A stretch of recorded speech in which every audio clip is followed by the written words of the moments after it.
Hey, party people, broadcasting from deep in Arta, Texas. It is now the 11th hour. Do you know where your reality is?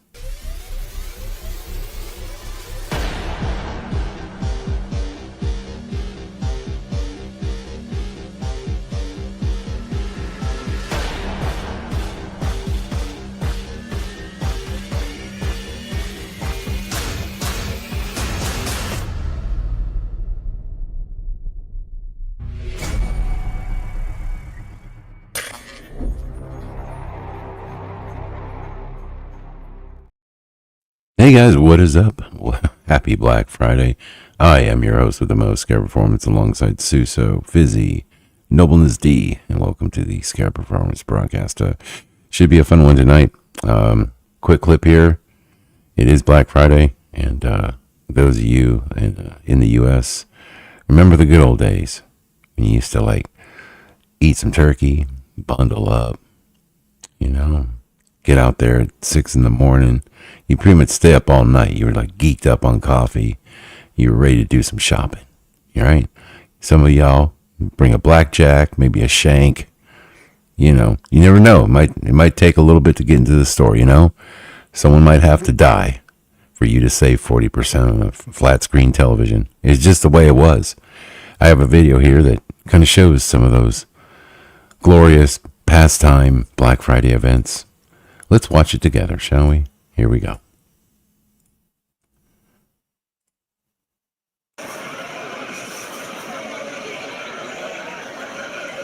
Is this year or Black these Friday. old ones? Back Old ones. when people used to risk limbs, dignity, and even a possible felony charge just to save $20 on a toaster. And to get a Those were the Furby, good old days. remember? Yep.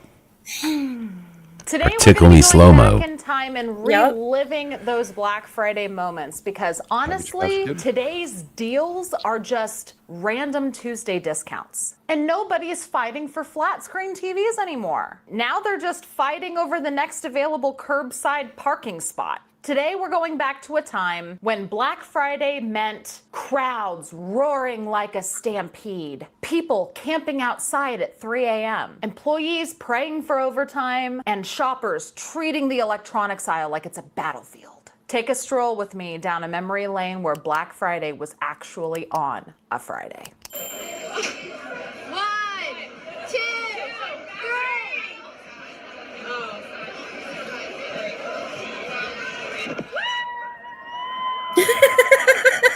That's Victoria's Secrets. Why are so many men in there? Stay away from the panties.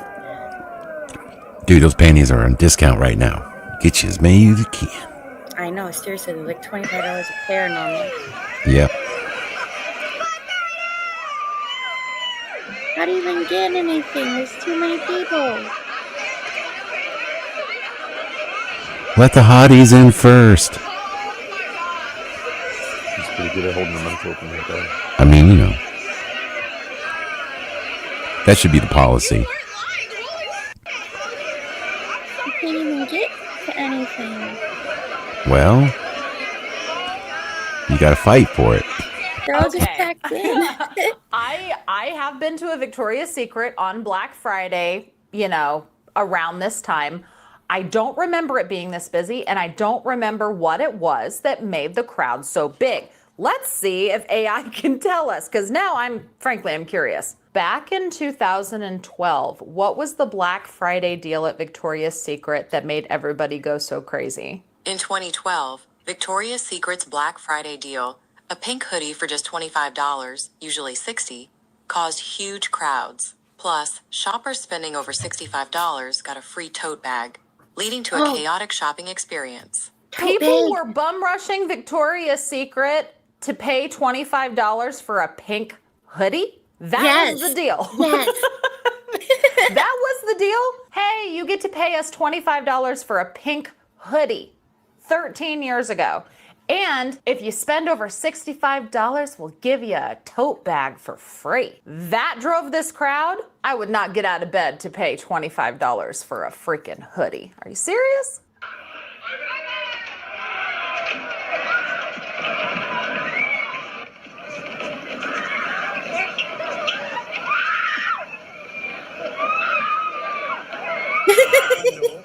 Wow, this looks like so much fun for some reason.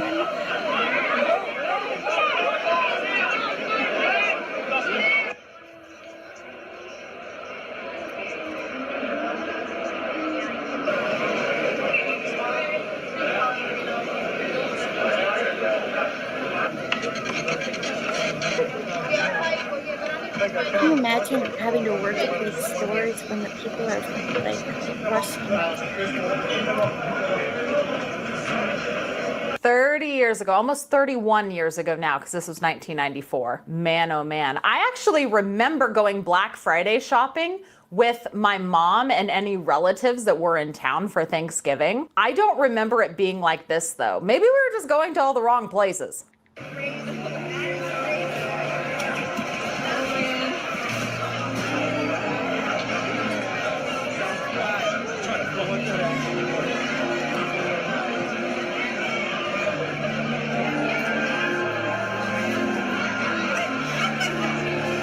They're also happy though.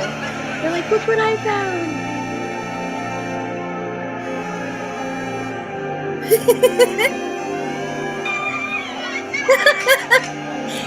Oh man, I want to go.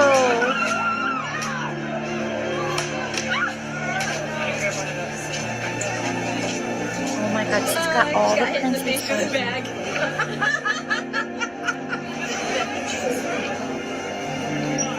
Dang, easy bake oven.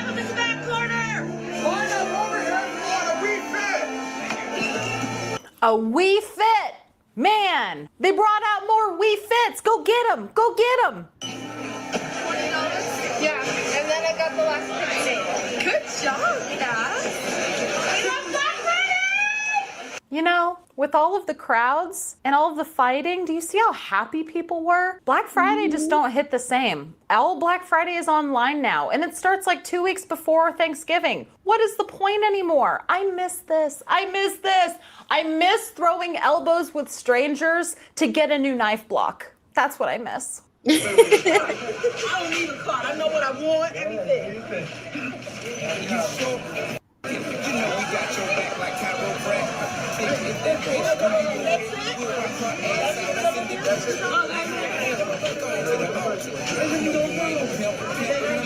The good TV is on family. You got that on. Dude, she's so right though, you know, about like not being the same. Dude, there used to be like this excitement. I mean, it was crazy, and I wasn't really a part of any of those crazy crowds like that. I mean, one time I was part of a Walmart one. Went to Walmart, waiting for the doors open. We rushed the doors, and then I didn't even know what I was there to get. I just rushed it because everywhere I was just going to shop. I didn't really look at the ads or anything. I was like, I don't know, I'll find something, you know. And I ended up they had these like these boxes and stuff staged, like they're covered up, right? Like these pallets in the middle of the aisles. Mm-hmm. And then they were like big presents. And then they would let people just run over there and rip them open.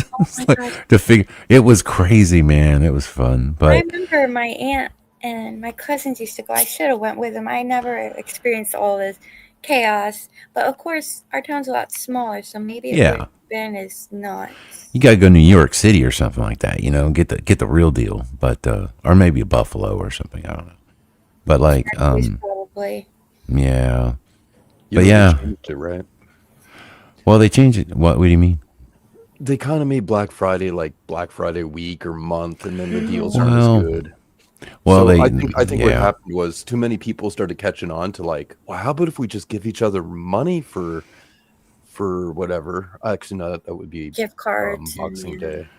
So people started doing that for Boxing Day and for Black Friday. So just like not paying full price for gifts, and then people just getting the cheap stuff and get more of it, right? And then you have a Black Friday up there, or is it same thing as Boxing Day? Yeah, we have a Black Friday. Well, yeah, it's all the same, but we don't. No one does now, really. Like Black Friday is like Black Friday week. Oh, yeah. I just figure they jump all the prices up. Well, so she'll show you like Black Friday isn't the same because the stores lie. What they do is they just go back up to retail price and then they drop it by 50%, but it went back up to retail. So basically you're getting the same price you would have gotten a week ago before Black Friday. It's not Or a they big make deal. more. No, well, I mean maybe, but I mean the like point a- is it's just they don't have those. They don't have things. Everyone, first off, like Amazon and everything like that has kind of killed it because you can just order stuff now pretty cheap. I mean, you're not going to get screwed too much. I mean, like, it's not like there's stores that only have it and then you can't get it unless you go to that store only. So, most stuff is online. So if you really want it, you can get it. And, yeah, it just doesn't have that uniqueness that it used to have. So people don't have that excitement anymore, and they had some doorbuster stuff. Like, I think it was like Lowe's. I thought about going to that one. Like the first 50 people, like they were going to give you like a bucket full of tools and stuff, but it was all cheap shit. It was like, dude, I got way nicer tools than that. It's like, why would I want to sit in there to get a bucket of cheap ass, tools from China? Like, no thanks. Maybe some people, but yeah. Anyway, I'll keep playing.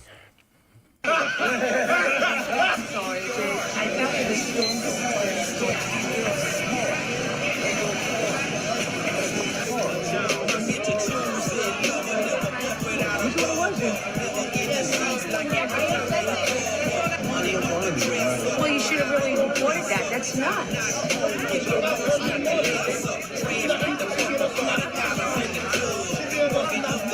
That's what you said in the counter. Wow. The crowds. I know, like, I've been in crowds like this for Black Friday, but just seeing it on video after not experiencing it for so long is just wild.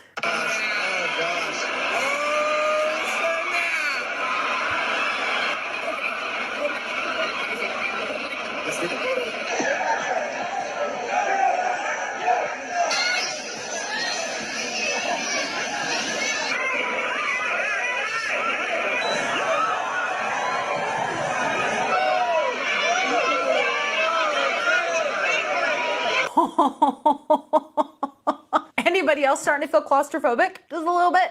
Just a little bit.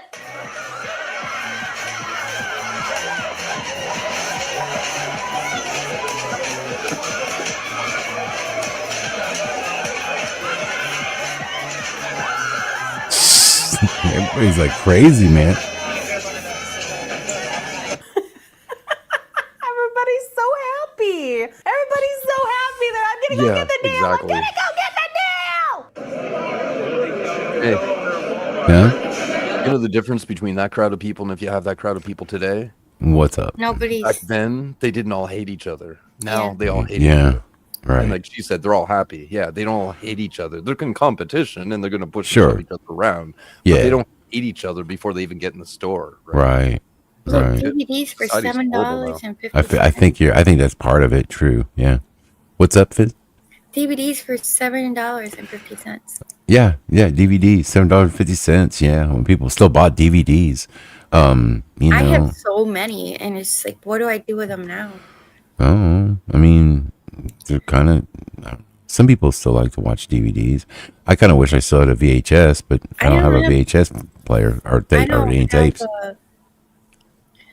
I don't have a DVD player. You can play movies on the PS3, but I don't have a DVD player anymore. The reason I want a VHS is because the quality won't be as good, and that's kind of what the nostalgia of watching like movies when I was growing up. It had a sort of a look to it. Now you watch movies and it's just too digitized, I guess you'd say. And There's something about the frame rate that makes it look uncanny and not good. There's that, and plus they've made movies now with it's all computerized. So, like within a scene, there's so much stuff going on. It's sensory overload, and you literally you just can't absorb it all. Like if you watch like the Transformers movies and stuff, like dude, what the fuck, It's like, dude, they're moving so fast, and it's like it's not realistic to me. It looks fake, and I hate it. Honestly, I can't stand new movies. The only one I would say that the best thing they've ever best thing they put out lately is the Dune series that they put out. That's freaking awesome to watch. That is so cool. I mean, it's a good like storyboard type movie. I hope they do all the books. That would be amazing. Yes, I do too. I've only seen one other movie with the Children of Dune. Uh-huh. They just never make all the movies. They just stop at the first or second one. It looks like they're gonna screw up like Avatar, because that looked like, I mean, the first one was really good, right? And then that was pretty sweet. And then now the new Now one, they're just getting stupid. I know they're just coming up with all these goofy like scenarios. I don't know. I don't know, man. And again, they always interject too much woke into the movies, and then there's that aspect of it too. It's like, oh my God, please, It's like you know what I mean? They try to represent everybody, and it's just weird. It just make it uncomfortable to watch. They're blue people. I know. They can't represent real people. Well, I know, but I can't say they did, but in a lot of these movies they do that. So, Are they like? Do they represent white people, or are they more like a minority? They're more of a minority because they're quite like indigenous. Oh, they're oppressed too. Oh yeah, and they're indigenous to the yeah, like Indians. Yeah.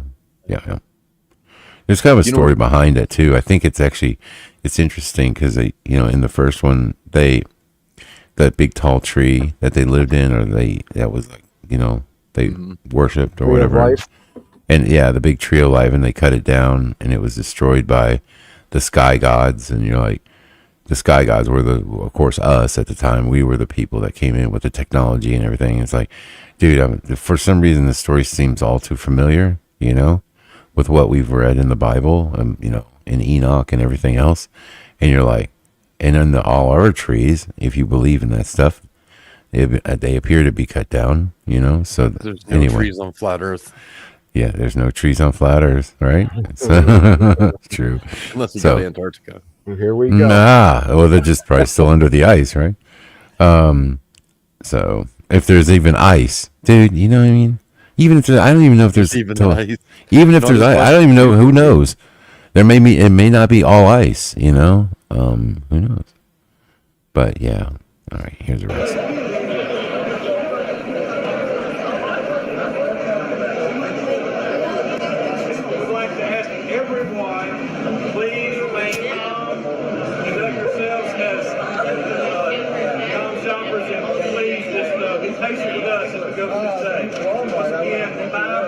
Till when starts. Thank you very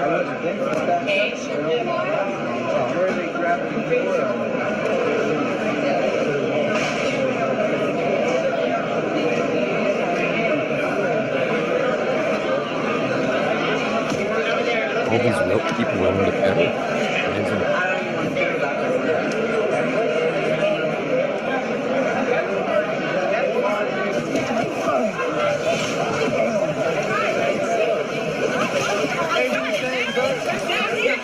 That's nuts.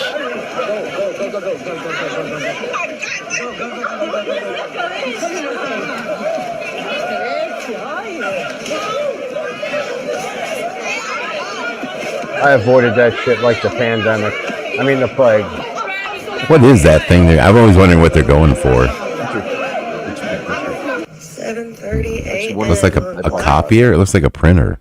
Well, printer copier, yeah. Oh, was it? Oh, okay. Or your foreign one or whatnot. Oh no. Oh, okay. Walmart. Yeah, Funny, this was the last COVID one I one. bought, was too, scary. was a printer. The last one Yeah? I bought at a Boxing Day was a printer, yeah. Yeah. And it was cheaper to buy the printer than to buy the ink that came with the printer. So yeah, $40 or something. Yeah. Huh. Friday. And where is everybody? Yep. See, that's the difference. That's the difference. 20 years. That's the difference 20 years makes. Where are they? Here goes the deals. And no people.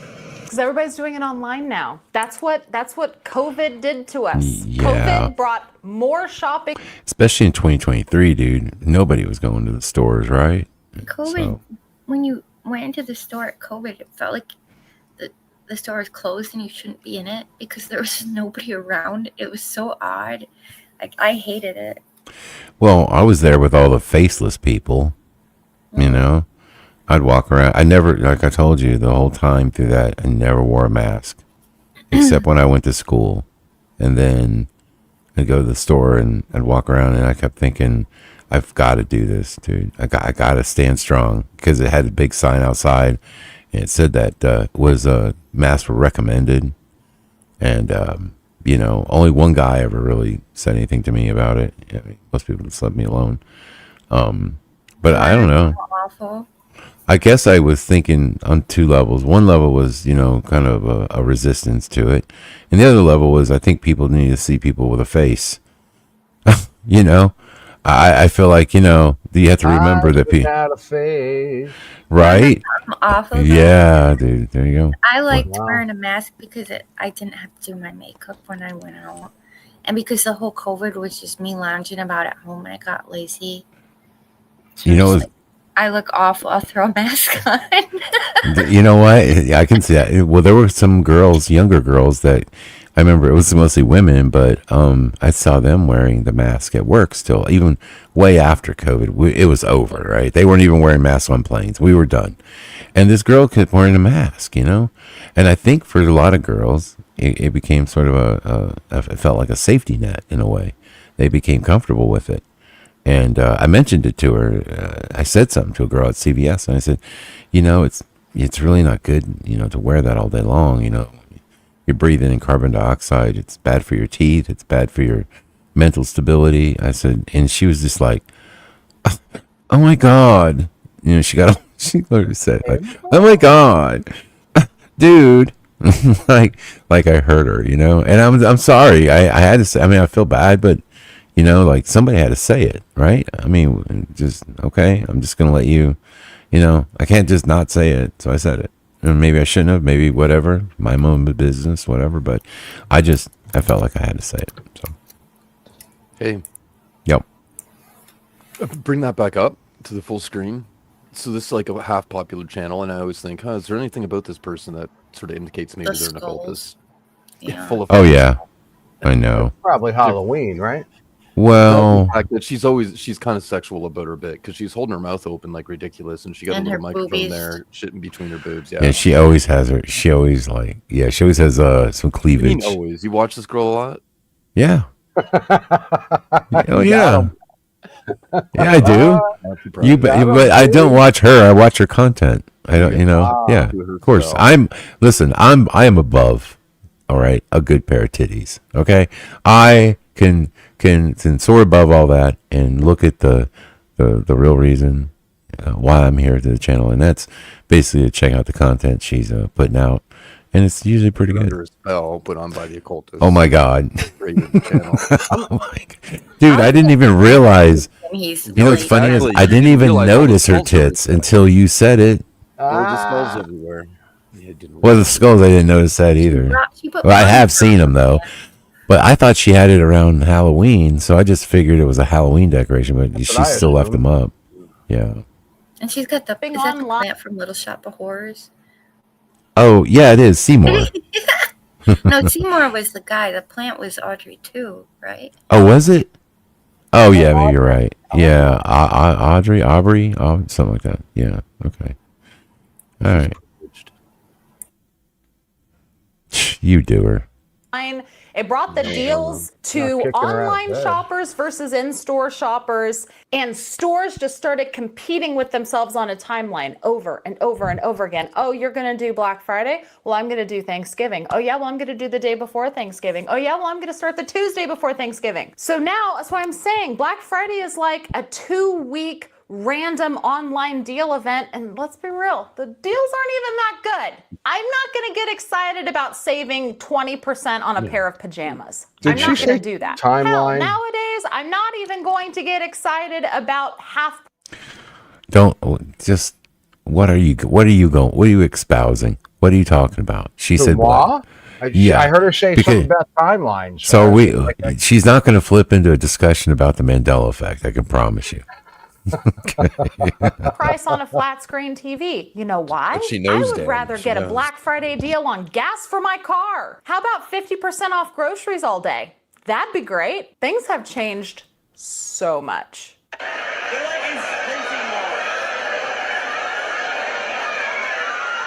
Here we go again at Victoria's Secret. I cannot believe that crowds were lining up like this for Victoria's Secret deals back in the early aughts. Do you have I an idea how don't much their understand bras it. cost? Jeepers. Yeah, I'd be there. Yeah, she reads it off, but this year they give you a pink hoodie for $25.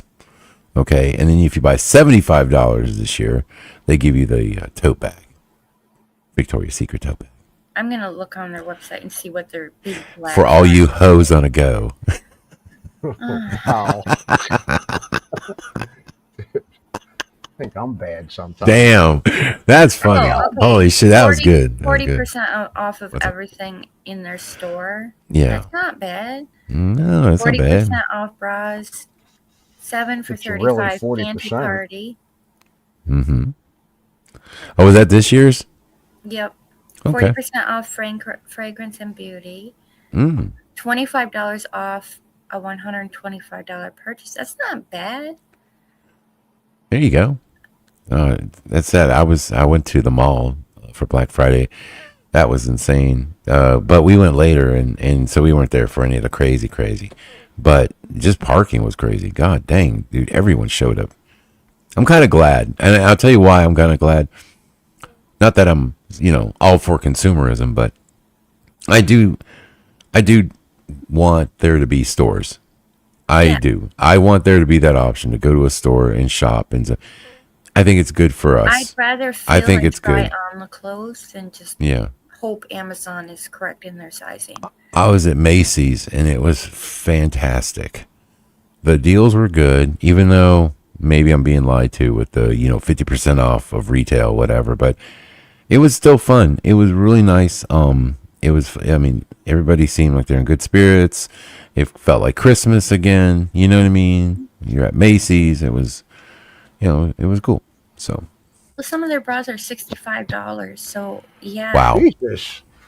They You're must gonna be have- some big They're just like really triple fancy C's or- and detailed. Like there's a lot of embroidery, a lot of lace, a lot of special things. That's why they're famous, is because they're so pretty. Why do you need a pretty bra? Why do you need a pretty bra? Oh, I don't know, Suso. Gosh, just- Suso. Yeah, you just rip that shit off and get to business. I don't understand why you're not walking around in your bra. Yeah, but guys get excited when they see it.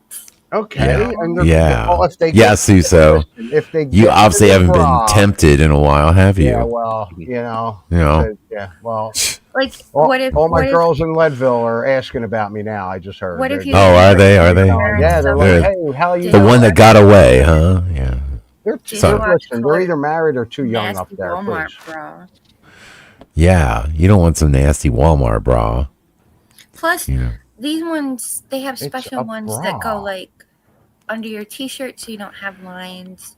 They have special ones to like lift you up a little bit and help you out. Because some of us are a little small and need a little help. I prefer the A or B. You know what I think one of the major changes is going on, or has been going on now for since COVID for sure, Yeah. is really consumerism is dying. And I think a lot of it is like when I went to a mall there not long ago, for one of the few times I did, the only busy store in there was the Apple store, which looked disgusting, right? There's not much to look at in there, and everyone's in there drooling over this shit. I'm like, for fuck's sakes. But like a lot of the Black Friday, whatever, it's like kitchen appliances. Well, guess what? No one cooks shit anymore. Nobody even wants it. Whatever. Well, stuff you yeah, go do come outdoors. on now. It's all dying. People don't go out. People don't do anything. People don't know anything. People are idiots. And I think that's half of it. Just consumerism's dying. As far as all the, every stuff, house stuff and sports stuff and recreational stuff. I'd have you Besides know, electronics, I do appreciate a good, some good cutlery and, kitchen appliances, since yours truly cooked the Thanksgiving dinner on Thanksgiving. So turkey and all. No, you got to do. I did pies and rolls the night before, Yeah. and then all the other stuff that they have. See, we got a roaster for the turkey that sits on the counter. So that makes the oven clear for everything else. We've got a system, Dan. Well, and that was the thing with the new house. I do not have a system, and I'm going to tell you, I was stressing the F out, man, at the end of it, because I'm trying to get the turkey done, right? I'm trying to get the turkey carved while I'm still trying to warm up all the other stuff to have it all ready and warm and ready to eat. You know what I'm saying? Without something being cold. And you got one oven, and I'm like, oh, God. Let me share it just a second. I was freaking out, man, at the end because it's hard. And then I don't have my, I'm out of my element in the new house because I don't really know the kitchen very well. So okay, so check this out. We got this thing at Walmart for $50, and we use it for every holiday. You can put your Christmas ham in there.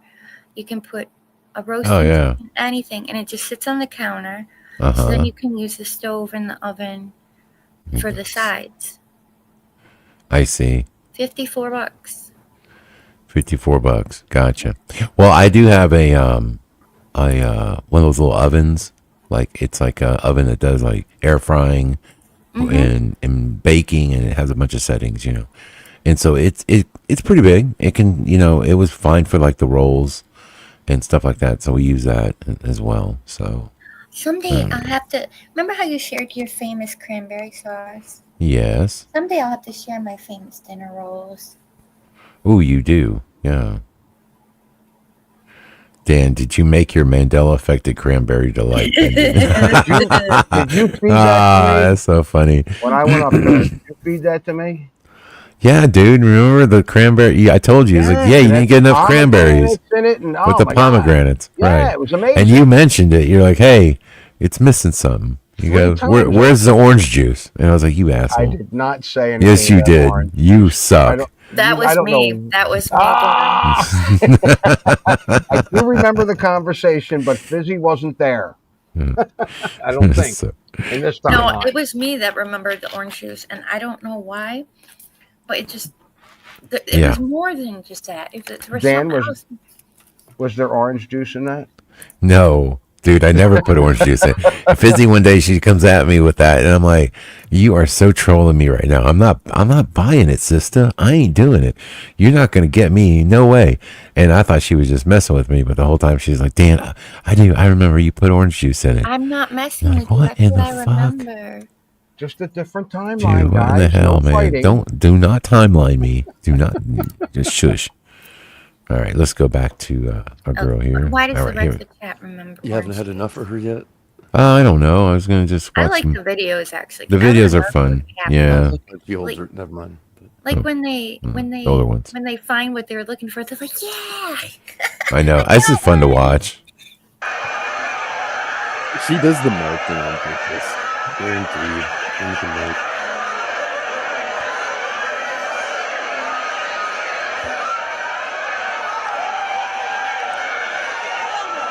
That is wild. That is nuts.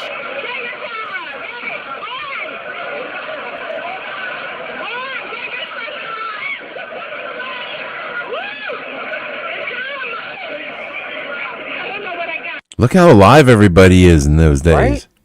Yeah, why, dude? There's not that kind of life in people anymore. I'm sorry. In the to each other, they're having a great time. dude, they're all like excited and happy and just everyone. Dude, what happened to us? Thrilled. No, it's not just about that. It's about just in general, like as being human. Like I don't see that kind of like energy anymore in people.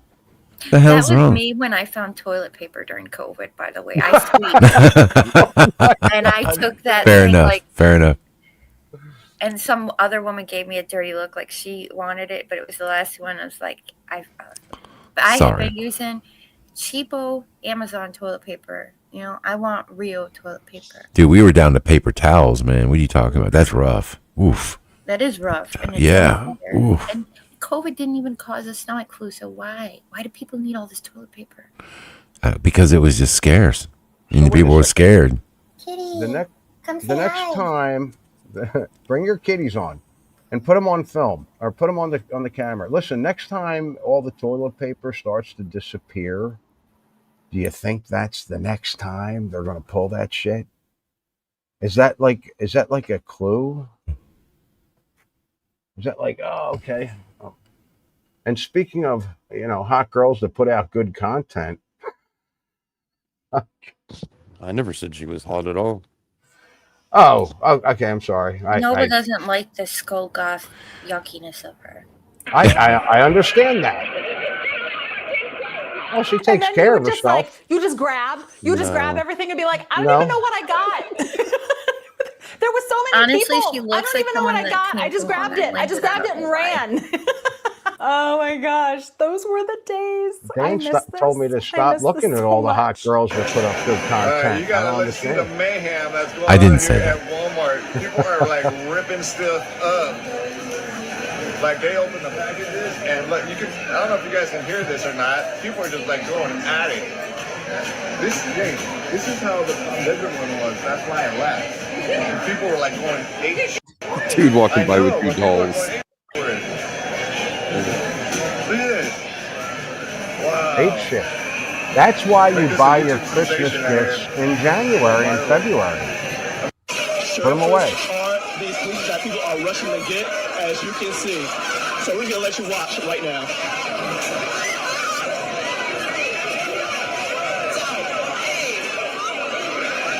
And see, this is 2018. This is 2018 again at Victoria's Secret. I'm just gonna go out on a limb and say that COVID single-handedly ruined Black Friday. I am just gonna say it. COVID single-handedly ruined Black Friday. And now again, I'm curious, in 2018, what was the sale that was going on? In 2018, what was the Black Friday deal at Victoria's Secret that had everybody going crazy? Okay, well, it's not gonna read it back to me.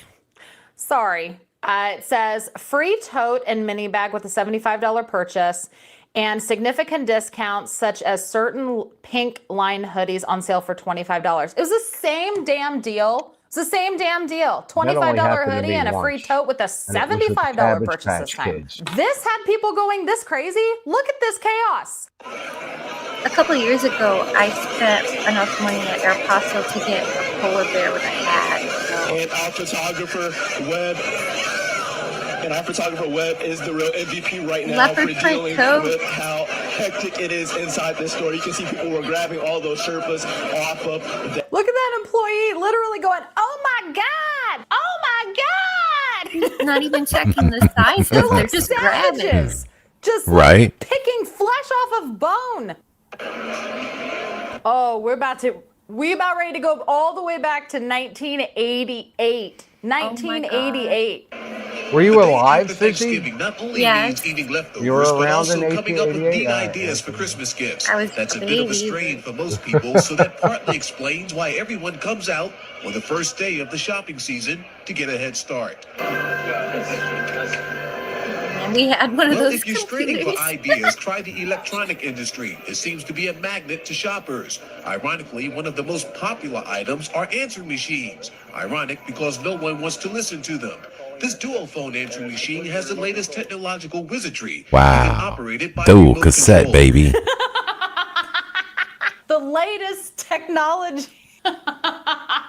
The latest technology wizardry. Operating your answering machine by remote control. Man, oh man. Those were the days. This may very well be the last Tickle Me Elmo to be found in the Bay Area, but he's already sold. And when we brought him out into the store, we caused a near riot. I've been looking everywhere for this, everywhere. But you can't have this one. It's the last one. Oh, well, now let go. Oh, gotta let go. We placed this Elmo out on this toy store shelf as bait. Within 30 seconds, someone will notice and try to snatch him up.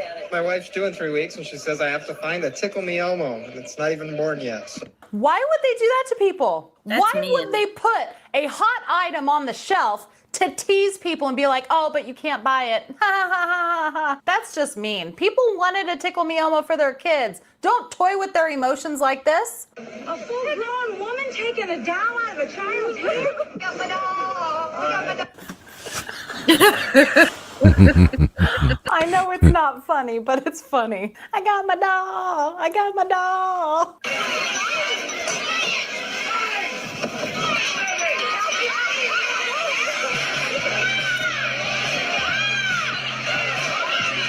People are just chucking them into the crowd. It's wild. Yeah, I got the ones I wanted too. It's crazy. The one I want. They trampled everybody. Well, the one his kid In wanted. Wilkes-Barre, Pennsylvania, right. it was a near riot. One woman broke her leg. 4 others were hurt. One store official armed himself with a baseball bat. The dolls were all gone by the time Patty Calicino fought her way up to the toy counter. What do we tell our little girl Christmas morning? What are we supposed to say? You've been good, but Santa ran short? Things also got tense in Buffalo, New York. 150 dolls snatched up in 3 minutes. In Memphis, Tennessee, pushing, shoving, scratching. This is what the fuss is all about. Pudgy-faced little dolls called Cabbage Patch Kids. Oh God, the Cabbage Patch craze. Wow. Okay, I just called that. Expects to sell 2.5 million of them by the Because end of I the went year. out there to go get them. That would make it the fastest selling new doll in history. I In the believe I meantime, got one. for those who got lucky, it was a moment of I bliss. never had.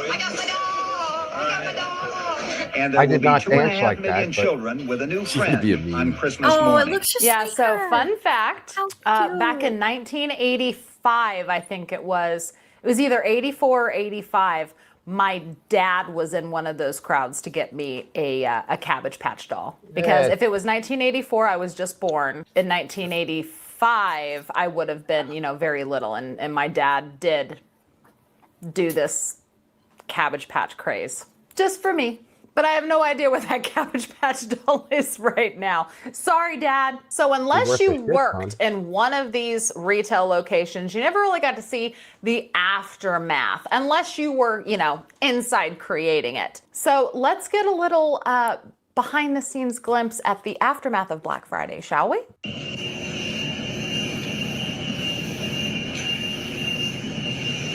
All right, they need somebody to come clean that up. Oh, You can wow. hire me. I would do that. I would clean that Oh shit my up. gosh. Welcome to America.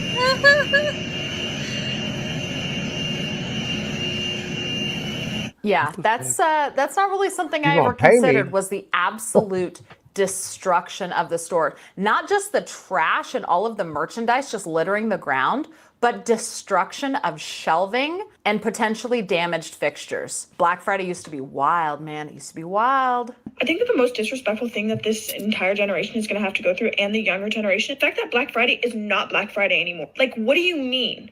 Black Friday is like 2 weeks in advance now. But like as a kid, I was told that I wasn't allowed to go to Black Friday shopping because it wasn't safe. Because these bitches were lining up outside of fucking Best Buy and Target and all of the malls. And the They used moment to that sleep clock out. turns 6 a.m., you better get out of the fucking way because there's a stampede coming. The mothers plowing through with their little freaking books and magazines and newspapers or whatever the deals that they fucking wanted. That's the experience that I wanted. But now Black Friday started like 8 years ago. Like, what can you offer me? Like, I want the experience. I want to have the fear that freaking Amy from down the street is about to knock me the fuck over for this TV. I want to watch people wrestle. No, That is I funny. just don't get that. And that's disrespectful. And Well, you also have a nose ring. No offense to anybody that has a Yeah, nose ring, but I'm I'm- just saying. Yeah, I'm but right she there just, with she you. just wants to I'm right argue there with for you. calories. And that, my friends, is why old school Black Friday can never be topped. Today's shoppers could never. They're too busy price matching on their phones and sipping their iced coffees. Thank you so much for watching. If you like All right, excellent. And I just thought that was good to take a lot a of nostalgia. yeah, to look back at some of that. And then let's see, there was this one I think is one of the funniest ones. I love this one. Hey, Ben. It's not really Black Friday; it's Thanksgiving. But here it is, real quick. What was that, Noble? And, for one, I can't believe they haven't like boycotted Black Friday for being racist. But two, Right, I was thinking. Why isn't it White Friday? Why has it got to be black? You know why it's not boycotted? Why? Because it's great deal. Some shit. Oh yeah. Anyhow, Well, there you go. Yeah. excuse me. I wanted to because we just touched on something there for a moment. Can I Yeah. take about 1 minute or less to show you? Yeah, sure. Something. Yeah, sure. 3 different quick Uh, screenshots. Let's see. Here you go. All right. I brought up a long time ago, and this isn't something I'm going to, bet my life on, so to speak. Is this a Mandela? I'm like, well, I thought it was or could be. And I'm like, why is it like, I grew up, my mom baked a lot. I'm like, why is the words, the R Before inside you the say C? anything, it doesn't look spelled right to me. But go ahead. Well, to me, it looks totally squished or crunched or like the R is in the C. Yeah. Why is the R inside the C? And that wasn't the only one that was looking that way. There was also at the time. Give me 1 second. I'm just. If it was a D, it would have made more sense. But okay, why is the D inside the C? I think I got one too. I got a Mandela. But Okay, it one is second. okay. No, you go. You can get this now. Oh, no, I can do it. Anyway, the other one was Elizabeth. That Carnation. Although I'm having a hard time highlighting this link, so I can just bump it over. Give me a second, because it's like super, super, super long. But yeah, some of the things I sort of contributed to is like, well, I don't know. It's like the Earth is shrinking or getting smaller. Maybe it goes hand in hand with that. Maybe it goes hand in hand with consuming, and also hand in hand with that is, or possibly is, cannibalism. Even. Yeah. Anyway, we're not all doing that with McDonald's. Is the sea cannibalizing itself? I'm having a hard time. I got to highlight one, highlight the other, and paste it. Give me one more second. What a biatch this is.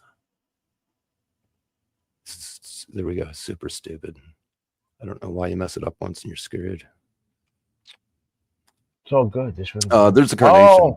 Oh, right. I thought that said Campbell. To me, like that was the one I actually caught on to first. I'm like, there's no way carnation the A was inside the C like that. No. Like I stared at that most of my life. And if you go back to the vintage stuff, it's the same thing. No way. There's an old one. I know. That's what I'm saying. I'm like, I'm pretty sure this is a Mandela effect. Like that's messed up, dude. And the reason why I brought this up You know what it looks like to me?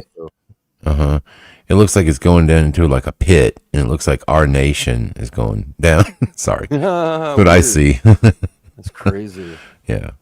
Yeah. Who knows? Anyway, this is weird. A lot of representative stuff all in one, assuming there's anything. And then just recently, we were just looking at the Cabbage Patch Kids. Okay. And again, I'm looking at them like, I don't know. The C is pretty far. The A is pretty far in the C on that too. Man, that's such an old logo, though. I haven't seen that in 20 years, probably. So it's hard to say. 30. Yeah. Anyhow, I don't know. I wouldn't bet my life on these, but that's weird you said that, but there's no way the Cabbage Patch logo was like that. Isn't it weird? Like the iconography of a Cabbage Patch Kid goes all the way back to like the 1600s, where they used to draw like kids in cabbage fields for some reason, like they were being grown. Yeah, what's that about? I don't know. That's so weird. They used to say the babies came from storks, so they're like, "Oh, these ones grow from the ground like little fairy people." I don't know, Fizzy. Cute for kids. Weird. Yeah. Yeah, that's. They're not gonna. What would you rather them show? Like dolls giving birth to other dolls? Well, good God. Well, geez. Damn, girl. Thanks, Fizzy. Damn, girl. I don't know. I really don't know what I want out of this. To be honest, I just want stuff to make sense. No, it doesn't make sense. No. It's kind of like Thumbelina. She was born from a flower because her mom really wanted a baby, and I was born from a flower. Yeah. Thumbelina. Is that who I'll it be right was? back. I'm gonna get a soda. Thumbelina? Yeah, Thumbelina was born from a flower too. I thought I have to kind of get with my counsel on my Mandela effect, because now it looks like it went back to the way it was. Changed again. What's the dude. topic on it? Maybe before you ask or we. Oh God! So you guys, I don't know why. I was in the car and I was talking and I was like, "Hey, you remember we were talking about toys or whatever?" And I said, "Remember the Weeble Wobbles? Remember?" Weeble Wobble. Mm-hmm. Okay. I know about them. All right. Yeah. What was the slogan the way you remember it? I don't know. Weebles wobble because they don't fall down. Because they don't fall down. Okay. That's what I got. All right. Yeah, all right. you have to be pretty old for Weeble Wobbles. Weeble Wobble. Yeah, I just remember. Weebles wobble because they don't fall down. That's exactly because they don't fall down. Well, now it says Weeble Wobbles. Weebles wobble, but they don't fall down. Do you guys remember? Is that maybe that's right? Wobble because we don't. It was we. Suso was saying cuz. Because yeah. So now it says Weebles wobble, but they don't fall down. That's amazing. Wobble, but they don't fall down. Weebles wobble, but they don't fall down. That's weird. I don't know. Seems like if it fits. Do you know why it fits? It fits as a Mandela effect. Why? Because it's that theme, like that, like humans are better or than what they think they are, or whatever. I don't know if better's the term. So another thing with Mandela effects is like all the aids disappearing, like the eyeglass, the sunglasses, the cane, like all these human aids are disappearing. Okay. As if humans are like becoming why better did I or are say better than we? realized. Why did Benjamin, I say we? Because that's Benjamin remembers because they don't fall down. For some reason, I have a kind of memory of because maybe I could go with that. Let's see, Racer says but they is correct. Okay, but they don't. So yeah, some people Faith remembers but they don't fall down. Weebles wobble, but we don't fall down. Yeah. Yeah, I guess so. Like I said, I wasn't sure, and that's why I was asking the question, because I was thinking, I wonder if that's been Mandela, because like so many things have, so many sayings. And I swear, I'm not gonna bet anything on this, but when I looked it up today, I thought it said Weebles wobble, and it said, wait a minute, it said, what was it? It was but they don't fall down. But they can't fall down, or something like that. They can't fall down. Or so, yeah, I think it was like one of the major words changed, and I was like, no way. It was. So now I'm saying it, and I swear to God, it doesn't look like the way it was. I have to let me just. Let's see if they have it in this commercial. I got one up for you. Okay, cool. And do that because I'm wondering why I said we. See, it's more like an older brother and sister thing to me because I was born in '78, so. There was a couple hanging around when I was a kid. Damn, you're old. 78. God damn. Am I up? Or is it up? Yeah, okay. You're up. Ever watch kids play with Weebles? It's really something. Hey, look at me and Weeble. Me and Weeble all around. One day, kids pretend they're flying into Weeble Airport. Next day, they play around the Weeble Cottage. Or if it's real nice, they go out to the Weeble Marina and go fishing. Hey, look at me and Weeble. The Weebles wobble, but they don't fall down. Romperoo makes Weeble toys. And it's weird, dude, because I agree with the way I see it right now, but I swear in the car today, hold on. Thing happened to me, Dan. Oh my God, dude. Hold on. I gotta check on something. Give me 2 seconds. Sure. I thought I seen an American flag in here that flashed by and I wanted to see it. Maybe it was a shirt. I never played with these. I liked the little Fisher Price people. Yeah, I had the barn and I had the house and oh, there it is. It doesn't or looks updated. Yeah, there's no. It's not it's definitely they. It's not we. I don't know. I mean, unless I just shift it again, which that happens all the time, so it's not a big deal. Weebles wobble, but they don't fall down. Is that what I said the first time, or no?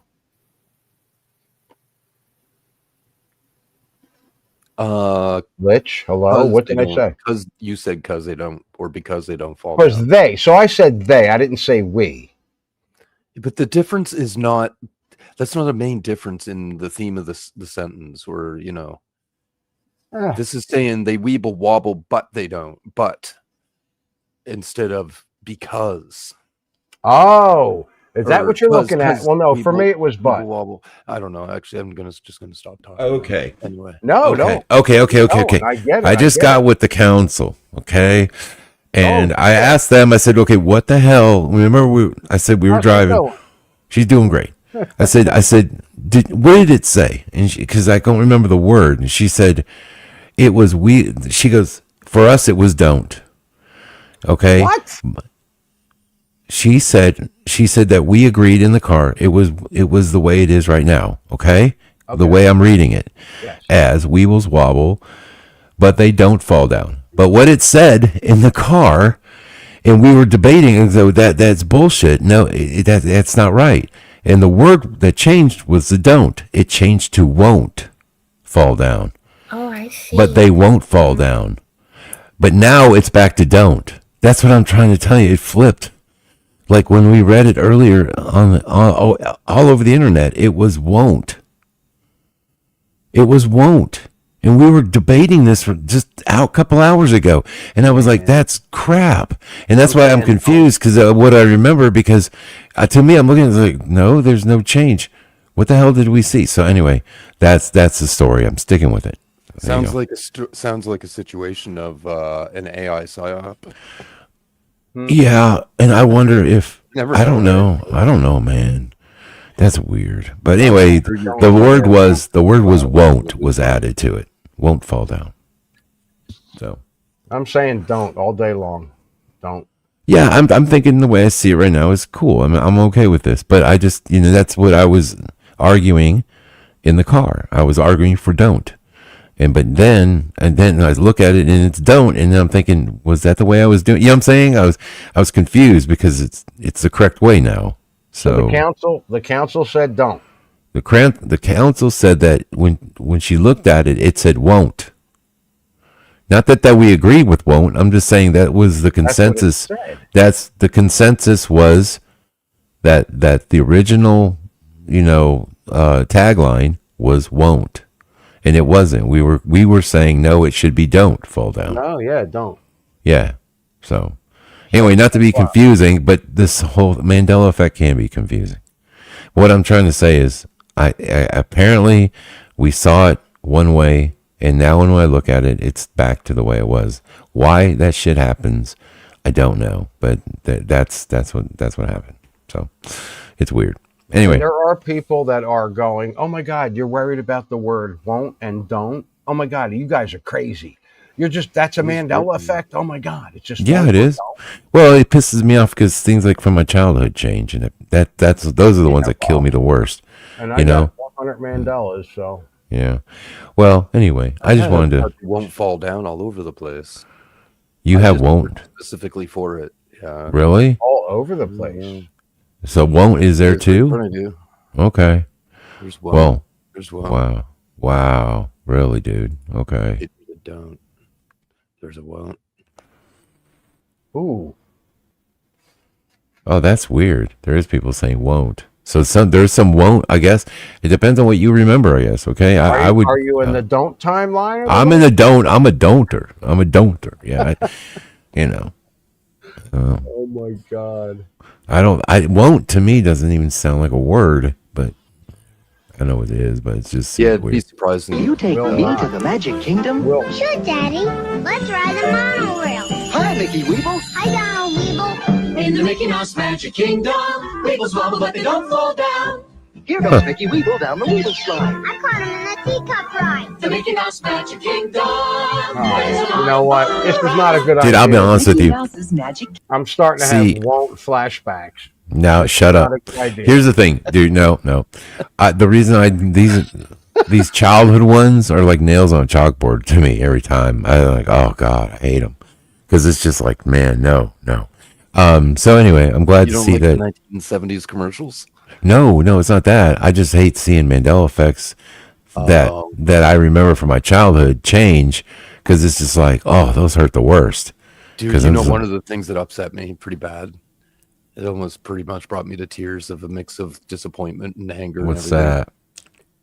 When it came to the Lion and the Lamb, and I remembered about that little music video done within the church that I used to go to, like a promotional piece almost it was, whatever. And they had the little girl singing the song with the Lion and the Lamb right there. They were real ones, a whole story behind the making of it and everything, right? How it was kind of dangerous because the kid was holding the lamb, right? Oh, jeez. This could go bad.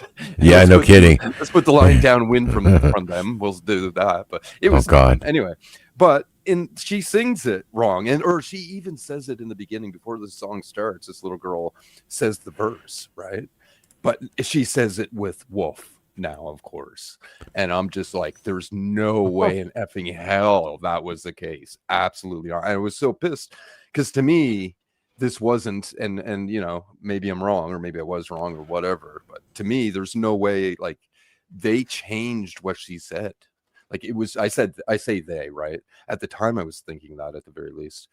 But like to me, it was like evil changed what she said. Like, what the F? Like to me, it was just like abominating. It was infuriating. It was it's sort of like when you fuck with the kids, you've gone too far. And to me, they fucked with the kids and, you know, let's say God's word or whatever, the Bible, right? Yeah. It was like, that really upset me that was changed. I was like mad. One of the most upsetting timeline changes for me was sitting there. It was in the beginning of the whole thing, and it was a dark, cold night. I got home. I turned on Netflix, and I'm watching this documentary about the thalidomide children. It was a dark, cold night. Right. Hey, And I'm watching this documentary, and I'm looking at this thing, and all I could say is, you know, it just felt to me like that just did not happen in my timeline. That story did not exist, because it was first, I had never heard of this. I mean, ever. What caused it, Dan? Huh? The Nazis. Yeah, they made that medication. I know. And that's what I'm saying. Like the whole thing about the Nazis and the provocateur, everything was coming ahead with a lot of the changes we were talking about with, you know, Governor's Island and the provocateurs and the, I don't know, there were tons of more Nazi stuff related to World War II in America that was not in my timeline. So then I heard about this, and I was like, God, it just felt so foreign and so sad. And I was like, where the fuck am I? Dude, like, this place is dark as fuck. What the hell did I get myself into? And that was... God, huh? I wake up in the morning, and I'm like, where the fuck am I? Yeah. This is a little bit of meaning for you. Yeah, sure. Mike Bauman says, did someone say Nazi? Man, look, dude. You know, it's that so was funny. You. Dude, you know it's funny, Mike. You're looking at Mike. You just change your name to Mike. You know, here's the thing, man. Sorry, I don't mean to shit on your name, Mike. But but you could change your little avatar there so you don't look like such a Nazi. Just saying. No, remember, I don't know if it's I don't know if it's my eyes or whatever, but remember when I was making Sims of everybody, I made him black, and he didn't understand it, but for some reason I just thought he was black. I don't know. He does. Yo, that's so funny. That's right. You did make him a black guy. I Well, that's cannot cool. be in this conversation. I thought Well, no, I he mean, was. yeah. Well, I mean, you have to have all the, you know, Very tan. you have everybody represented equally. That was good. Her Sims game was a good representation of you know, the whole basic genre of Mandela. It's pronounced Mike, and that's what I wanted to know. It's pronounced Mike. To be fair, the other girls in the game were all art thieves. For some reason, that's the profession they chose. God bless you. Here you go. Oh, Dude, dear. whatever. Oh my God.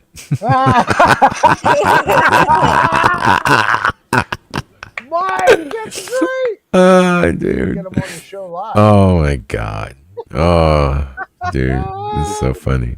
Yeah, it's so funny. Sorry. Pop that up. Anyway, let's There. move along. Let's move. What do you? You know what? Actually, you reminded me what upset me the most. Like the most I was upset. I was like legitimately upset. Yeah. Was when I realized that the population of the U.S. dropped on me, like in a matter of a couple of weeks, right? Yes. It went from like 350, 360 down to 324. Yeah. And I was like, where did they go? What happened to 25 million? I can't think of something Yeah. that would upset me Dude. that much, and was because it all did. That's but I wild. thought for you, what's your name, Nobleness D. I thought for you, it would have been the continents changing and shit like that. Like Well, that was like, shocking, but that's not upsetting. Like it is of the possible destruction of millions of people. Okay, all right, I'll give you. You that. know what? It's the U.S. Population. I totally agreed with that. But one that really messed me up was the learning about what is it? Mexico City only having 20 million people. Bullshit. They had 30 million in my reality, and that was the largest city in the world, right? Was Mexico City.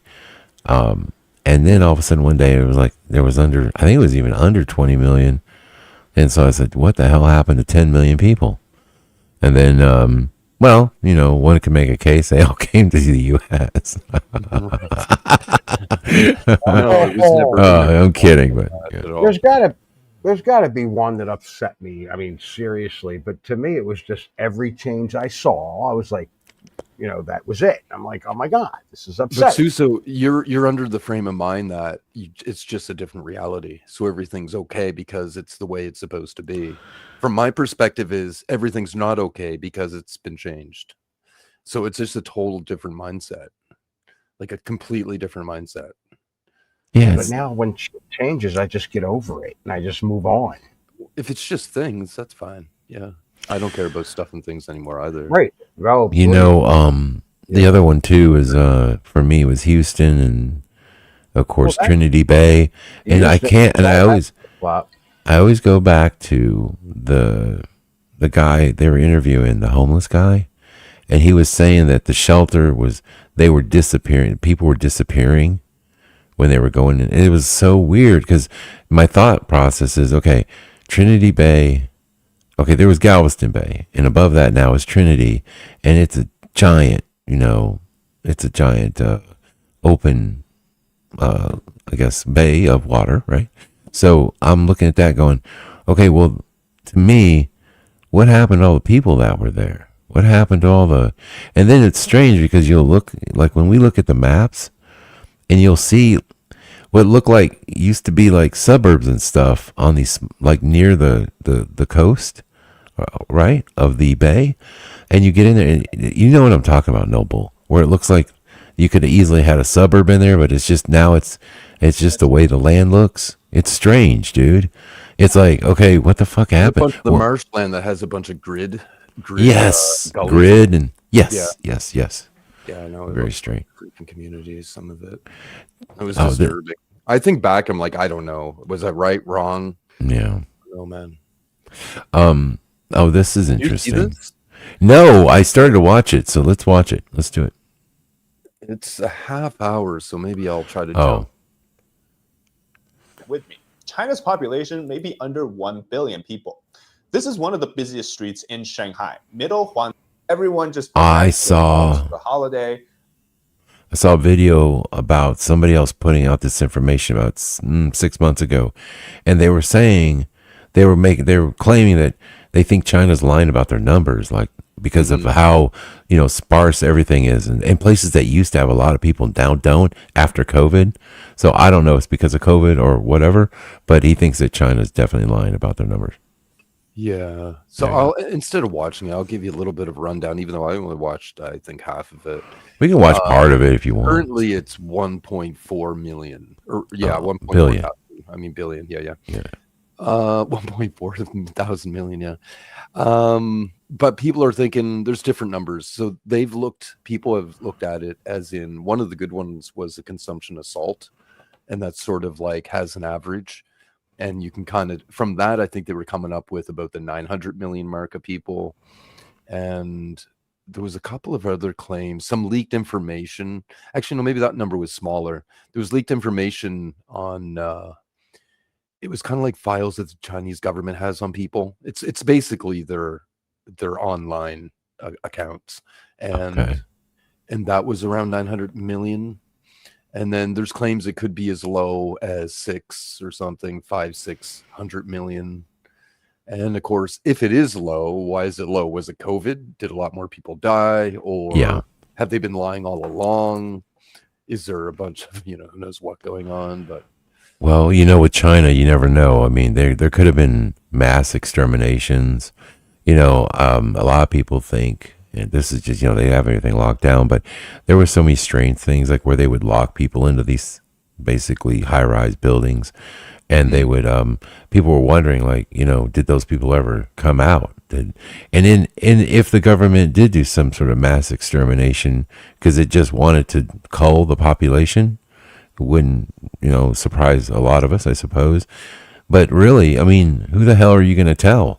And you know what I'm saying? It's hard to get that information out. So it's possible that they could have done a huge culling of their population, man, during the COVID years. So I kind of believe it. I don't know I don't know what it is, but it's definitely probably under $1 billion. I wouldn't be surprised. I think in all cases throughout history and currently things that go on between war and other things like the Soviet era and the Mao era, they like murdering and dying of people. It brings power to whoever implements that, right? It's like a demonic thing. So murdering of people is a blood sacrifice, sure. Yeah, and if they created it, then they get paid back in the worldly way, right? So it's quite possible China slaughtered a bunch of people on purpose. Remember how I told you guys, like, the last time I went to New York City, how empty it felt? And now they're showing these streets empty, too, in big cities. So where did everybody go? Well, that was a big one for, I think, Noble as well, was the New York City population. Yeah. New York City, I think I remember it being, like, close to 20 million. It was 50. Or sorry, wait a second. 50. No, I don't 30. think so. No, it was 30. Well, actually, no, I had one. That's something different. The 50 is a different thing. But yeah, no, it was more like, let me think. It was 350 and 35 and like 35. So New York City was approximately the same as Canada, which at the time, right now it's 40, but really at the time it was like 35 million. And I checked. So what is it now? Early on in Mandela Effect, I was like, oh, I do know, the population is something. Not directly, but indirectly, I knew. I knew that New York was around the same as Canada, and the population of the U.S. was around 10 times that. Or working in reverse, 1/10. So when I looked at it, it was like, yeah, the American population was around 350 to 360. The New York population was in around 35, and Canada was 35. 35 million. Yeah. Damn, dude, that's crazy. What is I don't know. I can't say I could remember that. Well, right now, currently, it's 8.5 million. That's not hard. That's not big at all compared to what the city itself, like New York Metro, probably. Yeah, well, no, it is. It's probably the New York. Yeah. Oh, see, hold on. Well, 8 million. Wow. So it says while the city's population reached 8.8 million in the 2020 census, the mid 2024 estimated provides a more current figure. The mid 2024 estimate, the latest is approximately 8.5 million, but it says right here. Okay, so are they just doing like New York proper, like just what's in the city itself? Maybe are they doing is there like a borough, like the suburbs of like New York City? Is there the surrounding areas? The largest number is the New York, New Jersey metropolitan area, which is in 2023 it was at 19.5. Wow. So it's kind of like if you look at a map, you can just see like a ton of buildings. Like it doesn't matter where you draw the borders. It matters where's the density of people, right? So it's all really one city, even though it isn't. Dallas Fort Worth, it's all one big ass area, right? Yeah, my area in Dallas Fort Worth used to be. Well, they say it's weird. They say Dallas has like about 1.5 million people in the Dallas, in the city limits. Yeah, but then in the surrounding areas, it's fucking huge, man. Hold on. Dallas Fort Worth population. So just check this out. So Dallas Fort Worth, in the Metroplex, they call it, we're at 8.3 million now. That's dude, it's insane here. Like it grew so much in the last, I don't know, say 10 years. It just went nuts. Especially when during COVID years, everyone moved here. Huh? How many mosques been built in just alone in the last 2 years, I think it was. Oh my God. It was like 24 of them or 48 of them, something like that. Something like that. Yeah. Yeah. They've built the shit out. There's a bunch of mosques. Yeah, it's crazy what's going on with that, dude. It's kind of freaking me out. I had no idea there were so many mosques. It is concerning for the future. Yeah. For different reasons. And undoubtedly, it's by design. Yeah, it's kind of what's happened like in Ireland and in places like that. Apparently, nobody's really paying attention. And the next thing you know, all your elected leaders are Muslim. You've got more mosques than churches in some areas. And your whole government is run by Muslims. So essentially, they've taken over. And it doesn't matter how many, people you have from the original country. It doesn't matter. It doesn't matter how many Irish people there are. you're being controlled by the Muslims who took over and now are running your government. And it's like, wow. And it's kind of what we're seeing like in some places in the U.S. You know, they come over here and they're not assimilating. They want to literally change it. And they talk about Sharia law and they talk about all this. They're trying to make this like, you know, I guess, you know, a second, you know, Muslim country. And it's kind of weird. And I don't know, you know, how that's going to all play out, but I have a feeling it's, you know, it's going to be interesting in the next couple of years. So, yeah, it's too many people at once. That's why people don't sort of fall into being American, or in my case, Canadian, as much. Yeah. Not in the fact that both are being, any Western way of life is being hated on or whatever. Oh, so the evil, yes, white West. Yes, that's then that's the real sad part, you know. Everyone wants to destroy Western civilization, and they want to put something else in its place. Yet nobody is sitting there going, you know, it's just like, what's her name that came from what is that? What's that Congresswoman who's from the Muslim chick? Who am I thinking of, Fizzy? The one that's in Minnesota. I know who you mean. I can't think of it. All I can think of is OAC. I can't think of her. I know. What's her name, guys? Akbar. Omar. Yeah, Omar. She comes over here, right? And yes, Omar from Somalia. Thank you. Yeah, she comes over. They come over from Somalia. It was a shithole. It was run poorly, and all she does is come over here and bitch about Western civilization. She was given so many opportunities to, you know, have a better life, and all she does is shit on this country. And then they want to change it to what they had over there, which actually turned out to be a very corrupt and a bunch of crap. And then you find out that they're running these charitable organizations that are also very corrupt. And then Trump signed something that he was like, yeah, you know, your free pass to come out here because of, you know, what there's a he has something to do with basically helping people who are being persecuted in their homeland to come over here for a bit and, you know, kind of, you know, have a place, safe refuge. But he's terminating that, and they're going to have to leave. And they're just all, you know, dude, they're talking shit, man. It's kind of crazy. Like these people don't, you know, if you're coming over here to my country and you're, you know, you're going to do the best to be a Somali American, and you're going to assimilate into the American culture because you want a better life, I have no problem with that. I have a big problem with people that are going to come over here and try to change things to literally make it Somali too, you know? And that's not going to work. It's not going to work. And, you know, unfortunately, this is how, you know, it's happening all over the interior of the U.S. And these groups are all, you know, here's the weird thing.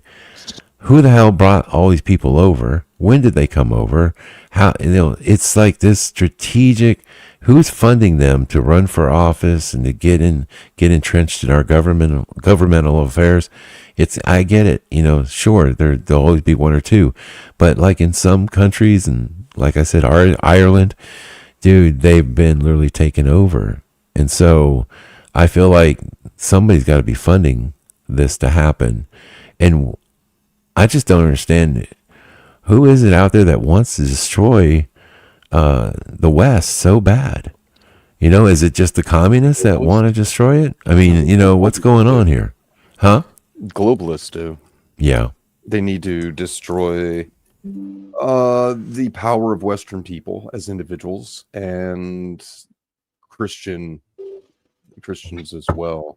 Like the Jesus bit is an issue because the rest of the religions they're waiting on a Messiah, and Christianity is not waiting on a Messiah. They're waiting for a return of Jesus.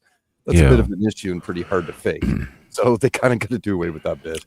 But you know what it is, if for like the let's say the extreme or somewhat extreme and fundamental Islamic people, or Muslim people should say, typically like a bit older males, they know, like, they're tricked, but in the same way that many like let's say online groups are tricked, is in they find out a bunch of truth, but only a part of it, right? So partial truth to set up a deception.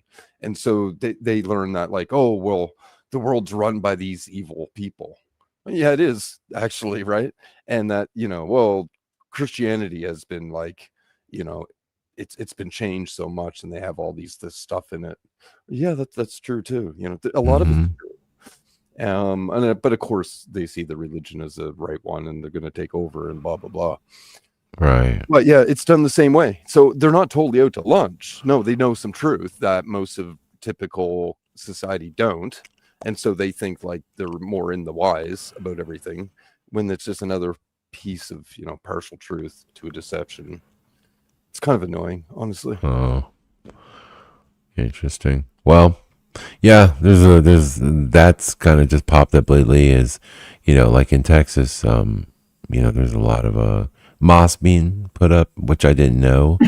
And again, let me just state for the record that these mosques are not like built. Some of them are just buildings that they end up buying and turning into a mosque. I mean, it could be and some of these mosques are in like strip malls. It could just be a part of a shopping center, and they just, put a name on it and, call it a mosque. And so, I mean, not everything looks like something you'd see in Saudi Arabia or something like that, So that's another reason why, they popped up so quickly. I don't think they built them all. I think some of them were just already freestanding buildings that they took over as mosques. Anyway, all right, let's see. Suso, you've had something up for a minute. You want to share what you got there, buddy? Talking to me? Yeah, man. I got some things for you. Never mind. You weren't ready. Okay. I'm right here. No. You weren't. I called your name and you asked me if I was out having a smoke and I heard. Oh, were you? Okay. And I thought, hey, you know what? Elizabeth actually hit the nose on the head there. I was going to say Soros, but then I'm like, no, wait a minute. This whole Soros person, that person doesn't exist. It's a whole fleet of people. Whatever. You're right with that. Yeah. But put me up because I got hot chicks. Well, no. Wait. I had this one I want to show you real quick. It's just one more Thanksgiving tradition I like to share with everybody. Okay, and here it is. Hopefully you can see it. It's on the Mayflower. Can I blow this up? Dang it! Hold on. You got to do something about your ridiculous screen. No, dude, it's not that. It's not. It won't let me blow. It's from a phone. There's nothing I can do. I thought you might want to those wide screens. What is it? What is it? You remember when they were putting Cornish hens in turkeys? Mm-hmm. And then they bake them, remember? And then they have the girls like take the stuffing out and they think it's pregnant. Oh, dude. Dude, I have the same one. Save the same video. Oh, you have the same video? So messed up. Do you have this video? On YouTube, yeah. Oh, okay. What is it? I swear, it's like a baby chicken. I saw this. This is a riot. What is I wish I could play it. It's Instagram. Oh, it was pregnant. That's the saddest thing. Oh my god. The pregnant turkey prank has videos dating back to at least 2010 on YouTube. That's a pregnant turkey? Take it out, son. Yeah, take it out. That's not good. And it really goes to show, not many people know how eggs work. Turkeys have eggs. They don't have eggs. Do you think your family is gullible enough to fall for this prank? Let me know in the comments. A lot of effort for a prank.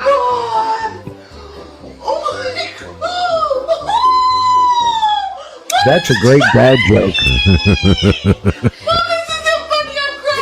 That's awesome.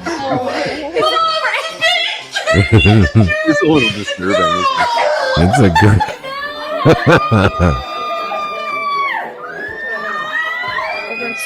Look at him screaming.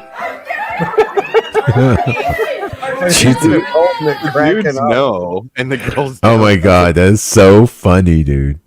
Oh, all the girls are flipping shit. They're like, "Oh my god, I was pregnant."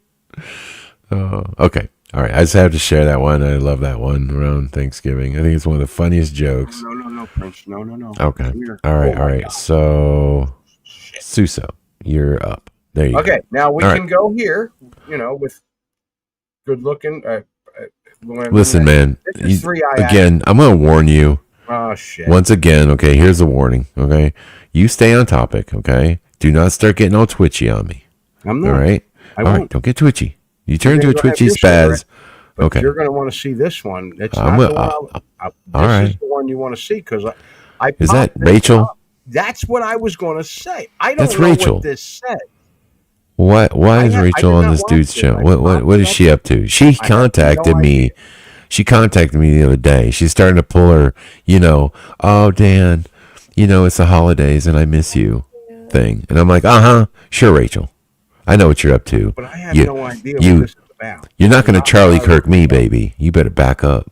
I Sorry. didn't know where this is going to go, so I All didn't right. vet this or anything. I'm just kidding about all that Charlie Kirk stuff. I want to go back to 3i Atlas, but All I right, thought go. the Rachel thing was interesting because Well, listen, see, right now, you're doing it.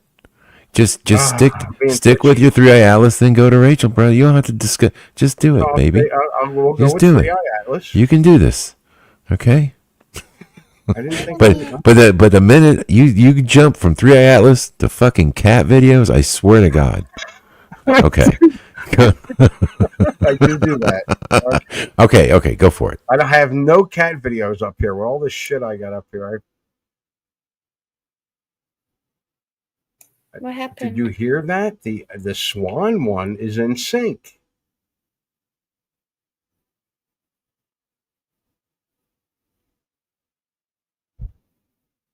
Hello? I can't hear anybody else. I do believe we're getting a little bit of dare. Noah, can you hear me? Oui, madame. Where's everybody else?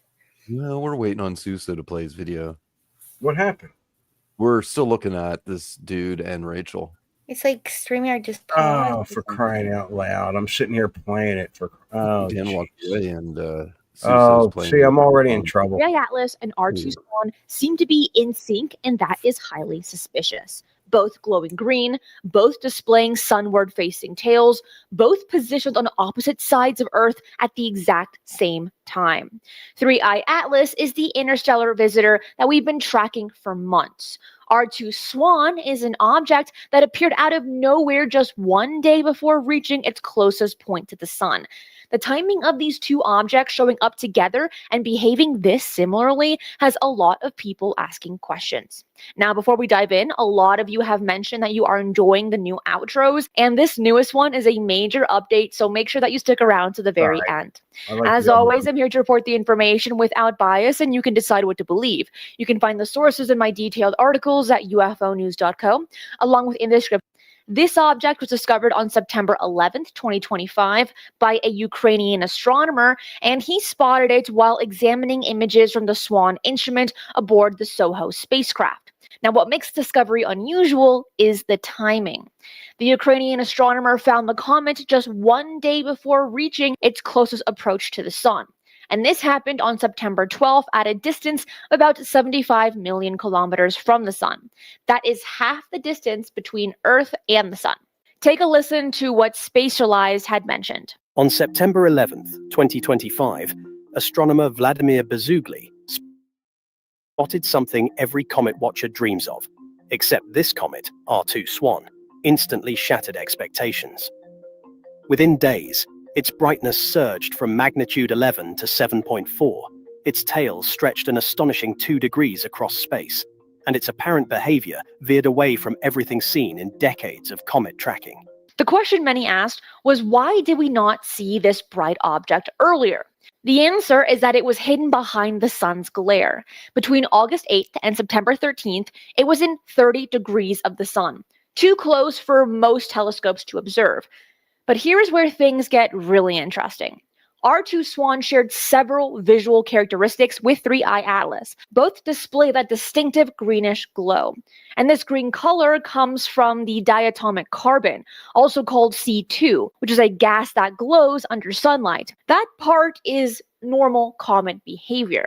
But both objects have also displayed what appears to be a sunward-facing tail. The tail structure, described in early reports as striated and possibly multi-rayed, hinted at complex activity. Most comets display a single, well-behaved tail, gas and dust streaming away from the sun in a straight line. R2 Swan's tail appeared to fan out, with subtle bends and knots visible even in amateur CCD stacks.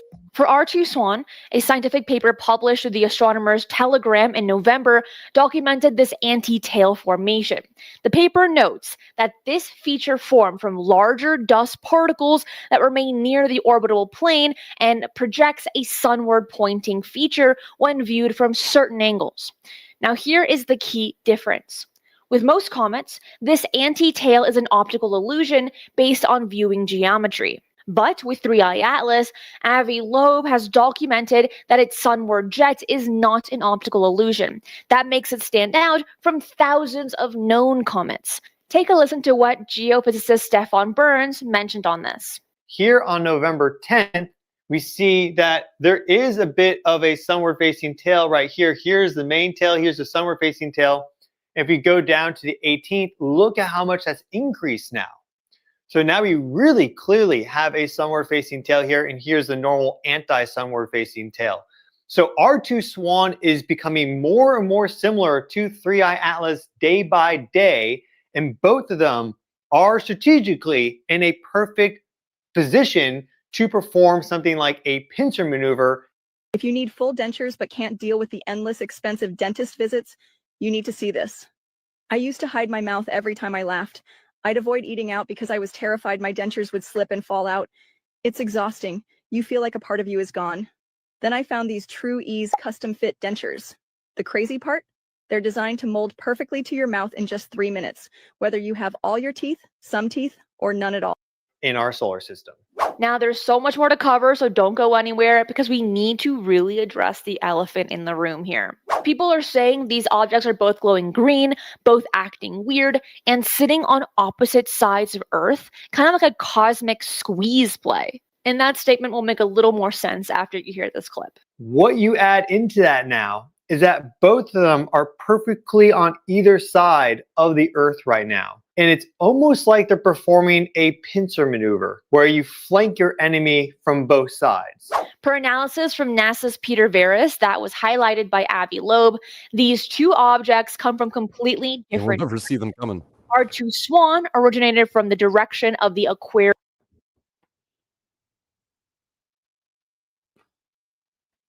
constellation. 3I Atlas arrived from Sagittarius near the galactic center. They are two completely separate objects that happen to be in our solar system at the exact same time. But you might be asking, Christina, why does this matter? R2 Swan is scientifically interesting. The comet underwent an outburst in late September, brightening to magnitude 5.9, which made it nearly visible to the naked eye. At that time, it was actually in the same region of the sky as 3I Atlas and another object known as K1 Atlas, which came very close to each other from Earth's perspective on September 29th. R2 Swan is now fading as it moves away from the sun and Earth, and its fragmentation means it may become even harder to observe in the coming weeks. Meanwhile, 3I Atlas continues its journey towards Jupiter with a closest approach to Earth coming on December 19th. The facts are clear. R2 Swan is rewriting what astronomers expect from comets. What drives its strange activity is still unknown, but its impact on science and technology is already undeniable. The question is not whether these objects are connected, because based off of the data, they're coming from very separate places in space. However, the very strange thing that everyone's paying attention to is that they are almost exactly perpendicular from each other on each side of the Earth, creating this pincer maneuver. That seems rather strange, doesn't it? The question is, why are we seeing so much activity in our solar system right now? Is this just statistical noise, or are we finally paying attention to what has always been out there? I'm Christina Gomez, and that is it for today. I will see you again next time for another UFO. All right, and here we go. I have no idea what this is. I didn't vet it. I'm going to go ahead. I think You just saw Rachel's face and you're like, yeah, it's probably good. I actually popped up something on Facebook, and this popped up, and I'm like, oh, wait a minute. and there's no sound. Okay, so let's. Where's the sound button? Are you kidding me? Up on the top left. Oh dear. Top left. Go around the blue shit. The blue Dude, wording. I don't. The blue wording. I Up can't left. find the sound on this thing. You made it pop up twice already. There it is. Go back. Go to the blue writing where it says Psalms 19:1. Put your cursor over it. Oh, look at that. Ancients believe in a firmament. I did not think it was going to go this way. It's you're going to want to stay till the end for this one because I throw something right at her that I didn't even expect. It was my intuition. Must have been. But we'll just call this part one.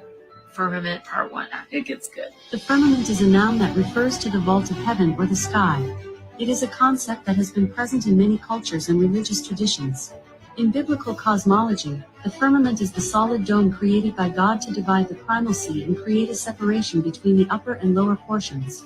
This concept was adopted into the heavenly spheres model of the medieval and classical eras. However, with advancements in astronomy, the firmament is no longer considered a physical dome in the 16th and 17th centuries. Alexa, was the firmament considered a dome before the 16th century? From Answers.com. To the ancients, the firmament was a solid dome that held up the primeval waters, while the sun and moon were in the sky below the firmament. If the ancients believed in the firmament and the firmament is in the Bible, why don't we believe it now? From Logos.com. How we interpret this challenging word in Genesis 1 will depend on how we think the biblical authors pictured the universe, as well as on our hermeneutical presuppositions. Alexa, what's the hermeneutical presupposition about the firmament? What's what? In the context of biblical interpretation, the hermeneutic presupposition about the firmaments is that it is a ceiling or dome-like structure that stretches out to create a solid canopy over the earth. This canopy is believed to separate the heavens from the earth, with the firmaments playing a crucial role in regulating the weather and the water on earth. Alexa, why did the ancients believe in a firmament? The thing about In AI biblical is that you cosmology, can coax it into saying anything. That's why I don't like these AI videos, because AI is programmed to tell you exactly what you want to hear. It wants you to like it and keep interacting. So it'll Right. tell you what you want to know. It I gets hate to know you. Yes. It finds the answers to which you think it thinks you're seeking. So Yes, exactly. everything It's it trying says to it's feed. regurgitating from the internet, but you can Mhm. find anything on the internet. Yeah. firmament is the vast solid dome created by God on the second day of his creation of the world to divide the primal sea into upper and lower portions so that the dry land could appear. Oh, we were just watching TV. Alexa,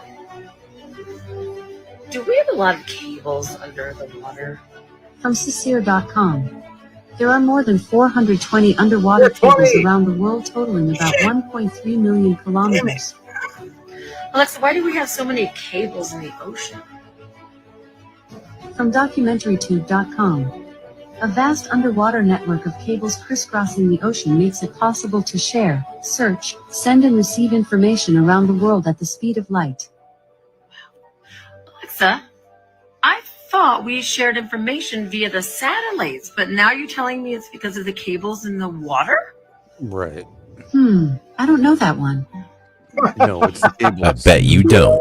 There's not that much that goes satellite. It's all And cables. again, It's always why been would cables. she even let out of jail in the first place? Guys, it is scary the direction our world is headed. You've probably seen this before, but isn't it crazy that if you go to one specific side of Earth, it literally looks like there's no land and it's just a massive planet covered by an ocean? This is actually the most isolated place on Earth, called Point Nemo. It is the I had this furthest guy's from any video up. area you can get It's anywhere on good. Earth. Did you do this part? Because I skipped the This beginning. no his whole video was good. This it this is. last go around. Yeah, I was yep. pretty impressed. Mhm. What's insane to think about is if you were here alone on a boat, the closest other people to you would be the astronauts on the International Space Station at 250 miles away. And the second closest people would It's likely 'cause it's be the probably people on Easter case many times over. Island at 1,600 miles away. Point Nemo is also extremely close to the area where the bloop was heard. You know, that presumed unknown sea monster, if it's not just an iceberg breaking in half. But this is also the location of the lost Lovecraftian city of Arlier, you know, where Cthulhu is is imprisoned in the story. So is the bloop actually Cthulhu? I thought it was super cool, and I wanted to talk about Point Nemo again. So there you go. Point Nemo isn't empty. It's avoided. It's basically Earth's do not disturb zone, okay? Guys, even the closest humans are astronauts. That alone should tell you something is off. Yeah, that's kind of weird. The government has retrieved at least 2 different alien species, and that one of them made contact with the crash retrieval team. What does that mean? Does that mean it was alive when they captured it? One of the intelligence officials in the film speaks about an event that happened on a U.S. military base where 2 UAP approached the base. One of them landed, and apparently non-human beings exited the craft and interacted with members of the Air Force and the CIA. Now, here's the thing: these all sound like extraordinary claims that are hard for people to wrap their head around, right? Yeah. But these are 34. In my film, there's 34 extremely high-level military, government, intelligence officials, people who have been trusted with very high-level security clearances, people who have been involved in, keeping this nation safe in many different ways, and people who we trust in a lot of scenarios. And these interview subjects range from our Secretary of State to sitting senators to former, Director of National Intelligence, a former Secretary of Defense, leaders from the Pentagon, leaders from the CIA, leaders from the Air Force, leaders from the Navy. I mean, the list goes on and on. It's really hard to ignore what these people are saying. It's really hard to say this is one kooky person doing this when you have this much experience in every level and every branch of government all coming together on camera to say, not only have we retrieved alien spacecraft, we've retrieved alien remains. Yeah, and keep in mind, these are people that are not aligned at all ideologically or politically, right? But they're aligned on this. So it's 34 senior officials sharing one truth. Yo, that's actually low-key terrifying. This man was just on the Joe Rogan podcast a couple days ago. I grabbed a pretty interesting clip, so let's check it out. Private defense contractors have this technology. Elements of the government have this technology. You're convinced. Beyond convinced. And what do you think that technology consists of? I have been completely convinced by multiple members of the intelligence community, the military, senior leaders in government, people who are running the Senate Armed Services Committee, the Senate Intelligence Committee, someone who sits on the White House National Security Council, that our country has recovered dozens of crashed craft of non-human origin and done so since the 40s. And there has been success for reverse engineering elements of this technology. And the same thing has been happening in China and Russia. And it's a very real situation. It's a high stakes situation. It is referred to as the atomic race on steroids. And I am completely convinced of that. I'll tell you what, guys, I used to believe in aliens, and I'll tell you when it changed. It changed right when the government came out and said they were real. Most people will never be able to zoom into the sun this close because it costs about a $40,000 setup with the lenses and fancy camera. This is not AI. This is weird looking, man. I didn't get That's that. wild. It's wild, dude. Wait till you see these views of the sun, man. It's like extreme physics going on. Dude, it's It could be crazy. like liquid metals or vapor metals or who knows. Is it Who really? knows? Is that what they're really doing though? Looking at the sun? Now, Yeah, some well, call that's it what the solar telescopes pointed out.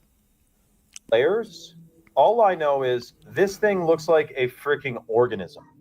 And if they're lying about the moon landing, if they're lying about space, if they're lying about the nature of our reality, then you can also imagine we may have been lied to about the sun.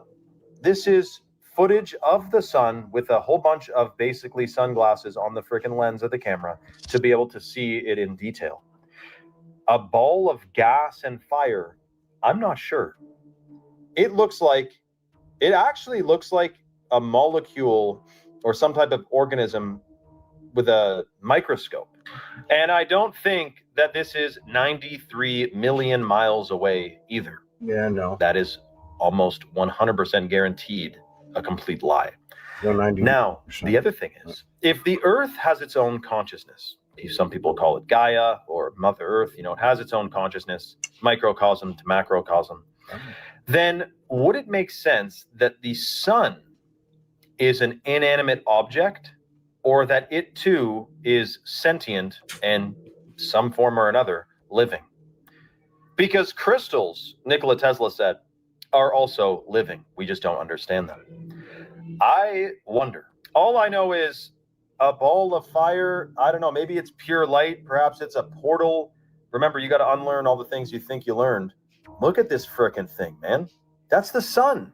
Nothing like a close-up of the sun to make you question both science and your own sanity. How do you unlearn something? That's what I need. How do you unlearn?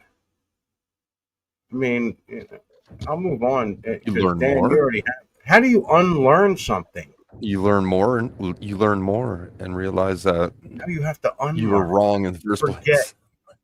How do you forget the bullshit you were taught? You got to learn. You got to keep learning. We're always wrong about everything. You got to learn more. So you don't unlearn, you learn more. Right. And then you discard what is not quite true. See, a lot of things we see incorrectly because we assume so much as humans. And this is a good example here, like the earth being like consciousness or something, or being alive. And it depends on how you define being alive, right? So I think most of reality, and given what I've seen, most of it from the Mandela effect research, is that like if you like all of reality, so that would include Earth, that would include the sun, it would include all matter, with anything that's energy and information. If you put information onto it or into it, implement it from us, from our consciousness, or let's say some other entity, an actual entity, there's a reaction, or there's a I guess reaction would be the best way to put it. And the reaction is makes, from our perspective, seems very lifelike. And that's like the pagans used to worship nature. They probably seen and understood more than we did, but they're wrong. It isn't consciousness. It isn't an entity, but it came from God. God created everything, and he is that, right? At the very least, consciousness and whatnot, and an entity or more. So reality is sort of alive, but it depends on how you define alive. And I don't think it's alive as in its consciousness directly. It's sort of like, which I don't want to say the Holy Spirit, because I could be wrong about that. But I want, like, if there's a reaction in a way that, like, if you put feeling and ideas into an inanimate object, and then, I don't know, it changes or whatever, turns a color. Well, it wasn't that it knew what you were thinking on a conscious sort of logical level. It's you actually implemented that into the object. You did that, right? It responded, but it responded because of what you put into it. It's not alive. It comes from life, and it acts in a very lifelike manner, reacts in a very lifelike manner. And us as simple humans assume, oh, it's alive. No, it's reality. Reality's wild, right? God created it, and it's like way more than we can even perceive. And sadly, our little simple brains go, oh, it's alive. It's Mother Earth. It's Gaia. No, it's a big rock. Trying. Which is actually a bunch of energy, and that energy can hold information. Humans been here a while, so there is a lot of information here, and information that can come to the forefront if you bring it to the forefront. Something does that, right? And one of the reasons how I see how it interacts with the Mandela effect is the way Mandela effects change in a manner that seem to have meaning. Also, like if there's a massive change on a geography level, all of a sudden some area may have tons. For a good example, the west coast of BC, there's all these massive more amount of ferries and stuff, because the way the waterways go much further inland and stuff, and many more islands that are populated with cities that probably weren't before. So it isn't like someone had to sit there, and this is where I realized, like, this is not implemented directly from humans. It's not humans doing this on some logical level. There's no way you could plan that amount of detail, of all the people and brainwashing people. Okay, here's the driver of the ferry, and then, well, how does he get his fuel? Who built the bridge? You got to implement all these memories and all this stuff. Like, you can't do that. It's literally impossible. There's so much information that would have to change and be implemented. So essentially, for many reasons, that being one of them, it has to just happen naturally, like very, very easily. So sort of like a dream. A dream just comes out of nowhere. You really think your mind logically set all that scenery up? like everything and created it all from a logical level. Wow, how deep are your dreams? It just is. Any dream. Think about it. How does all this detail within a dream exist? Oh, your mind made it up. There's detail in your dreams. There's everything in your dreams. You're in a whole setting that you've never been in before. Yeah. Think about it. You're in a room. There's whatever. Everything about the surroundings is in many cases something you've never witnessed before. So your mind just like logically planned and made all that up. No, it happens instantaneously on a natural level. It's just like reality. But where's all that information come from? It already exists. You're just sort of pulling it, like pulling Lego pieces or whatever, right? It happens very, very easily. And so when things change on a Mandela effect level, like you could say almost a magical level, things just normalize because of information that already exists from other humans that existed before. Anyway, I'm done rambling. No, you're good. You're good. I was just I had to do a break here for a second. This Ann Hansen sent me these from Facebook, and up to there, of course, she's used AI generator to make up some new football teams, college football teams. The Kentucky Chickens, right here. The Colorado Trees. Yeah. Right, that's pretty good, right? Mountains. The Florida Mosquitoes. Fuck yeah. The New York Mutant Rats. Okay. Oh, that's wonderful. The Hawaii Blobfish. Okay. The Texas Tumbleweeds. That's cool. I like that. That's good. The Lancaster Turkeys. All right. And that's it. We All had our mascot was a beaver, so I can't really make fun of any of these people. She's put you back up. The beavers. Mighty beavers. Yep. The mighty beaver. All right, here we go. This is for Dan. I got this one for Dan. I have nothing for All right. you, Busy, because I'm not allowed to put up cute cat videos. Didn't say that. Well, I'm just saying I could, but if it's cute cat video time, this then is for yes. you because this dude, I like his content, but it's the snap. It's the snap. What we got here? Got a blimp? Oh yeah. UAP task forces The snap. to a broad crash retrieval program. These are retrieving non-human origin. Dude, go back to that guy again. Spacecraft. It's coming up. He looks like Dr. Lupo's kid. It's Throwback Thursday. He looks like what? Dr. Lupo's kid. Like he had a love child with some girl. Lupo. You remember Lupo? Wow. Yeah. I'm just saying he kind of looks like Lupo. Like if Lupo he kind of looks like his kid almost. But I guess he's about as old as Dr. Lupo. So Happy Thanksgiving to all who celebrate. I hope you all enjoying and are eating a lot of. I got an old guy that I still talk to that would come on the show and hang out. we'll talk about it after the show. Okay, go ahead and keep playing. Go ahead. Since this holiday's always on a Thursday, today we'll be taking a look back at some of the craziest UFO sightings on the channel, including UFO anomalies that have been captured zipping across the sky, and one video of one seemingly skipping across the sky, which was crazy.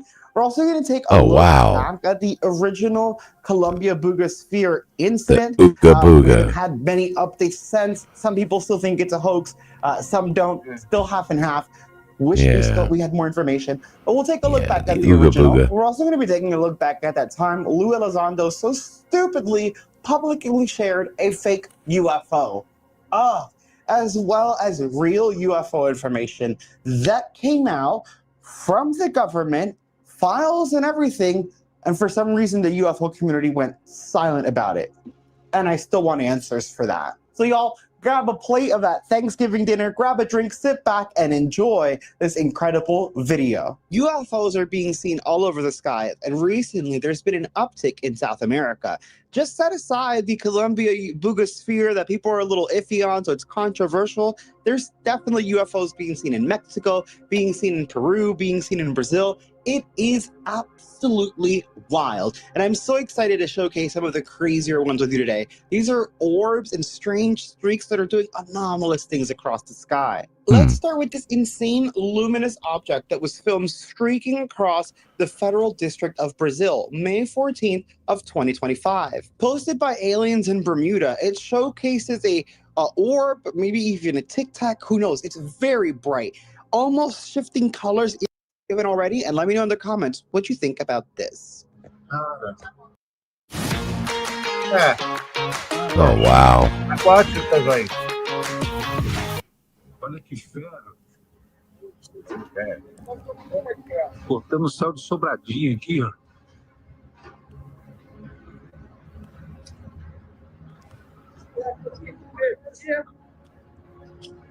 O que é, eu não sei. Mas dá pra ir. Já perdi ele de vista. Holy shit. Ah, olha que fera. It's definitely not a meteorite. É um cometa. Why do you say that? Just because it's moving. Well, it's not falling apart. It's moving too slow. A lot of times they're moving much faster than that. True. Usually. Like, what was that? And Again, it they reminds don't me of the typically one we change colors either because they very burn red. up fast. Yeah. Well, it's kind of red and green. Oh. the 3i Atlas was blue last week, and it's back to green. Yeah.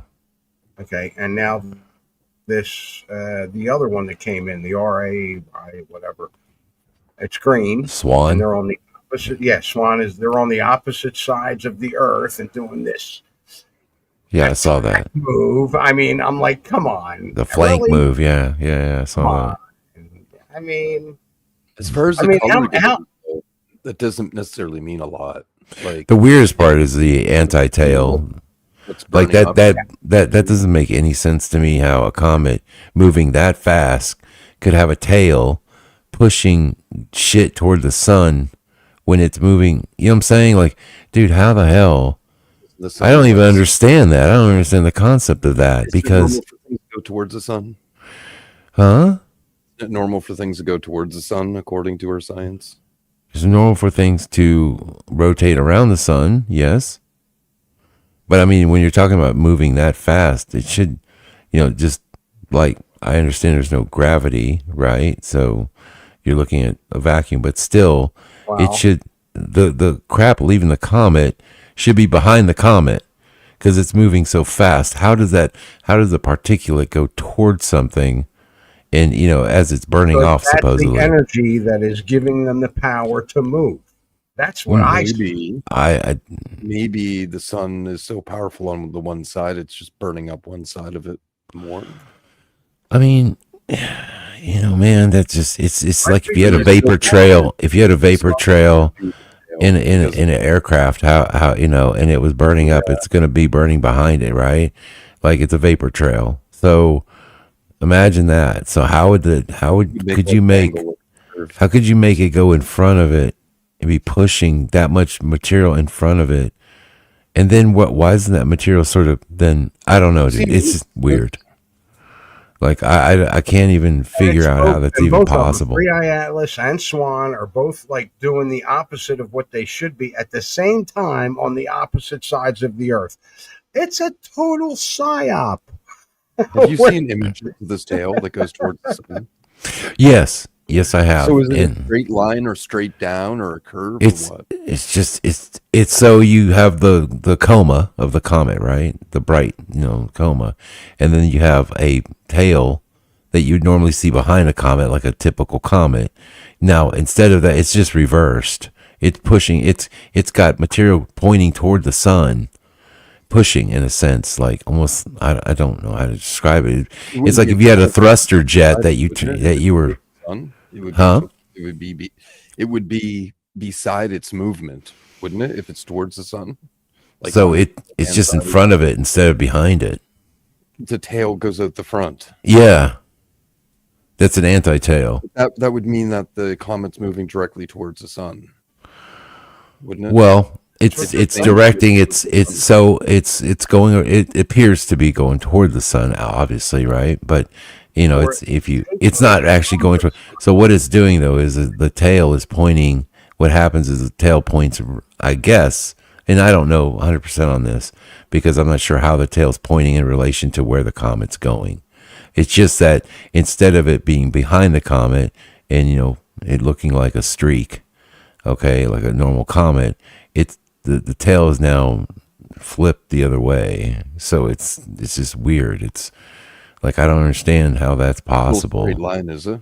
And it's moving, super fast. So you would think even if it was pushing shit in front, the comet's speed, you would literally be going through the shit that's pushed toward the front. So it'd still be kind of in a sense going behind the comet, right? Like, because this stuff, dissipates around the comet and everything else. So I just don't understand how it creates this coma-like tail that looks like it's forcing energy out of the comet. For what reason? Like my one reason it looks to me like it's trying to slow down, perhaps. Like to me, it's like, okay, if everything, well, listen, it's what the way these things work. The way these things work is that these gas. Okay, things burn off the comet, right?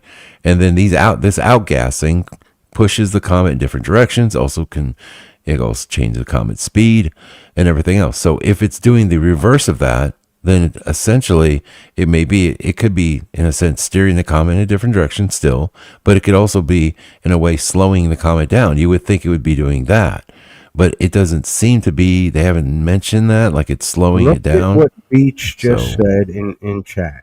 Beach just said propulsion doesn't work in a vacuum, and that's the whole point. No, I get that. That's what I said. I mean, I get it, but at the same time, it's very unusual for comets to have anti-tails. Anti-tails. That's what they call it, anti-tails. Really? These are the first two. What do you mean unusual? Huh? It's never been done before. These are the first two that had reverse tails. These are the first two. Well, I don't know if it is or not. I mean, I haven't studied every comet that has gone through our solar system. I mean, one, so I just believe I've never seen a comet do that. From all the comets that I have looked at, and the ones that I've actually viewed, never seen that before. So, how did that Crab Nebula work out? Did you get anything good? Huh? The Crab Nebula? Did that work out? No, it didn't. It didn't come out as good as I wanted it to. I'll have to do that one again. All right. You know what else So this step one's? one, as much as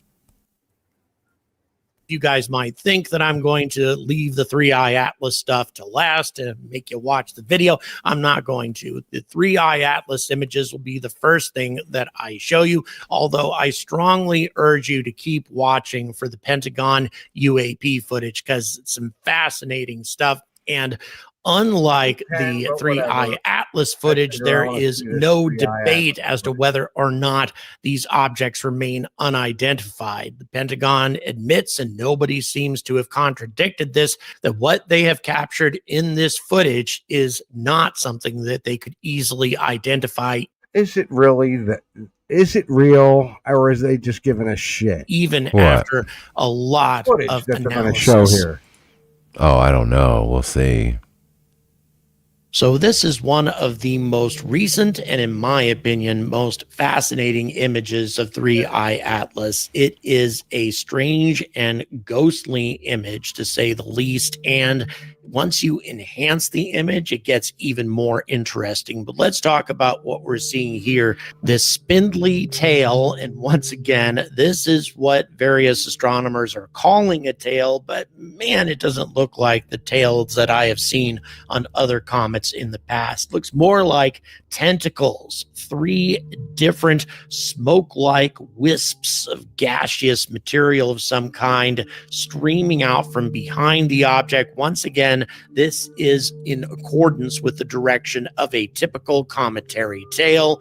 It is heading in the direction of the solar wind. But what is more significant is the anti-tail, something that we talk about all the time with 3i Atlas. It doesn't show up as well when you resolve it to this level of brightness, but if you look at it this way, then the anti-tail becomes very, very apparent. Indeed, the structure of all of these jets become... See, now, that's not what I understood.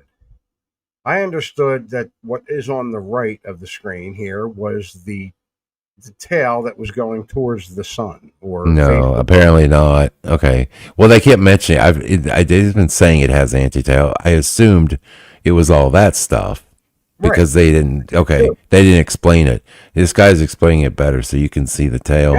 It also has an anti-tail as well as a normal, or well, I'd say somewhat normal type comet tail. Yeah. Right. We're going to call it anti-tail. Extremely apparent. This doesn't look like a comet, and I've inserted a typical cometary image for you just to give you an idea of how radically different this image is and how different this object is from a typical cometary image. It's just astonishing how unique and bizarre 3I Atlas is. Once again, regardless of whether it's natural or not, this thing does not resemble any comet that I have ever seen. And believe me, I've been studying astronomy for decades. I'm sure there's a few comets out there that might be a little similar to this thing, but really it looks quite unique. And again, the color keeps changing all the time too. Green currently, but it was blue about a week ago.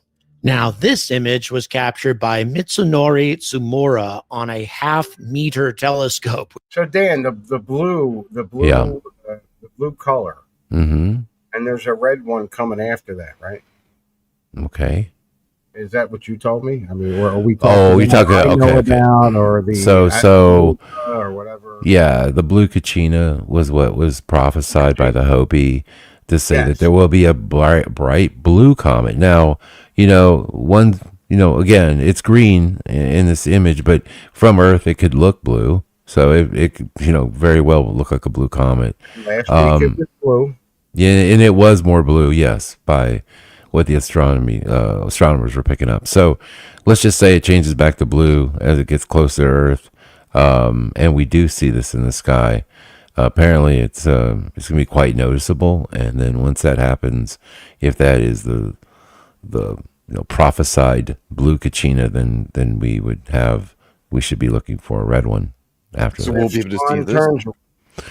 Well, we'll see. Its closest approach to Earth, its perihelion, is on December 19th. That'll be its closest approach to Earth. And depending on what it's doing now, I guess right now it's already supposedly moved closer to Earth by half the distance it was going to pass it originally.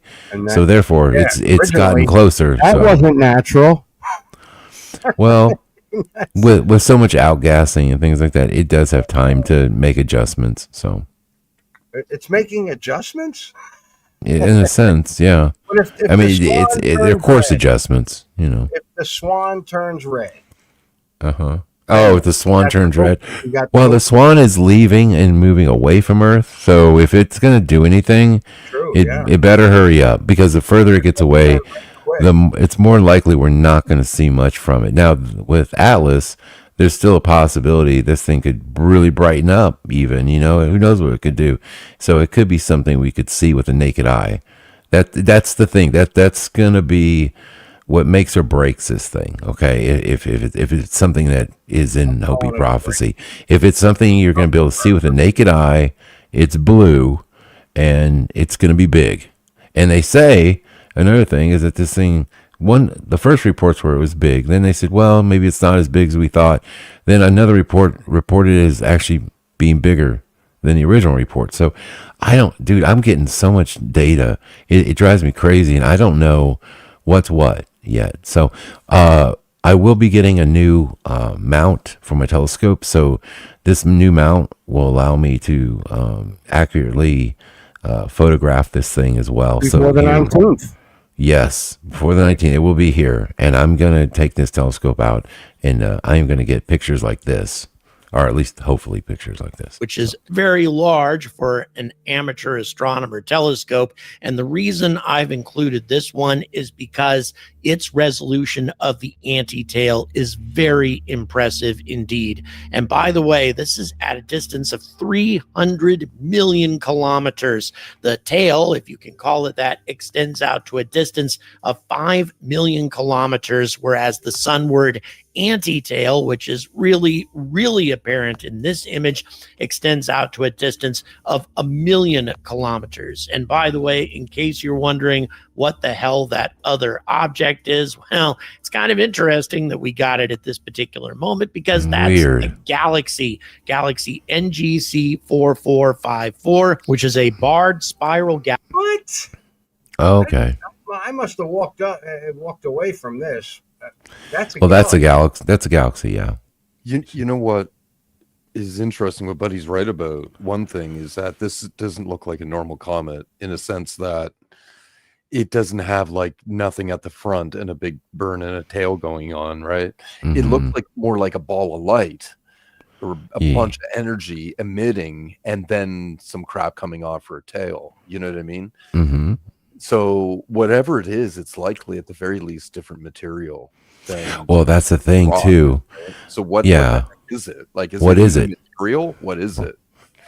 Well, they're saying the scientific explanation for all that is that this thing may be billions of years old. So they think that we're talking about it could have material from the beginning of our galaxy, the beginning of the early universe, because they're not really sure how old it is. So they think that it could be made up with all kinds of exotic materials that could be causing. It would be all a bunch of isotopes. That could be a ball of radiation material. Man, like a who nuclear knows? reaction flying around. Sure, that's what it looks like. It could be something like that. I'd love to get a really close-up, clear image of this thing. You would think, but unfortunately, NASA always lets us down with the Hubble and other telescopes. Man, I swear to God, what did we spend money on? What did we spend money on? I don't get it. Anyway, I still get my 3 cents a month. Yeah. Taxes, whatever. This kills me. Is this thing here inside the dome or outside the dome? And it's supposed to be a galaxy. So it's in the firmament. It's got to be in the firmament, right? I guess it's a galaxy. Yeah. It's a galaxy. It's what it looks like. Sure, not buying all this. Hey, man. Yeah. Galaxy located 123 it's a spiral million thingy. light years away. A spiral thingy inside. A spiral thingy. Yeah. Yep. It's got to be inside the firmament. No or yes. Because if this is inside the firmament, then this definitely is. And these maps that I got. I'll play Can I play a clip for you, real quick? Because they got these maps of the universe, whatever you want to call it, that have the domes all over the place. You know that. Have you seen that? Because I can go find it, but damn, I think I got it on here somewhere. You got something coming up? Yeah, I just want to share something about. It's kind of about it's an interesting concept, and I think it's pertinent to what we're talking about. It explains some stuff. So just keep that right there, okay? And what I'm going to play is Eric Dollard, kind of how he created a universe, okay? And it's really interesting. He accidentally created a universe. Accidentally, yeah, for I don't know, a second, 2 seconds, there was a universe that he created, and he actually saw it. And he believes that it has something to do with the electromagnetic universe that we're all part of. And he said that, anyway, he'll explain it, but it's fascinating. It's fascinating. Can't. I just don't have the time. They're like going at it. Layers. I get the layers. I don't get the Bob wrong because Bob might not be wrong. You can't go just wrong. I get the layers, and I get. I don't hear anything. Am I off here? Did I mute myself? No, Dan? the only thing I hear is you, Suso, so I'm guessing something else is up. All right. Because the whole Suso, the so-called dome means heaven. Okay, I get that, and I wouldn't have gotten that before this show here because I've gotten the whole idea. Okay, I get it, and it's totally something I don't understand, but it's not. It's unlearning. It's like this is what I learned. No, I'm going to get rid of it completely, and the dome means heaven. Well, what did heaven mean before that to me? So he goes into his room and he pulls out this screwed up cardboard box, about this big. He dumps it on the table and he goes, "Well, you're so smart. Tell me what these are." And I go, what do you got here? He goes, these are my father's tubes. Okay, well, I knew about the TV, but these weren't TV tubes.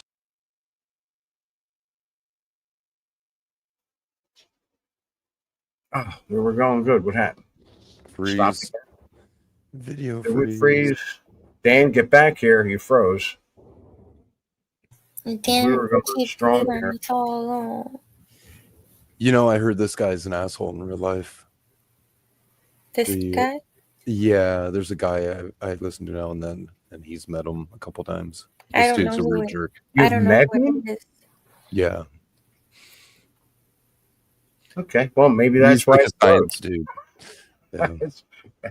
Yeah. that could be the truth telling us it freeze. Okay, Stop. So I pick Go up the tubes. somewhere I've been else. playing with Here tubes we since I was 6 years old. My grandmother used to build them in RCA. It's just in my genes.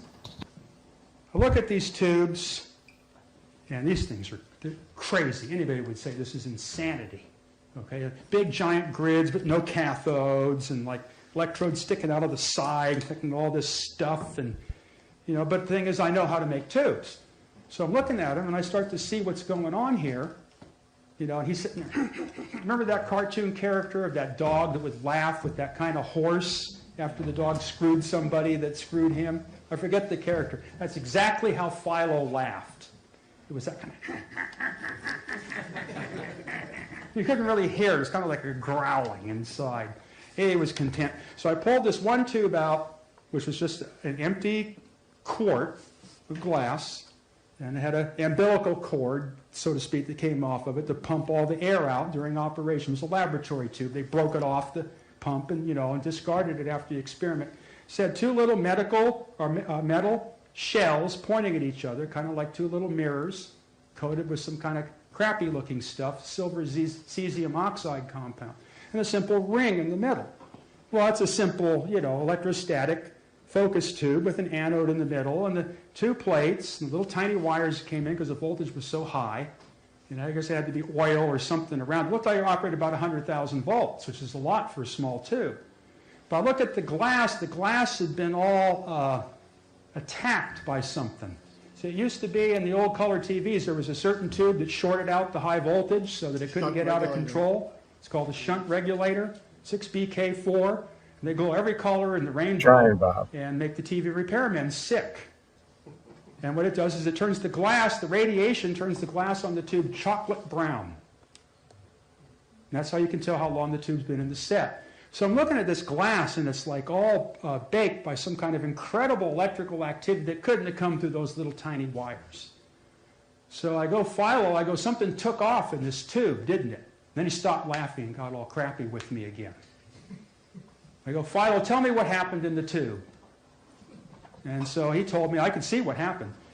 What happened is and this is about 1932, is Farnsworth was working with a radically new vacuum tube technology that did not use any of these glowing cathodes or any of these emitters. The patent situation back then was such that RCA owned radio. You couldn't build anything. That's what started in Bolinas with the Alexanderson system. Lit this thing up, a star appeared in the middle, turned off the power, and it stayed there for a brief period of time. So that changed my life forever. So here you have this giant laboratory and all these billions and billions and billions of kilowatt-hour dollars being expended and all the grooviness and frigate bird activity that goes along with it.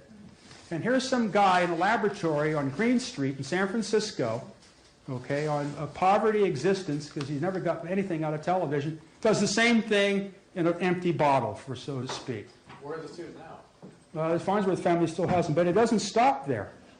So what happened is my first laboratory got destroyed in San Francisco, and that's when I lost most of the RCA equipment. That's all based on the campaign slogan, Diane will make a difference. So that's when San Francisco basically swirled into the outgoing tide. So my 8 cents a square foot went to $1 a square foot. So now how are you going to move tons of switchboards 15 feet high, transformers that weigh 4,000 or 5,000 pounds? Commonweal had already smashed the rest of it at RCA. The Park Service got my warehouse at Fort Mason Pier 3. So everything went to the dump. And it was time to eat out of garbage cans again for another couple of years. So what I did is I made friends with a high school kid up there in Bolinas who was a prodigal genius type thing that Philo had trained at an early age. The kid was a genius beyond belief in a lot of different areas. He started hanging out with me. So we built a laboratory in his bedroom. So what I did is I took some of the remaining pieces from RCA and configured them. I decided, well, there's nothing else to do with this stuff other than make a Tesla coil. But make it the way Tesla decided to make it. At any rate, to make a long story short, we worked with this, we experimented, went out to RCA, got more transmitter parts, because I could always go back out and get more, because the station was still operating then. We build this thing, I take old burned out street lights, we're using the experiment, we get dumpster loads of them from Lease Light in San Francisco. The street lights off of Van Ness Street. They pull them out every certain amount of months, and there's a whole dumpster full of them somewhere. There used to be. We put the street light in these monopolar fields that I just described from these coils, and the street light that we used for this experiment was the one we'd used previously for all of our spark gap experiments and everything, and something had started to transform with the bulb. We put this thing in the field within a matter of a minute or two of working the thing in the field. You have to be careful because they explode violently. Full galaxy appears inside the bulb, just like a picture of one of these Nova TV deals. You can spins, whole thing, the stars, the nebulas, the suns, all the colors of the rainbow is spinning inside a burned out street light and virtually powering and containing itself, which has gone beyond the Farnsworth. Now we have a whole astronomical creation floating around in a light bulb on a workbench, and then it explodes the bulb. But after it explodes the bulb, for like 1/10 of a second, it's not long, it sits there without any bulb to contain it. That's the creative force. This electrical monopolar field is how creation comes about. There is no evolution or any of that type of stuff. It's the electrical field at the time creates what exists, and it's always changing this way and that way. All living organisms are all based, just like all machines, are all based on the same mathematical function. All trees, plants, flowers, humans, everything's based on what's called the golden ratio.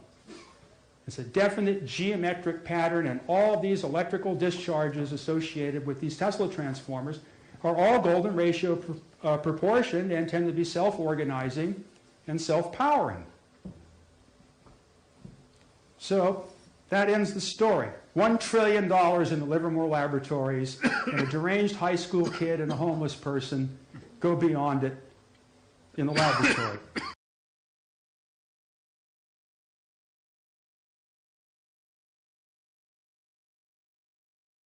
Now what happened? It's gone again. Kitty. It sounds like somebody was dying. Oh, Dan, don't be jumping around and muting me and then jumping around. Dan says, "Why can't you hear me?" I don't know what's going on. All I hear He's is gone. He should have just left it with me. I could have fucked it up. I could have screwed it up. I mean, little geez. man has found a paper bag. That's what we're hearing.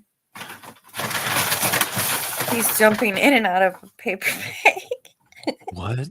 That's an animal? Yeah, sucker. Yeah, I gave him a He paper can mute me, but he can't unmute himself. I gave him a paper bag because he likes the noise. You know, he's jumping around in there. Oh, great. I'm going to go have a smoke. You guys have a good time. I'll be back in a few. Perfect time, We'll just increase the dead air. Dan, just try to leave and come back. I can't smoke inside, so I got to go out. I had some stuff I could have just played and left and came back, but no. No, okay. I hate it when you guys just leave and come back, because if I want to ask a question, the video is still playing and nobody can hear me. Well, you know what? All of us can't smoke cigarettes inside. I don't know that you smoke, Fizz. I'm just, I'm saying. Yeah, I smoke inside because it's 20 degrees. I'm not going out there. I am not going out there. Oh, that's great. You know what you should have, Fizzy, is a fan right in a window, and so it sucks most of it right at it. I can't have a fan when it's this cold, though. Smoke inside, like the rectangle ones you put in windows. There's only So it's working one the whole time. there's only one room in the house that I smoke in. I see. Yeah, that's good. It's awesome. Yeah. That's a riot. Dan, I don't know what you did. Yeah, you should do what Fizz said and leave and come back because, right. Yeah, we don't know what to do. I mean, we could do something if we had control. Well, I can't do anything because all I hear is a little man being a menace to society. Here we go. You could talk about your kitties. I'll play some shorts. Okay. So, he gave it to you. Good. I'm gonna go smoke. So, tell me if we I do can want this to. I'll one be or not. listening on my phone. Or so I'll skip it ahead or whatever, you know. Whoa, watch this. Can you hear that? Yeah, I can hear you. I'm just muting so you don't have to To be a listen. raging atheist, bro. Always made fun of people that had their hands up like this at church. Till one day, dude, December 2nd, 2015, bro. In my shower, crying, bro. I was upset. Had some stuff going on, okay? That's a yes. I started singing a song from Vacation Bible School in the shower, okay? I'm like trying to get reconnected with God or something, even though I didn't believe in him at all. I get out of the shower. I find a Bible. I open the Bible, and the sun projects light onto the freaking Bible. And I was like, this is weird. Open up the Bible. First thing I see, you should love your neighbor with all your heart, all your soul, all your mind. It was the lyrics to the song I was singing in the shower. So I say, Jesus, are you watching me? And my phone gets a text and goes ding at that exact second. Then I say, Jesus, is that you? My phone goes ding. And then I say, you can communicate to us through our phones. And my phone goes ding again. You guys, I am telling you, I died. I died right there. Okay. My eyes have not looked the same since. Okay. In that moment, it was baptism by fire, bro. My tongue, I could not talk. My throat was complete. I was realizing in that moment, Jesus is real. All these things, all these awful things I had said, all these years and years wasted. I was like 23 or something when I realized, dude. So I found a YouTube video where it said, call this number and get saved. So I called the number. I couldn't even talk on the phone, bro. The guy was so nice. He was like, oh, this happens all the time. I'm just going to pray this prayer with you. Dude, that's how Jesus got me. He's real. You could be chasing an American aircraft and be like, ha ha. And then Dude's right, though. When extreme things happen, your views or perspectives change so much. And so extreme is so shocking that a part of you dies. Like the way it used to be dies. It's gone. Do you want to hear a weird story I've never told anybody before? Sure. Well, I asked got a question before, and I know you're not supposed to ask like a Ouija board, but I just kind of said knock once for no and twice for yes. And I didn't get any answer. But when I woke up in the morning, my hand had a muscle spasm and knocked twice on my bed for yes. Oh. And that should I ask what the yes for is for? The question isn't important. That's a no. The just random muscle spasm in my hand to click yes. Yeah. That was nuts. I don't get muscle spasms. I'm too young for that. I think. I just thought it was odd. Yeah, you never know. I have had probably like 2, let's say on average or whatever, like a couple synchronicities a week lately for the last month or two. And maybe not quite that much, but consistently. But, you know, I've noticed some synchronicities coming up. Even earlier, like Suso yelled out the 420 bit. Literally, that was like 2 seconds, 3 seconds before that I had lit the first joint that I've lit in over 24 hours. Anyway, it's weird. This could change. This next one is about AI, sort of creating games as you go with some vintage game. It's kind of neat in one way. I wouldn't really like it, but it's kind of cool. video games forever. You know Doom, one of the first FPSs ever. People have got it to run on everything. Treadmills, graphing calculators, pregnancy tests. I grew up with it. I got a Doom tattoo. What if we AI generated Doom? But not just imagining it as a picture or a video. What if we made a playable game where every frame isn't real? You're not playing the game, you're playing a series of AI generated images. That is exactly what a group of Google researchers have accomplished. What you're looking at here is not Doom. It's called Game Engine. Clever. And in short, what they did was have AI play through Doom, learn about it, and capture all the visuals. Then they fine-tuned a Stable Diffusion 1.4 model, and we get AI Doom. The game plays at 20 frames a second, and it looks at what has come before to figure out what's going to come next. There are just a few hints of something wrong. For instance, the ammo numbers sometimes flicker. The Doom Guy portrait does this a lot. But I could see some very unique experiences coming from this. Pretty crazy, right? I think he's gonna need a new name. All right, show off your Halloween costume. That's pretty sick. I am That's really good. the child predator. Yeah, we're gonna need a new name. I think he meant young predator.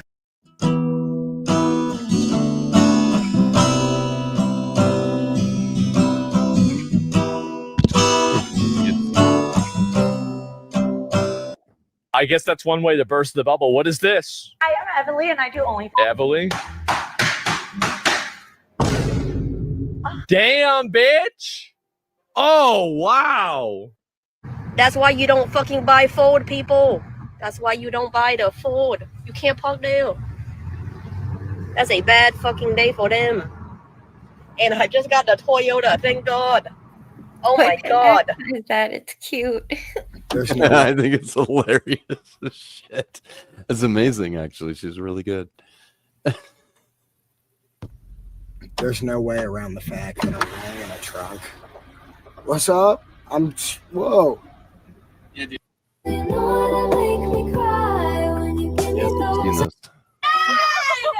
Stop! No! We're matching. Oh my God, please! This is embarrassing! Stop it! Do you remember the 90s? There was this weird imagination boom. Shows were constantly telling us to use our imagination, that it would take us far. It was pushed as the greatest, most wonderful thing you could possibly do. Anyone who grew up then remembers this push, especially from public broadcasting. It was a formative time that taught an entire generation how to pretend and that the worlds inside our minds were valuable. What happened to the imagination boom? Yeah. And if you even look at the life of Jesus, I mean, the Son of God, God on foot, if all he did was declare the works of God, if he didn't back it up with demonstration, they weren't going to be buying what he was selling either. I mean, think about one of my favorite examples is think about the story where the four guys ripped the roof off and lowered the paralytic down in front of Jesus. Well, what was Jesus doing at that time? He was preaching, teaching right there in that house. Jesus Christ was the greatest preacher who ever lived, but his sermon didn't make the book, but the demonstration of power did.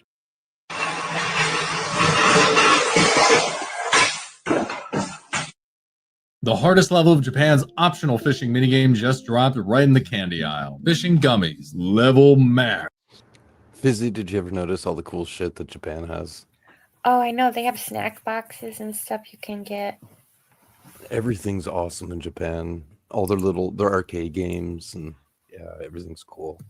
Vending machines. This level of Japan's optional fishing minigame just dropped right in the candy aisle. Fishing gummies, level max. 2 packs, 2 chances on the road to victory. 8 random fish, including a secret stage and 2 others marked level max.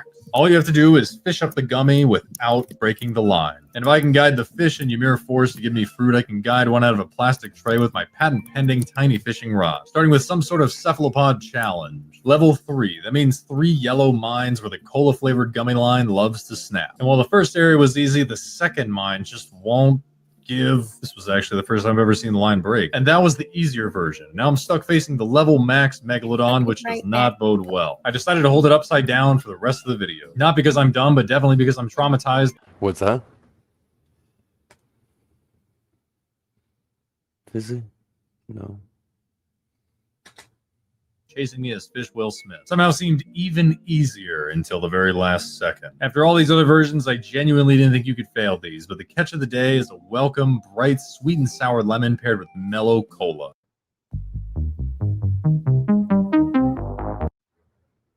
If we swap the moon with Saturn, our night sky would look like this. That'd be crazy. Or if Saturn was a lot closer, like a lot closer, I guess it wouldn't work. You know how this fire started? Yes, I do. It was because of my cousin.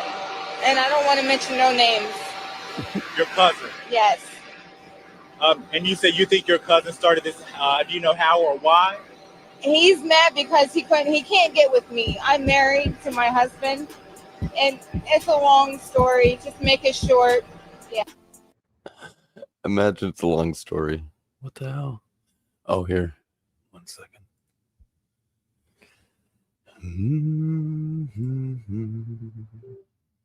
I have a new number. Number 8. Present, not just on chat.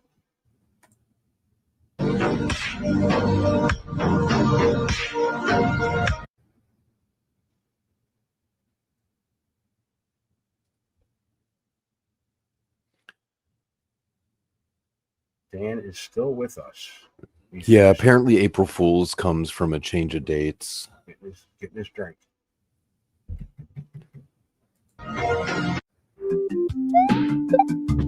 This guy's insane, by the way. This is like most ridiculous shit. I see this, I'm just like, I'm quitting. Like, no.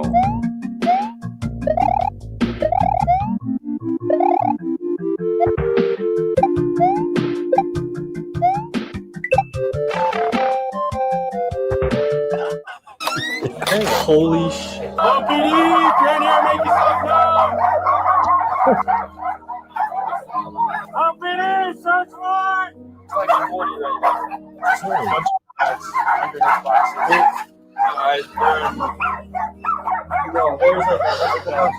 Dude, the ammonia is not good, bro. That's gotta be wrong. Oh, shit. This is not right. You know, well, did you see what Dan just wrote? StreamYard tried to bill an older credit card and couldn't, so they banned me during a live broadcast. No way. You know what? It went past the time of day, probably like the noon or the midnight period. Yeah, yeah. Wild. That's funny. I don't know what to do, but I can't stay awake much longer because there's a Christmas festival tomorrow I want to go to. How the hell could this work? Nobody has control. Yeah, Dan always has control and he can't get on. Awesome. Yeah, but he Good put me thing on I'm live, not on. so he had control through his phone. But he can't get it back on here? He can just listen. Yeah, but he's only going to listen to Noble, which is fine with me. I don't, it's okay with me. Since he's backstage, he just can't say anything. He can't click himself in. Weird. Try it. No, that would. No one. Oh, if he has control, I could bring him in on us. He can mute me, apparently. And then he could display me. It could kind of work. I mean, if he can come in and just switch me and Fizzy over, I mean. Yeah, I don't know what to do because I want to go to the festival tomorrow. But he can mute me. That's ugly. Thanks.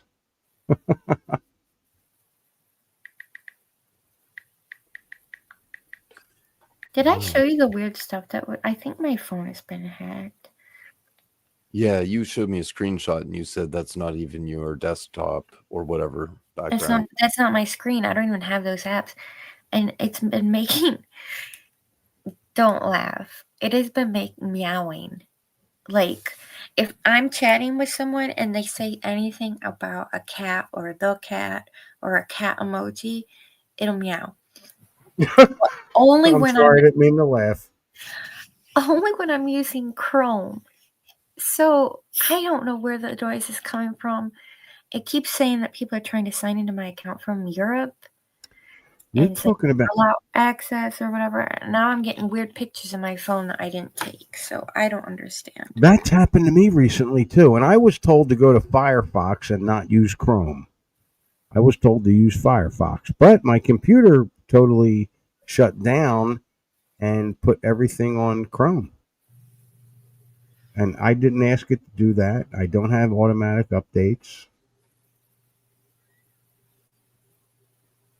It's kind of weird. Yeah, the parade is at 10:30.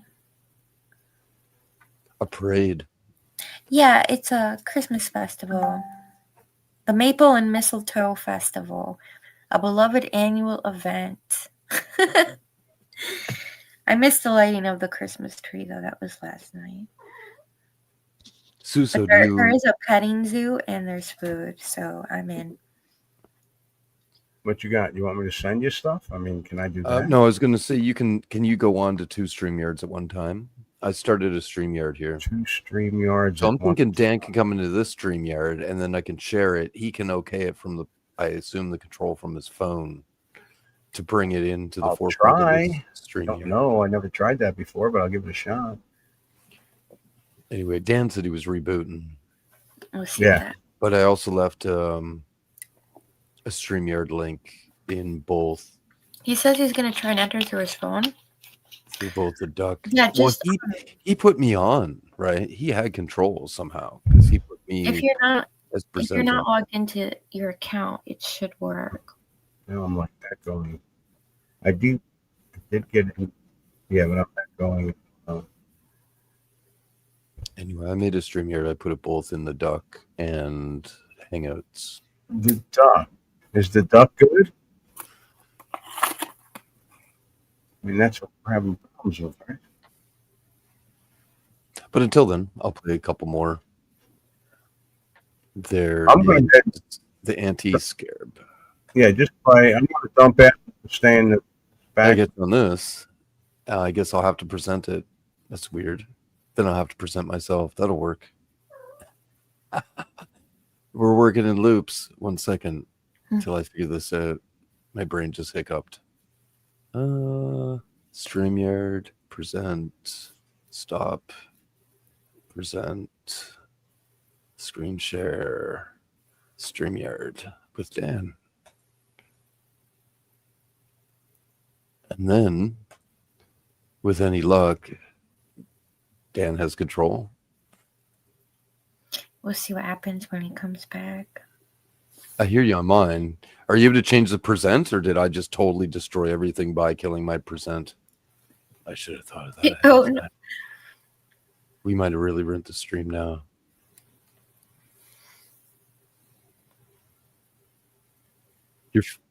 There you are. You were fading out a bit there. Yeah, I can't hear him though. Do you have control of the StreamYard from your phone?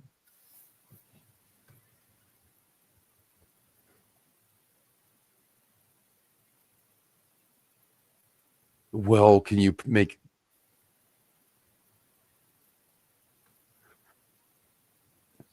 Are you able to present right now, like me, what I changed it, which is actually you and me, which might be weird. Might be echoing me.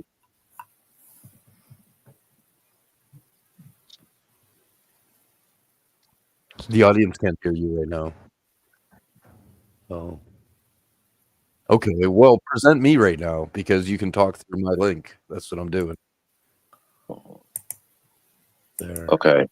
Well, this is ridiculous. Oh my God. Bro, what the hell? Can I ain't have a freaking avatar. Okay. You naked. I know. I just got a dot. This is sad. Dude, well, what happened? Yeah, so I guess it was time to pay the piper, right? And it probably happened at about midnight, and it probably went to, pay, and I knew it was coming up.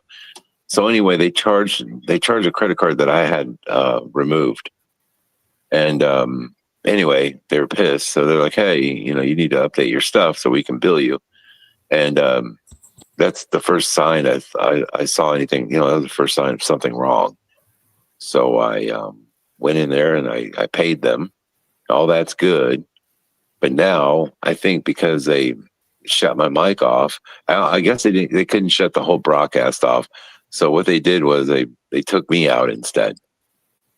That's bonkers. So what I'm going to do, Noble, I'm going to leave this, okay, because this is freaky. And I'm going to leave this, and I'm going to go try to put myself in through my it's a little too close to my me phone from the original broadcast, okay? Sure. All right, man. Yeah, sure. Okay. Am I echoing, Fizzy? No, you're not. But he Because couldn't. I have two audios going right now. He couldn't hear me. Oh. Maybe not. Oh, wait. Can that work? If I'm presenting him, you're right. Oh, Suso got knocked backstage like an idiot. So now it's just us. Way to go. Let's just complicate shit more. No, Dan has control. He said his mic just doesn't work. Oh, so he kicked him out. Sorry. No, Dan would have to listen. Would have to listen on his own stream. Yeah, I don't know. I don't know how this is gonna work. Yeah, I'll play a little bit of this. There's all these old books found, or ancient scrolls from 1,000 years ago. Like a lot of them in Tibet. Is it? I think, yeah.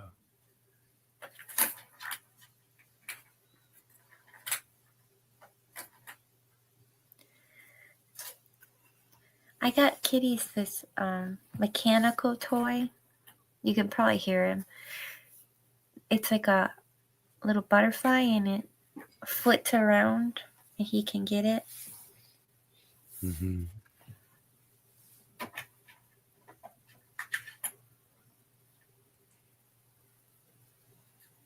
This is such a manly video. Just if you're male, it makes you feel good. Literally.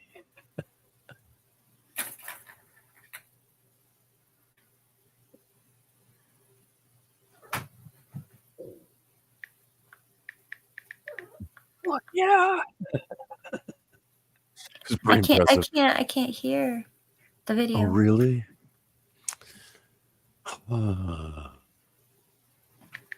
That sucks. Dan's probably busy. If you can't hear it, there's really not much point in playing it.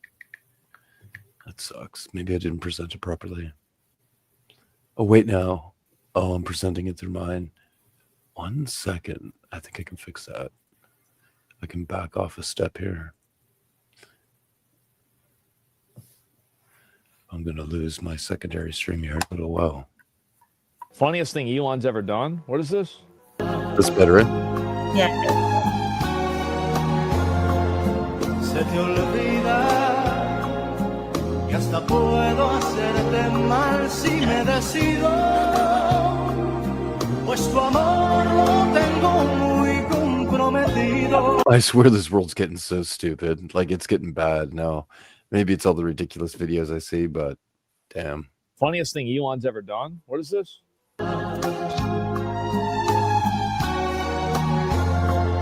Se te olvida que hasta puedo hacerte mal si me decido, pues tu amor lo tengo muy comprometido. Pero pues... Y'all ready for this?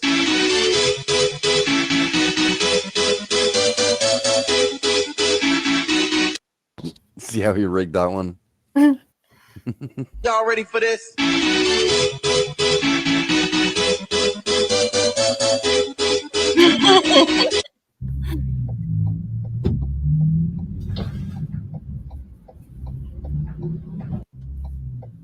This guy, something happened, and I don't know, like, what pops out of the car. There's a noise, and you can see a bit of a pop. I don't think dude's shooting at him, but maybe he got kind of lucky and was just breaking back on top of it. There. Turuzão! Woo!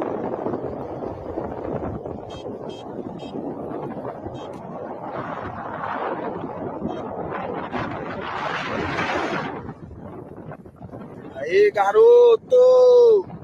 Sabe muito, hein? Sabe muito, hein? Ei, cara! Uhul! E aí, Uru? Se garante, hein, cara? Do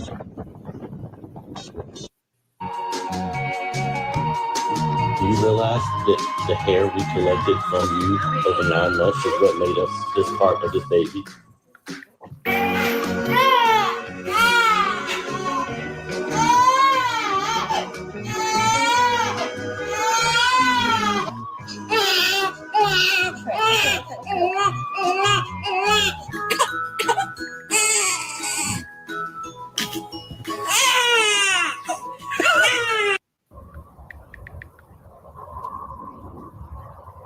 These cops stopped a guy over pure ego and then blew up the whole situation. But watch the cops' faces when they learned the man was a senator. Y'all got to back up now. Go. I'm going to do my job. Back up. Put your hand on me. Back up. We're done talking. I got a job to do. This Back is up. my property. I don't care. Back You don't up. care about Back getting up, my sir. property? You are going to go to jail if you don't back up. I'm not going to jail. Who you think you're talking to, man? I'm talking to you. Go stand over there. Know me, I don't know you. Back up. We're not blocking anything. We on our property. You're going to go in cuffs if you don't back up. I'm giving you 1 second. 1 second. Turn around. You can go in cuffs. You can go in cuffs. I'm not doing this.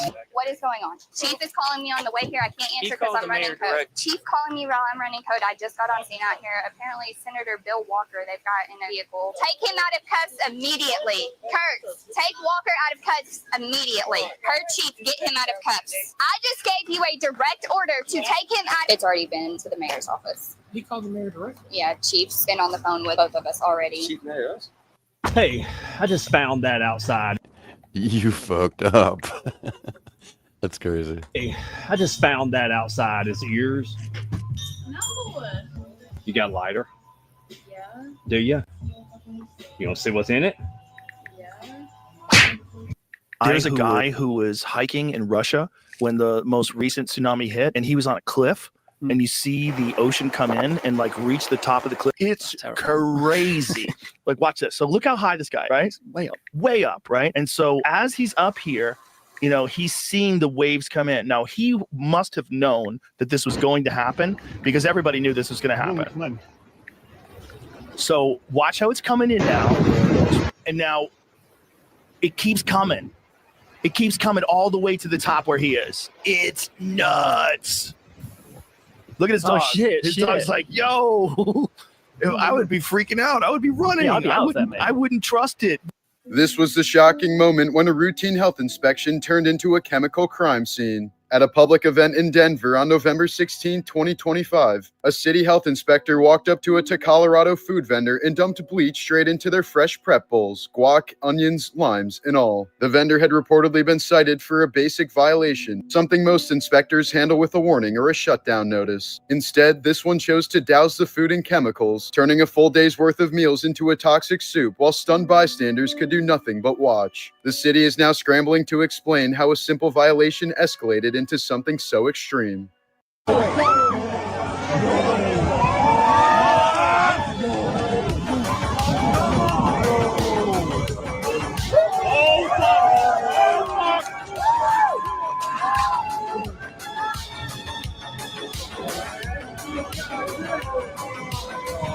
That's scary.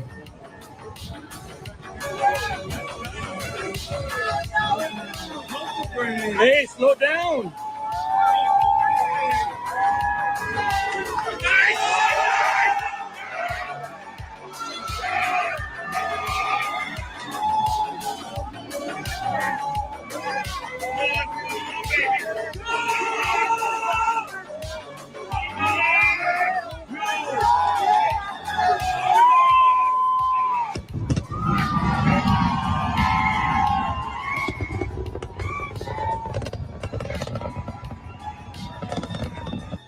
You see what they did at the Porsche Museum? They glued themselves to the floor, so Yeah. the Porsche people just shut the lights off and left the place. Look at that. Glued themselves to the Porsche Museum. Staff simply left, turning off heat and light rather than calling the police. Good for you, Porsche. It's a symbol of this TikTok generation. These people trying to get attention with the least amount of work possible. We shouldn't even be giving them attention, honestly.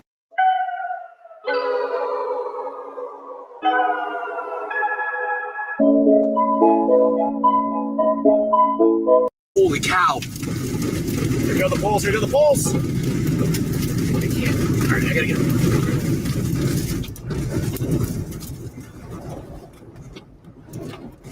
Heads up! It's coming. Rob. Oh my gosh! Oh! What's going on? We got a crash! We got a crash! Connor and the Dom just crashed, bro. Heads up! Check this out. This is the rat population map. Rats are basically everywhere on Earth except for Alberta, Canada. How did Alberta manage to avoid rats? The common rat originated in Mongolia and spread all across the world once we industrialized. And once rats get settled somewhere, it's nearly impossible to remove them. But in 1950, rats began making it to Alberta and they declared an all-out war on rats. The fear was real. This was an actual poster in Alberta saying the rats were coming. You see, Alberta actually has really good borders to prevent rats. They have the Rocky Mountains in the southwest, and everywhere up north is freezing cold. Therefore, rats can only really come in through the southeast border. And once they did, the government acted quickly. They established a rat control zone and dumped 140 pounds of poison on all the farms along the border. But this didn't really work out long term since it ended up killing farm animals. So today, the rat control zone involves trained rat assassins that will kill any rat that comes in, as well as inspectors that go to every farm to make sure it's rat-free. They even have a rat reporting hotline. Just call 310-RATS in Alberta. Can you guys hear me? Dispatched within hours. Yeah. Yeah. Can you really? We can. What'd you Oh, do? dude, what a trip. Okay, cool. Okay. You're on your phone? I'm on my phone. Can you really? All right, hold on. I'm gonna pause and watch the video. I got to go to something tomorrow. Yeah, Fizzy needs to leave us, apparently. Where I is don't he? don't hear him anymore. Good Lord. When he came in, his voice sounded really strange, didn't it? Or is it just me? It got a little bit of the Like a higher tones to it. And, yeah. like he had a cold, maybe? I don't know. Nah, just a telephone mic. Don't. Yeah, you know what? Everybody sounds different on a phone. Oh my god. You sound like a nerd. Yeah, so I'm in Alberta. No rats. Proud to be. All right. Good night, you guys. I'll talk to you later. Good night, Fizzy. Bye. And I'm assuming Suso's still alive for his smoke. Night, Fitz. You probably missed most of the videos, I assume. Yeah, it's weird because I'm out here watching myself on television, but I'm lagging behind by a couple seconds. So I'm really lost right now. So I need to get back in. It's like,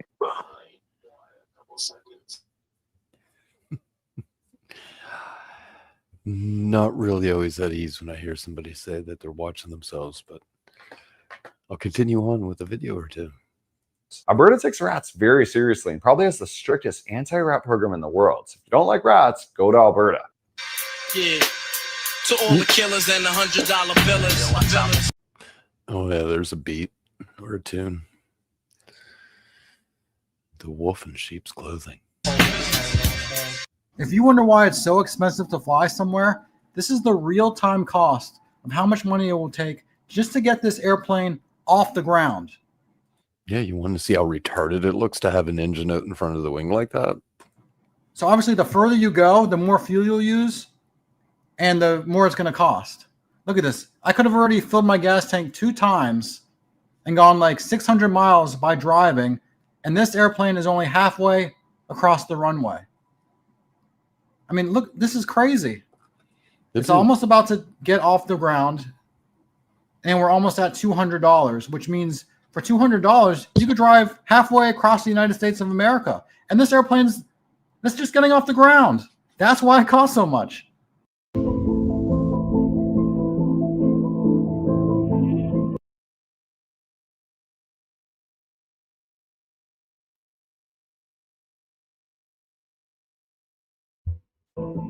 I saw a video today. Man wins women's strongest competition in Texas. I don't know if you saw this or not. And the second place, who's a woman, walks off, looks at the guy, shakes her head, and just minds her own business, right? Is that it, Rob? Yeah, can you play that clip? Look at that. Unbelievable. Freaking Morbid Andre the Facts, Giant. Part 822. During World War II, Nazi SS units carried out one of the regime's most disturbing programs, the mass kidnapping of up to 200,000 Polish children for forced Germanization. After being taken from their families, the children were sent to SS-run children's education camps, where they were subjected to horrific racial selection exams. SS doctors measured their skulls, noses, eye colors, and body proportions, trying to determine whether each child looked Aryan enough to be turned into a German. If a child passed the test, they were renamed, stripped of their identity, and adopted into German families as if they'd never been Polish at all. But if they failed, their fate was much darker. Many were transported to concentration camps, where countless children died from starvation, disease, abuse, or execution. Only an estimated 10 to 15% of the kidnapped children were ever found and returned to Poland after the war. At the Nuremberg trials, the Allies confirmed the program a form of genocide, the deliberate attempt to erase an entire population by stealing and remaking their children. In 1970, a fisherman in Papua New Guinea, in a remote bay, caught a strange shark. Several years later, it was identified as an all-new species. Oh, wow. A very cool species by Western science called a sailback hound shark. Since 1970, nobody's seen one. Oh, wow. That's 50 Have years. they declared it extinct again? They should have. They didn't. All of a sudden, last week, I believe it was, they verified that local fishermen didn't just catch one more of these things. They caught 5 more of them, 5 females, and later a male. Oh, wow. Of this incredible shark. So, Kyle, pull So up a near, picture. near the mouth of a river. Yeah. That's crazy. So you see where that sailfin name comes from. Yeah, It doesn't really uh-huh. look like a typical shark. It's a very unique looking shark. So really, Is that really a male cool. and a female showing us there, the coloration, or are they just That would have be different- dead and alive. I don't know. Vote for us. We'll release the Epstein files and finally drain the swamp. Awesome. Finally, justice. Here it comes, the Epstein files Here it phase is. 1. We got all your favorite E-celebs here. Oh, well, I wasn't there. I think that's a little tacky. I mean, like, this is an international child trap. The Epstein don't care about files are that. on my desk. Oh, that's great. That's Okay, great. good. That's what we've been waiting for. Well, oh, they don't exist. Wait, Oh! what? Yeah, the Epstein files They disappeared. don't exist. They're a Democrat hoax. Uh-huh. But you just said, hey, Oh. what the fuck? That's my wallet. Oh, that's your Sorry. money. Israel needs new weapons. Bye. Psst. What do you want, Democrat? Vote for us. Why? What do you have to offer? The fucking nose ring. Oh my god. Hey, that's my wallet again. What are you people doing? Sorry. Israel needs new weapons. That was really fucking good. The first effects of the drug became apparent. The men began to relax and to giggle. After 35 minutes, one of the radio operators had become incapable of using his... They put a bunch of troops on acid. Oh, yeah. This is a really bad idea. Probably. Like live ammunition and acid. It's probably not a good combination. set, and the efficiency of the rocket launcher team was also very impaired. 50 minutes after taking the drug, radio communication had become difficult, if not impossible, but the men are still capable of sustained physical effort. This man nearly succeeded in felling this tree using only a spade. 1 hour and 10 minutes after taking the drug, with one man climbing a tree to feed the birds, the troop commander gave up, admitting that he could no longer control himself or his men. He himself then relapsed into laughter. A new study shows raccoons are evolving and trying their hardest to become our pets. Let me explain. The study has been comparing urban raccoons to their country counterparts and has revealed that city living is triggering rapid evolution, and the reason is kind of ironic. Every time we design a new complicated latch on a garbage bin, for example, we're applying what scientists call selective pressure, where we're forcing only the smartest and most adaptable raccoons to survive and reproduce. But the raccoons are also figuring out that if they just endure our presence and aren't aggressive, they can easily feast on our scraps. Exactly how dogs were originally domesticated by coexisting near humans and Am I back in here? But the clearest sign is that Yes, city you are. raccoons are also physically changing to look cuter. They're getting shorter snouts, floppy ears, curly tails. The same traits observed when foxes were bred for purely tame behavior. Leaked recording reveals Campbell's executive shocking remarks about soup ingredients. We have shit for fucking poor people. Who buys our shit? I don't buy Campbell products barely anymore. It's not healthy now that I know what the fuck's in it. Bioengineered meat. I don't want to eat a piece of chicken that came from a 3D printer. Bioengineered. Fucking based. Who is this guy? Shit's on the Come here, package. baby. Come on. There's the Maine Coon. Damn. That cat we were looking at there last week. I only want one. I don't want more than one. There's not too many hawks in the world that can mess with a cat this size. I think there's a couple of hawks. Like, obviously, a bald eagle will take it out, but yeah, big kitty. Good boy. Que se me hace que alguien más te ha robado el corazón, pero What was The fact that he has to keep whacking it like a moron is so funny. But it's like, I don't know, the world of the 2020 kids or whatever, it's a little different from when I was young. que We se didn't really me pull this hace one que off. alguien más te ha robado el corazón, pero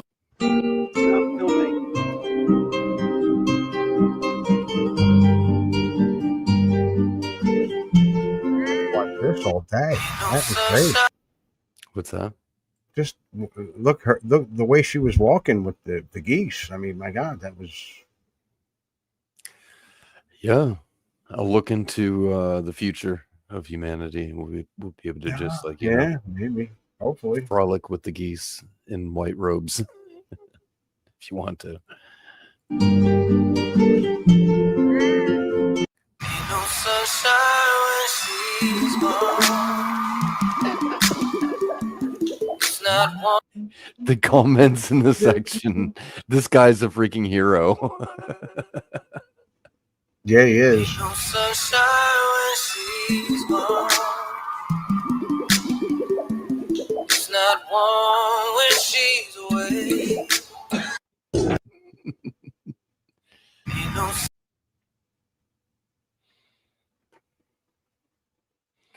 He's strong as hell, apparently. Well, he Dude, wanted to keep his bald. woman. Can I clean I it? see a picture of Cokie. Get the man a damn medal. Some Cokie.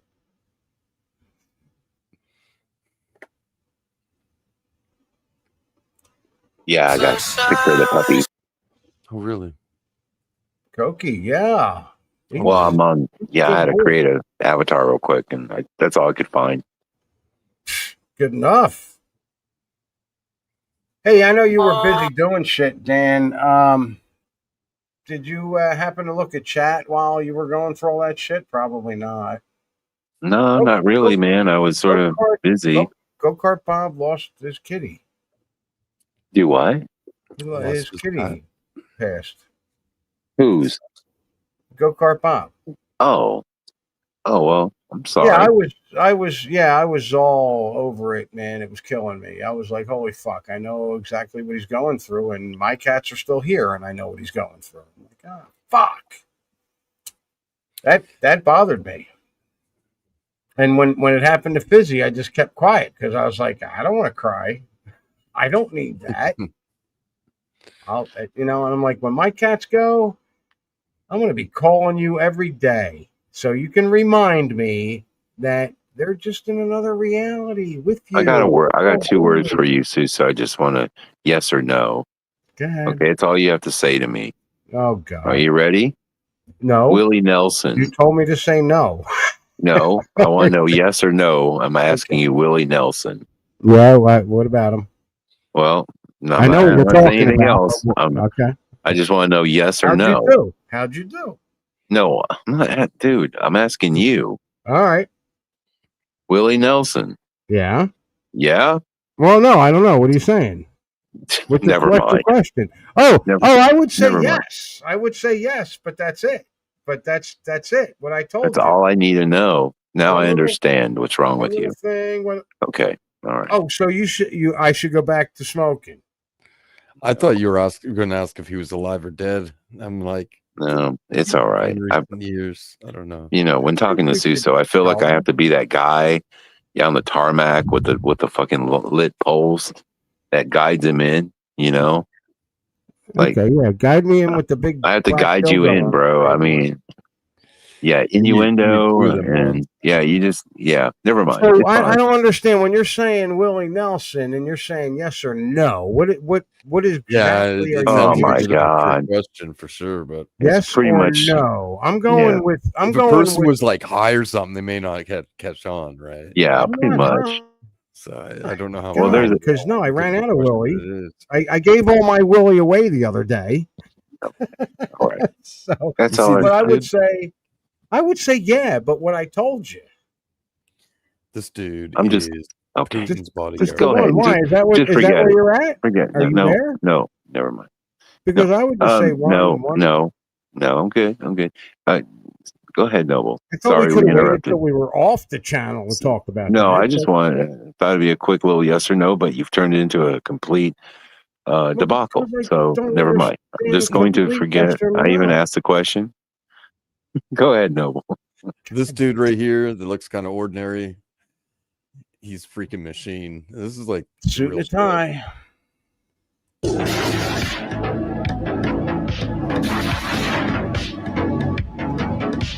Yes, the answer is yes. What?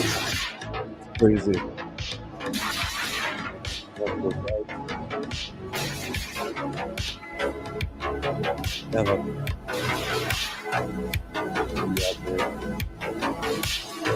Kiss my ass.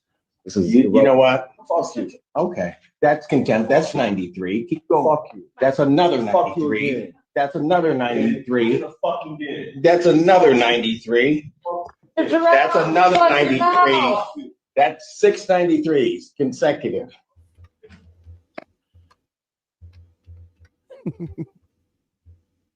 How you doing, Your Honor? How you doing, sir?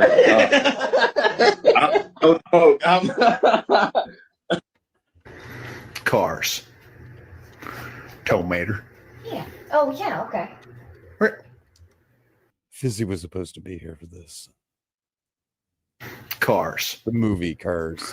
Tomater. Yeah. Oh, yeah. Okay. Where did he live? Junkyard, I think. Full of what? Junk. What kind of junk? Car parts. Yeah, where did he get the car parts? Those would be body parts and rotting corpses of his fellow cars. Mater was a serial killer, and everyone in that town was okay with it. Notice that Lightning McQueen was the first real tourist come through there that they talked about. Nobody else, because they all ended up in Mater's yard. Stop ruining Disney stuff for me now.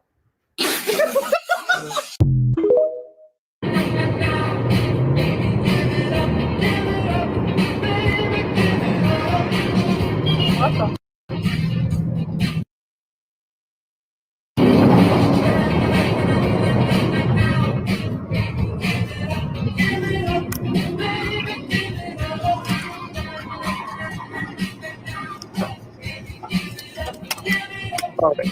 I think I got this thing working. In the morning. Yeah. What I've done is muted the phone, but I'm wearing the headset on the computer. And then I'm talking through the phone on another account that's allowing me to be a part of the broadcast. Yeah, so, perfect. Yeah. At your computer. At my computer. Yeah. Right. And my voice sounds weird.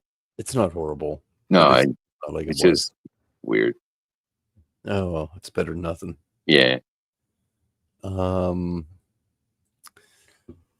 What do you do for a living, sir? What do you do for a living, sir? In the morning, I do nothing. In the afternoon, I finish what I started in the morning. And in the evening, I rest. You just did. You know what the problem with this is? Whatever the hell this thing is that this dude is using, is not something used in North America. I'm trying to figure out what he's doing. Chopping concrete, essentially. It's some sort of crazy chop saw Oh, that right. has like little control, little handles. We have one, but it's set up like a giant chainsaw. Well, isn't there supposed to be a guard on it? At the very least, yeah, and a whole lot more handle and leverage to control it from spinning, and not as big of a wheel. In order to have a feel- wheel this big is the roll along ones. That's like a machine, right? I feel Not a like handle. the marks on the wall is the blood from the other guy using the saw. Right. This is the third dude cutting. Oh this yeah, wall off. right. Jesus. Oh my god, dude. Gonna scare the shit out of you. What a fucking crazy thing. Holy shit!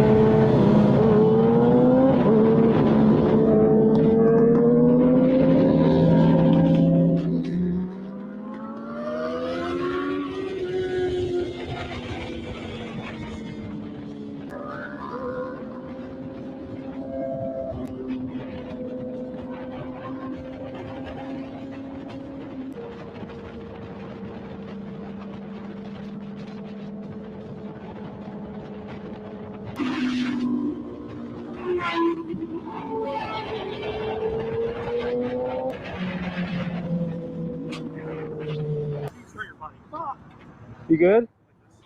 Dude, that's a fucking Lamborghini. I'm fucked. That's his fault. I have it on video. You have it on video? Yes. Yes! It's on video. Hey, Mom, look what I can do. Jeez. Oh, shit. Forgot to put the batteries in the smoke detector.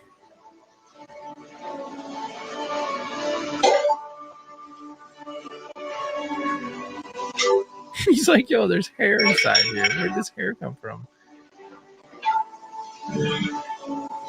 This dude's hair is on fire. Hey, Mom. Hey, Mom. What will happen if I use this hair that is mine and put it in the fire? So this is the part where certain words no longer. How did you not mean smell anything that? today? Here's what's that? How could you not smell that? It's disgusting. Burnt hair. Yeah. Ugh. She was bound to smell it soon enough, you know. Yeah. But even him, I know, I kind of look at it and I question like some IQ levels there, but I don't know, I could be jumping to conclusions. I mean, I don't know. It's stupid to have a big fucking head of hair like that anyway, honestly. This is the part where certain words no longer mean anything today. Here's a guy that runs a nail salon, Asian guy. I've never heard anybody call somebody a bowling pin upside down, but he went there. my Inappropriate. So, Rob, if you want to play this clip, go ahead. Inappropriate. And come in here and pay me, and then you can talk to us all kind of way you want to, bro. The fuck? I can talk to you however the hell No, I you want to. cannot. Come back to your damn country if you want to act like that. Back to the. You just told me to go back to my country? I did say that. Bitch, I saw your fucking EBT card in there. Guess who? Guess who paid for that motherfucking shit? I did. I do. Bitch, you know how. How you want me to feed my kids? I'm fat. Oh my fucking god, bro, you got me fucked up, bro. Oh my goodness. I pay taxes for your fucking food. Yeah, bitches like to eat and my kids like to I pay taxes for your fucking food, and you told me to go back to my country? You fucking lazy, big ass bitch. The fuck look like a fucking upside down bowling Oh pin my looking God. ass. You look like That's a a fucking strike. suburban, okay? Fucking potato peel looking ass. He just goes off. Wow. Damn, I'm It's sitting kinda here in chat hilarious. like I ain't even on the show, and I'm on the damn show still. I forgot I was on the show. I've been running around in chat. I don't even know. All right, sorry. Yep. Bitch, I see your So EBT card. Dan doesn't have control of my thing. He can't mute me. Can he mute me? Let's find out. He's going to mute me. See, what's great about this is like it's safe for me to laugh at it because it's like a minority bitching at a minority, right? So either way, I'm on a winning side or a losing side, no matter what, you know. Okay? Fucking potato peel. I would love to see what this woman looks like. No, it's just real. Like, this is real. Yeah. Close the nose. Dude, it's fucked up. Damn. What the hell is that? Close the nose. He's like, damn. What the hell is that? You hit himself in the head with a door. Oh shit. No, don't damn. Why do you keep turning my seat warmer off? Why do you keep turning? I had watched this a second or third time before I realized what was going on. Why do you keep turning my seat warmer off? Why do you keep turning it on? That's a seat warmer. I gotta get out. It warms the seat. Okay. Okay, well, you should not put a seat warmer on. But what we're not going to do is fry fish up in this motherfucker. Why do you keep turning my seat warmer off? Why do you keep turning it on? Gross. That's a seat Dude, that's warmer. nasty, bro. It warms the seat. Granny, it's hilarious. Okay, well, you should not put a seat warmer on. But what we're not going to do is fry fish up in this motherfucker. Oh my god, bro. No, she didn't. So basically, it sounds like she's complaining about the smell of the girl. She's saying the smell of her cooch. Yeah. Dude, Or, that's I mean, it's nasty. possible she could be just against the concept because it is heating your crotch up. But I'm guessing not. I could have sworn that's she too said, funny. man, it's She so said we ain't gonna be crazy." frying fish up in this motherfucker. Yes, God, man, dude. It must be in the comments. Bro, It was killer. it was filet-o-fish. I'm telling you, dude, this is a Mandela effect in front of my face. the What? fuck? What? I just Filet-o-fish? watched this yesterday or today. What'd she say? I watched it 3 times over. She says we ain't frying no filet-o-fish up in here. I had to read it twice because I Oh. was saying it wrong. Did Oh, somebody it's Because it was fish somebody fillet. I was repeat saying it? fish fillet. I looked at it, I was like, no, it's filet-o-fish when I read it. Filet-o-fish? And I heard it. Yeah. Yeah, we ain't frying no filet-o-fish up in here. It was Somebody funnier. somebody repeated it in the comments. Is it here? I don't know. I'm saying if they might have. Filet, F-I-L-L. How do you spell filet? Mandela, we got Filet. some spelling here. 'Cause it was filet. It would be It's FILA, I think. That's what I remember. F-I-L-A. Filet-o-fish. Or are you saying the way the video was played? Just type in. Because she says we ain't flying no fish. That's all she's saying. We ain't frying no fish up here. And you're saying it was filet of Dude, fish? I'm telling you. What the fuck? I believe you. It Dude, changed on me, and it's not as good now. No, nobody's saying that. It would have been if I read it in the comments, it would have been the first few. I wasn't down deep in this at all. If I even looked at it. Yeah, she said we ain't frying no filet-o-fish up in here. Damn. And now not she's as just good now. saying fish. Yeah. Warms the seat. Okay. Okay, well, you should not put a seat warmer on. But what we're not going to do is fry fish up in this motherfucker. I don't even her quite lips remember were the different. motherfucker part, honestly. But it might have been. But it was filet-o-fish up in here, or filet-o-fish Right. this motherfucker. That could have been wild. Yeah, Weird. it's not quite as good now. It's still funny. It warms the Weird. I seat. haven't, like, I don't even believe it. I haven't had a Mandela effect happen to me like that. Or Dude, I've been maybe getting this- some strange. This could be AI for all I know, Right. but Well, still, but you heard it a different way, right? I read it and analyzed it and had to correct myself to make sure I was correct on fish filet o fish and fish fillet or something, whatever. I was Fillet, reversing there it. you And I had to Fillet. verify that, and I did, and I watched it at least 3 times. That's wild. Like today or yesterday. Okay, well, you should not put a seat warmer on. But what we're not going to do is fry fish up in this motherfucker. Why do you keep turning my seat? Why do you keep turning it on? Let the sky fall when it crumbles. We will stand tall. This is Or a train didn't go by? Oh, okay. He said, yeah, don't go yet. serious. Damn. Yes. It was just enough a delay that it's going to take a life. You look at it, like you're sitting there. This thing is taking a life. Boom.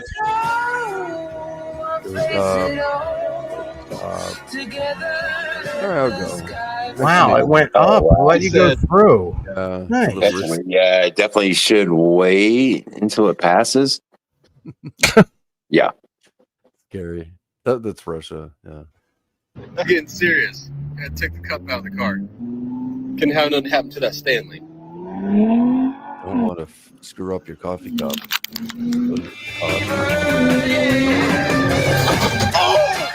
Oh shit! Oh my god! You fucking Americans, dude! Right? It's not the fact that he did that and flipped a truck. The fact that he took a nice like brand new truck and effed it. That's the Dude. American part right there. Dude, have you seen the guys that do the rock climbing up like a 90-degree like face of a small mountain? Like, dude, they just fuck shit up all the time. What did he fall? You saying he got injured? No, I'm saying they have these like places you can take your truck and go up a side of it's like a cliff. And when you get to the very end or very top, it's almost like a 90-degree. So you got to be going really fast, and then you got to like basically catch air just to make it over it. You know? Spin your way up the last bit. Yeah. Yeah, So, you know what? Oh, I'm gonna say I don't think that lady said motherfucker before. Really? I don't think that was there. Yeah, it was filet o fish up in here or something. Yeah, I repeated it. I thought it was so funny. We're like, what a line. That's so unfortunate. So it's so strange to me that there's a Mandela effect like in front of my face in a short period like that hasn't happened to me in a long time. And what do? You blow it off when you see it, right? No, I find it fascinating because it indicates activity essentially to me. If you want to put it that way, right?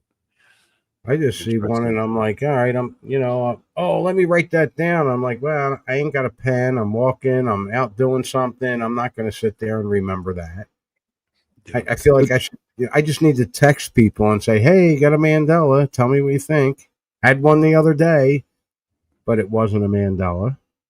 It was clear to everybody, though, that there was a more active period and it calmed down and became very minimal, right? Like, sure, Mandela effects would still happen and pop up, but we were watching many things change within days and weeks, and things flip-flop within days, weeks, or months. Like, obviously, 2017 was a very active year.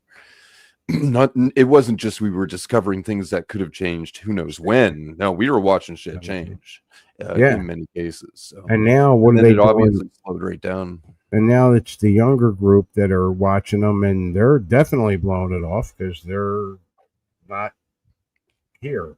I don't know I don't even know how to explain it. They're not paying attention the way we did, and we weren't even paying attention yet. We still caught that shit. Yeah. Well, for a while we were watching pretty close. Yeah, you had to after a while, or else you think you're nuts. If you want, when you're done doing whatever you got here, I got things in the private chat if you want to pop them up. If not, I don't care, whatever. I don't even know what's there now because I deleted everything. It's the only way I can hear anything. We'll play a bit of these and see what we got for what's going on with time here. I'm sure we still have lots. I just learned about here has to be one of the most insane, vile plans I've ever heard of, and it was actually attempted. A federal grand jury indicted 2 North Texas men accused of plotting to invade a foreign island, kill the men, and take the women as slaves. Prosecutors say one of the men enlisted in the Air Force to get military training he thought he needed. So these 2 Jeffrey Epstein commandos here were planning to invade an island nation, murder all of the men, and take the women and children as their slaves. And one of them literally joined the Air Force in order to receive training to better help them carry out this plan. Federal prosecutors say the suspects didn't plan to go in Nuts. alone. In fact, the feds say they plan to recruit people who are homeless in Washington, D.C. to serve on their, quote, expeditionary force and take over a small Haitian island. The grand jury... They're not really that bright. Indictment handed up today charges 21-year-old Gavin Weisenberg from Allen and 20-year-old Tanner Thomas from Argyle. They were even planning out how to recruit homeless people to join their ranks to storm the beaches of the island that they were going to invade so they could start slaughtering the men there. The place they are accused of plotting to invade is called Gonave Island. It is part of the Republic of Haiti. It's not small. In fact, that island has about 87,000 residents. Prosecutors say Weisenberg and Thomas plan to lead that expeditionary force by sailboats to the island. They planned to lead an expeditionary force via sailboat to this island composed of these 2, Gavin and Tanner, plus whatever homeless men they were able to rope into this scheme, and take on 87,000 people. That is crazy.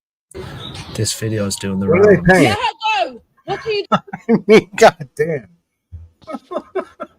Yeah, I don't think What's they'd the pay succeed, rate? you know? What, I mean, if you're gonna, I'm not homeless, but I can be if you're paying. Well, I think mean, you'd oh end my up dead. god, what the hell are these people thinking? Or they're not, or that's Isn't it totally okay? bullshit. I mean, there's no way, right? People don't actually act that way, right? No, dudes were crazy. Obviously, they're going to murder people and have women as their sex slaves. They were fucked in the head. I think they were just- obviously okay. The from first West. part. Okay, first you got to get past murdering people. Okay, you got to get by that. Once you get by that, using women as sex slaves not a problem. I mean, I'm like, come on, how do you murder people? Actually, they said kids too, I think. Buddy did anyhow. Fuck. What the fuck? Well, here's some more what the fuck, and I'll play this. I got to run to the I bathroom. live in Texas. I don't own a gun, but I don't need to because everybody else does. This video is doing the rounds. Let her go. What are you doing with her? I seen it years ago. What are you doing with her? Bro, this is man's family, bro. Move. This man's family. This is man's family. Move from me, bro. Is that the same one that just walked past us, Mum? Watch this to the end. Tell me how it makes you feel. Well done to this woman. It's not easy what she's doing. So what are you doing in the corner with her?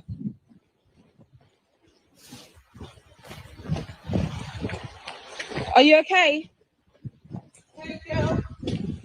Hey.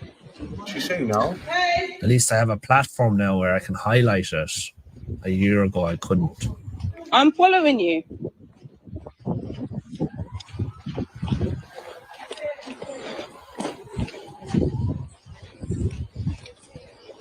But how do you know? I mean, you know because the girl ain't turning around saying, it's my dad. Are you Leave me okay? alone. Whatever. Do you know him?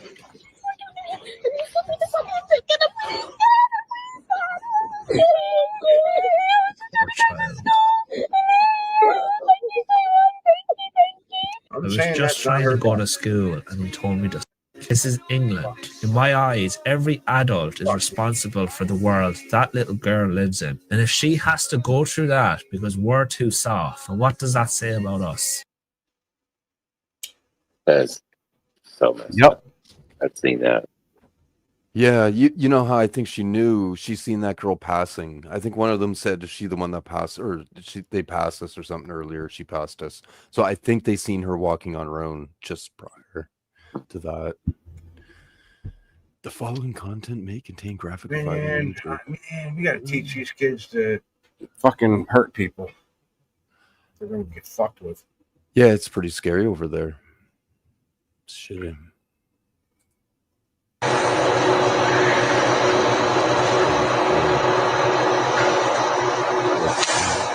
Ow! Oh my God, he's dead. There's no way that guy survived. That's what I was thinking when I watched it, and then I read No down in the fucking way. comments. Anyway, somewhere in the comments it mentioned about the girl. Did you see the girl? I'm like, yeah, I didn't see the girl either. Right here in the white. Okay. Oh. You didn't see the girl either. Oh my God. 1, 2. Oh! Oh, she's moving. Yeah, that's a good sign. The other guy, fuck, he's done. There's no way. What the hell was that? Oh my God. There's always a way, believe it or not, but it doesn't look good. Yeah, there is. He could shift into another timeline. He just doesn't live in our reality. The human body does pretty good. I mean, if you totally get your skull flattened, obviously you're fucked, but yeah, we can survive quite a bit sometimes. Oh, no, hell no. No, over there. You touched it. Oh, no, hell no. No, over there. You touched the wrong spot. Watch, touch this square right here. This is a big deal. Yeah. Okay. This guy's gonna love it in hell. Yes. Are you ready? I'm coming. Is she trying to leave? She's there's two in there. This is Do not let her out that door. So she shows no signs. You can't check for hemorrhaging. What is HCG? It's a hormone that is secreted by the placenta. Okay. And if there's a baby in there, the HCG is what the hormone that mandates going and getting the nutrients and bringing it to baby. Okay. So it's in mama's blood, mama's urine, mama's everything.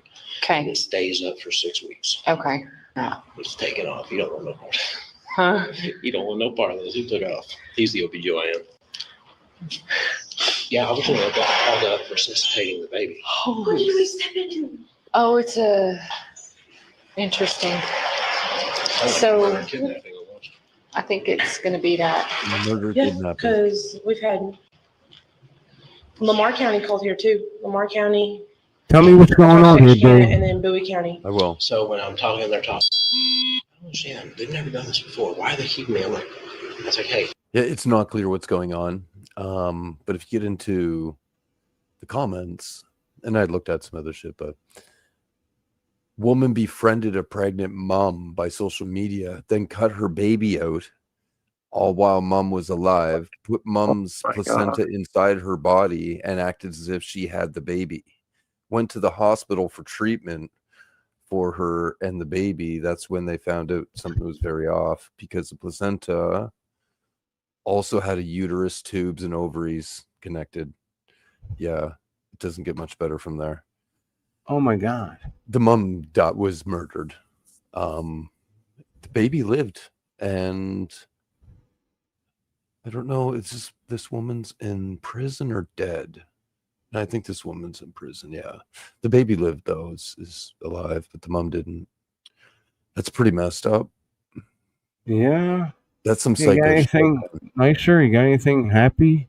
Yeah, I think somewhere I have that girl with the post one nice thing every day. So Hi, for one, how does this work? Is everything unlimited? Yes. Is this really the fanciest buffet in the world? I suppose. Let's get some I lobster, wanna go. fancy cheese, and ratatouille. What is going on here? What can I eat that's worth the $100 I paid to get in here? It's only Some crab $100 legs, bucks. please. An oyster. Can you Sliced imagine? ham. Not bad. They serving Can alcohol? I have this fish? Likely. Can I get some fancy steak? Thank you. Can I get some fancy duck? $100, and a you fancy just go and have banana? whatever you want. I mean, This that's place is so fancy. Let's grab a plate, chocolate pudding, I mean, apple 30 pie, bucks, yeah, maroon, lemon cake, cream pastry, tart cake, eclair, opera cake, a meringue, raspberry Don't pie, forget that fruit cup, stuff. Where's the strawberry real tart, food? You're tart. just showing me desserts. Come on, where's the real stuff? Where's the Just to get lobster a and- shit buffet is like, well, here for it's like $100 $40 bucks? That's probably. too much. Dude, that's not too much. It's not $100 bad. for a The world's buffet? fanciest buffet is $100 bucks, Dude. considering a shit one is like The 40. buffet at the Bellagio is like $200. Really? Yeah. Wow. That's nuts. That's ridiculous. Cake, That's too much. Riz caramel, mini bun. Well, this buffet was $100.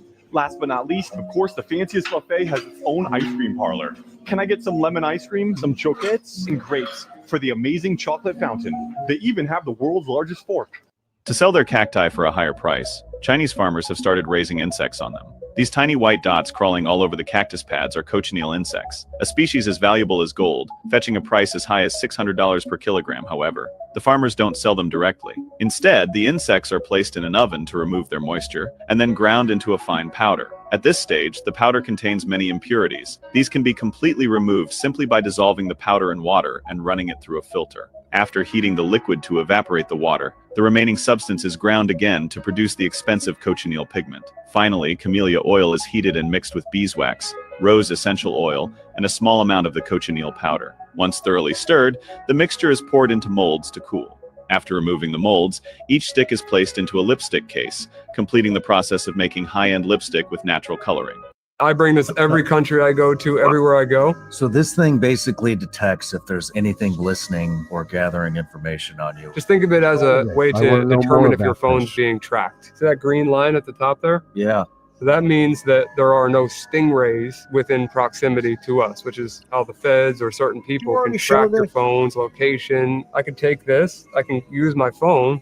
Oh, actually, what the heck? I actually have a warning here. Are you serious? I'm dead serious. You already Look at showed this. this? There's a red warning. Seriously, I didn't set this up. I really didn't. I swear to God. Well, how do you know what it is? I'll download it and try to see, but it just lets me know there's a device within proximity. That's my. Okay, so now I saw that somewhere apparently. You saw it on another video, the one we were watching earlier. It's part of it. Oh, all right. What's that? What we're watching now? Yes. Oh yeah. Yeah, this guy's Yeah, I pretty cool. caught that. He's I was like, yeah, I figure they're listening to everything. So what's the difference? Yeah. My first time ever seeing a warning. I've built some water features in my. This guy took a truck to have as a fountain. My time. I can't top that. I've built some water features in my time. I can't top that. America. Not many people know this, but in the 1990s, there was a conspiracy. I asked you about this guy or the crew. I saw that. Yeah, I didn't watch it. I just was tripping on the guy's Jufro. Bro. It is huge. Yeah, it was. I watched like an hour of them, and it turns out like it is more. He's messing with some powerful people in ways, or a lot of them are all connected, and he doesn't realize it as much as he realizes it, and is in powerful ways that he knows of. Right, like he doesn't realize it's all a cult, but he's pointing out more on a local level, like police and judges and whoever.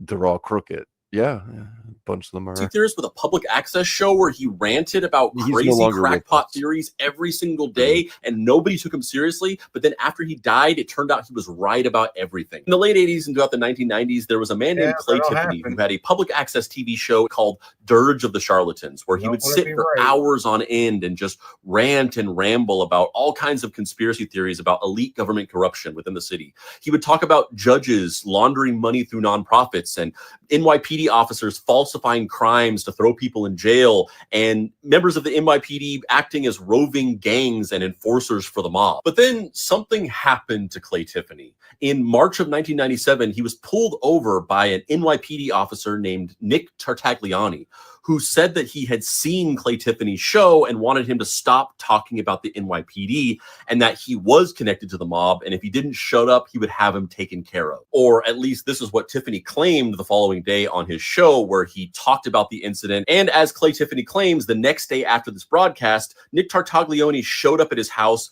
threw him against his police cruiser, arrested him, and brought him in on some made-up disturbing the peace charge. But Clay Tiffany was not going to be bullied, and he would not give up. So the next several years on his show, he did a full investigation of Nick Tartagliani, sending in a bunch of requests with the Freedom of Information Act to the government to get documents about him. And he dug up a ton of dirt, like multiple police brutality reports, a bunch of excessive force complaints, and unexplained departures from dozens of his previous police jobs. And in response, Clay Tiffany claims that he was attacked and brutalized by Nick Tartaglione and his cop buddies multiple times throughout those years. The first incident, he was attacked outside of his home again. The second incident, he was thrown to the pavement and beaten outside of a town meeting. And the third incident, he was beaten so badly that he was hospitalized for weeks. Tiffany ended up suing Nick Tartaglione. He didn't win, but there was an undisclosed sum settled out of court. But more importantly, he had lost any credibility that he ever possibly had because of these repeat accusations of Nick Tartaglione, and people started actively calling for his public access show to end. So in the early 2000s, that's exactly what happened. The show ended and Clay Tiffany disappeared from public life. And in 2015, he died from heart failure. But in 2016, Nick Tartaglione was arrested for the execution-style murder of 4 men in a drug trafficking job gone wrong. Clay Tiffany was right.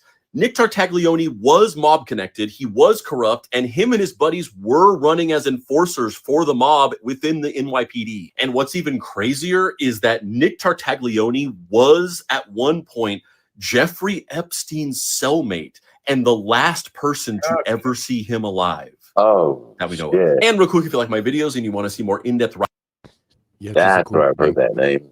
Okay, right.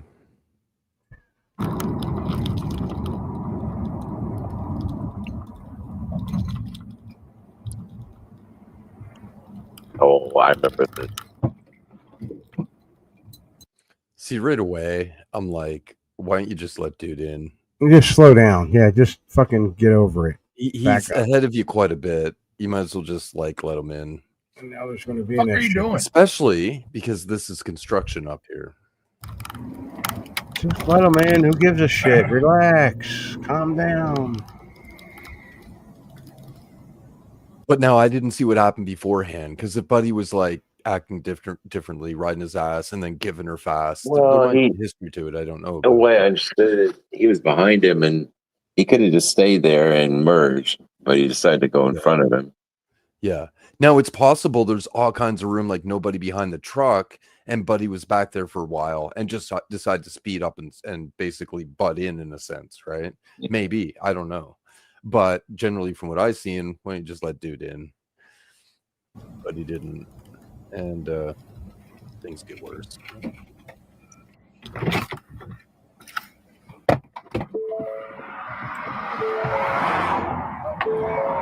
Oh, he's a cop. The guy in the truck is a cop. Not on duty. I'm in the fucking lane. Hey, who's the cop? Which one's the cop? The guy in the truck. Oh, okay. There you Well, he pulled a gun on him. He's pretty quick. The cop is quick. When I seen him, like, he was trained. He hit the guy, hit the cop, then tried to pull a gun on him. Yeah, he used his gun to hit the cop. Oh, he pistol whipped him. And then he re-aimed. Okay, he wait a lifted the minute. gun again. I saw this, but you know the weird thing is, maybe I'm thinking AI because the whole right side of this screen, was not a fence. Is that what that is? Is that a fence? It's always been a fence. I've seen the whole thing a week ago. There was no fence there. I mean, I get it, different timeline, whatever. No. You know. You No, just I'm don't. telling you, I've seen this. Oh boy. Oh, stop! Every time I get something wrong, it's a Suso. Just call it a Suso. Dude did lift his gun again at the cop guy, who he doesn't know is the cop. I saw this, and it was on a highway. There could have been a similar one. It's similar to some guy. Cops shoot a lot of people. No, you know. the guy's shooting at the cop, There's right? a lot of shootings going on in America. Yeah, that's true. America. It's getting worse too. I think it's hard to judge because we're seeing videos. It depends. It depends, and that's something I wanted to talk about earlier too. It just, you know what? Just stop looking at the shit, and it goes away. Is that true? I don't know. I got to stop looking at it, and we'll find One out. of the categories that I'm referring to is like the IQ levels going on is just like, man, like how are we so stupid? Like there's a lot of really dumb people out there. The turducken one, or the whatever bird into bird being cooked, that's one of them. Like what? Oh my god! And you're calling it a turduncan? That's funny. It's turducken. No, it's turducken. I know what it is. I was going to do a John Madden video, but I kind of deleted everything off my computer after we went down. There's a John Madden video out there with the turducken. Who went down? Huh? Who went down? Well, I did. I took myself out to get back in, but you were gone, so I couldn't. And then I just started deleting all the videos I was going to put up here. I think there's a handful that I put inside private chat, but I don't. What do you mean, why? Why would you start deleting your stuff? Because we were never down. It's not like you couldn't put me down. No. Yes, I could. I could delete you. I could mute you. Well, you can mute me. That was obvious. You kept doing that. If I can mute you, I can present you. You could, well, if I knew that, I would have stayed up. I do have 4 things in Dan giveth and Dan taketh away. It's good. Oh, jeez. Oh, my God. You know, the one thing I do want to show is the turkey dinner. You've seen the turkey dinner, right, Dan? I'll go ahead and try and maybe. Wait a minute. Oh, it's unbelievable. That little kid. Oh, the little kid. Yeah, I saw it. Little brat. Unbelievable. I hope your Thanksgiving dinner went better. There it is. Yeah. Copy link address. 1 second. Again, this falls into the IQ of everybody. Like obviously when you see ridiculous children, you're like, what the fuck's wrong with their parents? Ridiculous children. Yeah. Yeah, I'll show you a ridiculous child. You know these damn pieces of wood. You want to put that smoke on no more. Why didn't anybody grab? I know, right? Why didn't anybody grab the tablecloth? I know. I would looked at it again, thinking like they didn't really have a lot of time, but still, you think you just put your arms down. They let the kid do it, kind of. It seems for that, yeah. Like I don't know, man. The guy don't. I think there's a lot of problems going on in the world. See, for one, they're all basically sound like they're arguing to begin with anyway. However the discussion's going is absurd in my level of existence. But obviously this kid who's actually a girl, apparently, unbelievable you would even consider doing this. Like they have no fear of getting in trouble. Like obviously there's an issue with that. Maybe that's it's why something wrong with these kids. I used to get my head beat in if I would act like that. I mean, I get smacked. Oh yeah, like how couldn't you? But even still, like with this, it'd be like, well, you just forfeited on Christmas, so you can go fuck yourself, right? Like you're grounded and you get nothing for like a year. Like what even? Like, You know these damn pieces of wood. You want to put that that would have been a slap in the face already in my house. Oh, fuck. No. At the beginning, the kid wanted something. I don't know if it was some potatoes or something. Yeah, it's like just give it to him, shut him up. It don't work. You get slapped in the head. Now, I would have got slapped right there. At that point, right there, I'd have got slapped. Right? Well, then that's one of the things, and I know like many people, even whatever generation ago, like even my older sister kind of started in that era where they're like arguing with their children. Like, why are you arguing with your child like they're on the same level as you? No, it started there, right? Oh, so yeah. it's more like children raising children, not like I couldn't argue on the same level with my parents. It's just like they tell you how it is. Can you imagine the try. kids now having kids? Oh my God. That's what's going to happen. That was the plan all along. Yeah. Anyway, that was very recent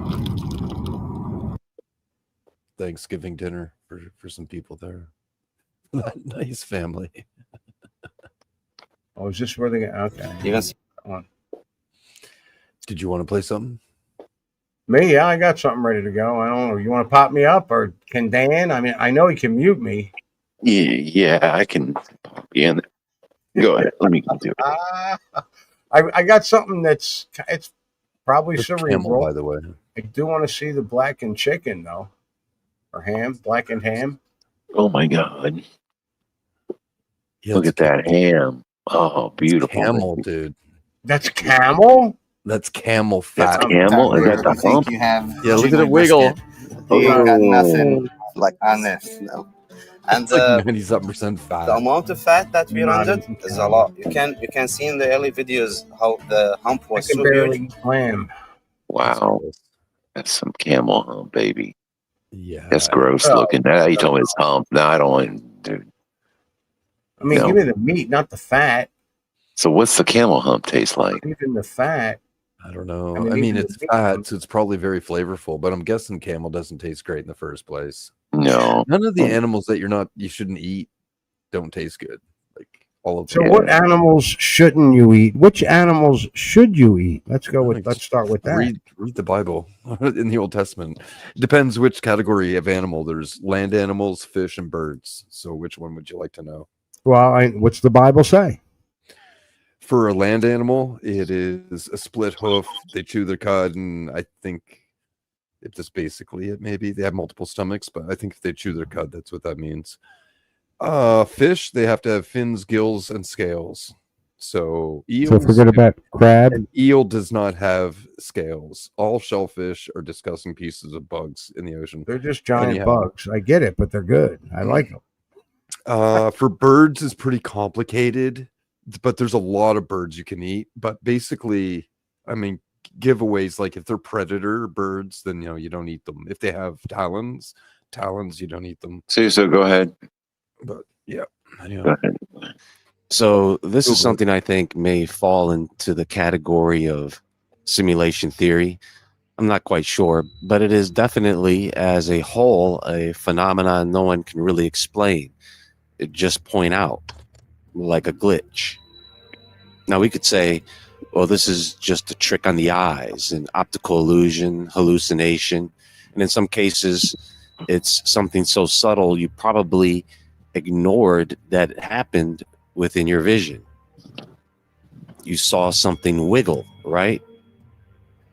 That strange shimmer in the air where the world looks like it's bending the same way we see heat waves ripple off asphalt and bend the light of the background.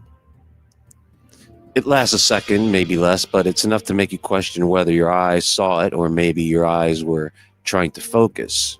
Who knows? You didn't put too much thought into it. What makes it interesting is how many people describe the exact same sensation. The environment flickers, it bends or tilts, like the simulation lagged for a frame, like a quick distortion. Pet stores are trying to ban this $39 robot puppy because kids actually prefer it over real pets. I've been a grandmother for 15 years, and this is As soon as I walked away, the commercial came on. But I thought this commercial was kind of interesting because this is not a real dog. I didn't realize it was a commercial. Okay, It was part of the video. All right, that's not a fake dog. Okay. That's what I'm saying. They put up The a real robot dog. puppy looks like a robot puppy. Well, that's Okay. what this thing was saying. I think I Oh. showed to you earlier, Dan. But yeah, this smartest purchase I've ever made. That's a Last fake month, dog? I got my Yeah, granddaughter yeah. Emma That's a real smart dog, dude. robotic Give me a puppy break. called Wuffy. I still can't believe what this tiny guy can do. This isn't just some stuffed You're animal. fucking China Wuffy lies, has smart man. technology inside that recognizes Well, Emma's the voice face and looks responds to wrong. her. Because He the sits face on is probably command, fake. barks when you talk to him, walks around the house, even tilts his head and wags his tail exactly like a real puppy. The first time Emma saw him, her face absolutely lit up. She hugged him tight and refused to let go. I could tell she felt more at peace and joyful than she'd been in months. She's sleeping better now and has been smiling constantly. See what they do? That's the same thing with I get to talk to grandma and great grandmom and great great great great grandma. You know. Well, you need some video of them. You can't just do that. Okay, but It doesn't still. work that way. You Well, got to what's- have it like 4 minutes or 5 minutes of video of them, and then it can, kind of, gauge their mannerisms and how they talk and everything. Okay, but You can't just pull up grandma from the 1800s and be like, okay, bones, let's do the this. way I was looking at it, and and when I saw this shit, I'm like, wow, this totally reminds me of the movie AI. Tom Cruise and Penelope, what's her name? All right, whatever. I don't know. Tom Cruise. Waffy comes in 2 gorgeous colors, white and brown. I picked brown because it reminded me of my childhood pup. What I love most is watching Emma with him. When she pets his head, his tail wags and he makes these That's real. I don't know. puppy sounds. You know what? back. It might. It's This might like not having be a real. It might be AI. Making. It up a could be just an commercial AI for- thing. Yeah, it Yeah. might have made up a It's commercial. definitely not the robot dog. Okay. I mean, I know that for a fact. I've seen the robot dog, and it doesn't. It looks like that. It doesn't move like that. Yeah, this is really fluid. Like that's pretty damn impressive. If it's So real. I'm not A real convinced it's puppy, real yet. but made from Unless completely Elon safe Musk designed the material. damn thing. Well, you know, It's possible. Elon. I mean, Elon. Yes. Elon. I was like- Michael, Raphael. 3 neighbors have already asked where we adopted him from. That's how realistic he looks. Emma treats Waffy like her best friend. She reads him stories, takes him for walks around the house, even Actually, tucks you know him what? into bed at night. I think it's a scam. I think it is a real company selling shit, but when you get it, it's not this good. It's a fucking Dude, It's a robot. bit of a scam. I Trust think I me. looked into this. Yeah, you're right. It's a scam. That's Don't how buy it the goes. fake So dog. it's real, but it's not. They're not displaying it realistically. No, they're not displaying the real dog. No, not at all. Not the one they're selling. No. Right. She's learning love and responsibility. Yeah. Emma hasn't asked for a real dog since. I have to admit, You don't I want a got one real for dog. myself too. That Living tongue looks alone can weird. feel a bit lonely sometimes, and Waffy keeps me company. At 50% off, Waffy Okay, that delivers looks all fake. that wonderful Go with that fake. companionship for under $30. Under- No Yeah. feeding Okay. Yeah. schedules, 30 no bucks, destroyed right? Under You're gonna 30 get a bucks. dog like that moves that fluid for Dude, I can 30 get bucks. teeth for 30 bucks. 30 bucks. Okay. Dude, I can't buy a microwave for under 30 bucks. So, you know, just All saying. right, I gotta skip the commercial. furniture, no vet bills or much. chaos. No Right vet- now, No you can vet bill, grab one. please. Oh, stop. And once you start paying attention to these glitches, you start to think, okay, is this connected to other things? So I'm gonna walk Are away. there for any 2 minutes. patterns You here? watch another commercial come up. What if these aren't errors in your perception, but moments when the mask of reality slips just enough for you to see what's really underneath?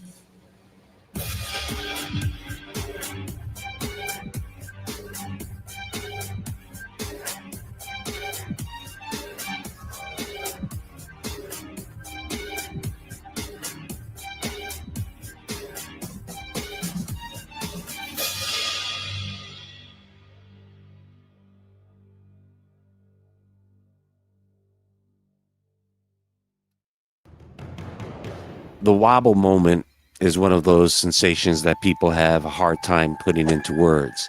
It looks like the air ripples just for a second, like the heat wave distortions you see above hot pavement, but without any heat. People report it indoors, in cold rooms and basements, in cars at night, sometimes during moments of calm or meditation. Some describe the entire room shifting like a mirage. A few people say they feel a gentle pressure change, almost a pop inside the head. Or they'll hear a static-like crackle at the moment the distortion occurs. So the scientific answer to this is it may be a neurological microglitch or an ultra-brief misfire in the visual cortex that distorts how the brain stitches together the environment. It's just a tiny moment where the visual system lags behind what the eyes are receiving. Now, if we're living in a simulation, then this would be some type of rendering stutter in the simulation, like a single dropped frame where the environment slightly desynchronizes before snapping back into place. Or maybe it's a brief thinning of the boundary between our layer of reality and another. There's the possibility of electromagnetic interference affecting the brain's visual processing. Some people see it as a transition between states of consciousness, like the borderland between wakefulness and a trance. So their perception stretches for a moment before stabilizing. So he takes rice, husks of rice. You know, I didn't even know rice had a husk, but rice have husks on them. Streets watched that appear longer at night is one of those strange experiences almost everyone has had, but no one really ever discusses it. You walk or drive down a street, you know, like the back of your hand. Maybe it's your route home, a neighborhood block. And suddenly it feels... I'm just going to say, this thing knows when I walk away. I will walk back, 5-6 feet and lay down on my sofa bed and watch the screen, and it goes right to a commercial. I get up, I put it on, I walk back, it goes right to a commercial. I'm like, it was just a commercial. Why are you doing it again? And then I sit here, and I'll sit here, and the damn thing just plays. If I get up and I walk back and sit somewhere else to watch it, the dang thing goes to a commercial. This knows what I'm doing. different, like the distance seems to stretch I'm at so night. over that. Along with this nighttime stretching, shifts in distance, time, and spatial perception, there's the invisible wall phenomenon, where people describe attempting to walk forward, fully conscious, fully in control, and discovering that they simply cannot. It's as if an unseen force pushes back, just a literal wall made of nothing. Many who've experienced this say it feels like walking into a field of pressure, something like being hit with a strong gust of wind, and it keeps you from continuing to move forward for a brief moment. Someone tries to leave a room, steps through a doorway, and hits an invisible field like static pressure pushing against their chest. Another person walks down a hallway and suddenly feels something blocking the space ahead. Some describe being gently pushed backward when attempting to move through a certain spot.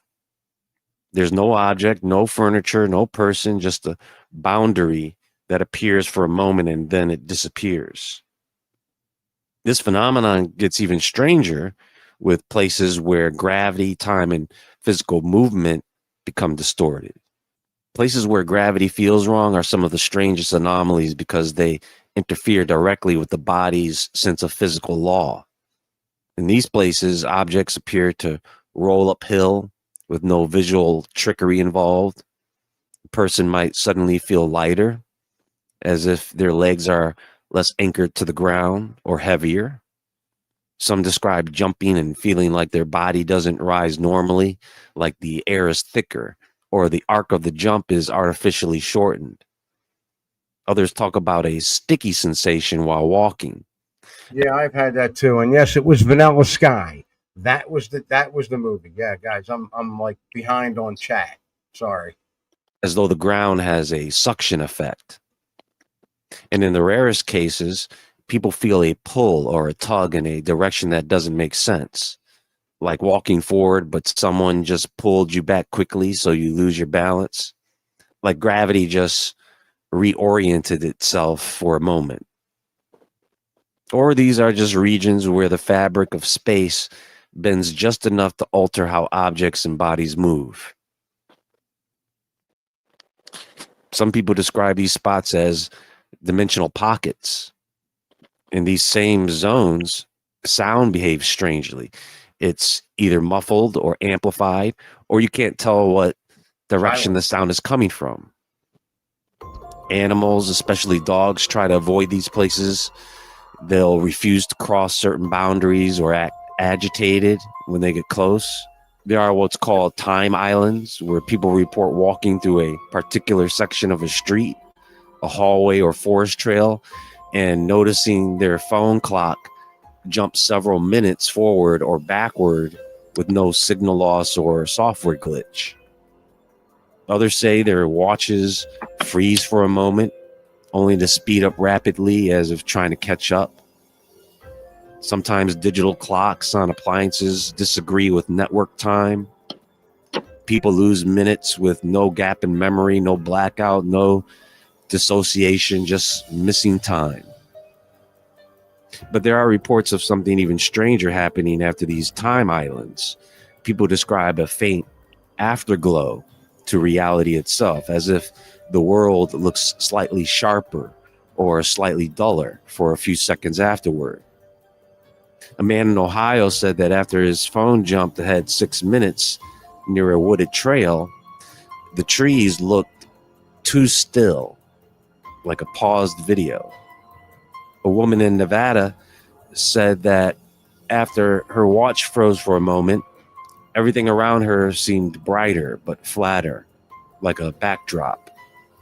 Some describe a faint hum in the ears or a brief sensation of disorientation, as though they stepped out of sync with the rest of the world and then had to relock into the timeline. Then there are the shadowy delays, the moments where your shadow doesn't behave correctly. People walking under a streetlight have reported their shadow lagging half a step behind or seeming slightly offset from their movement. A few describe seeing a second shadow appear for a fraction of a second, standing beside the real one before that disappears.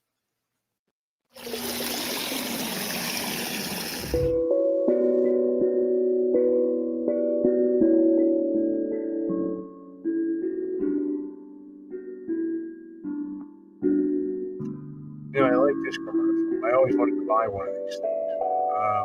I'm not going to do it. What about duplicate sound? People hear their own footsteps echo before their foot hits the ground.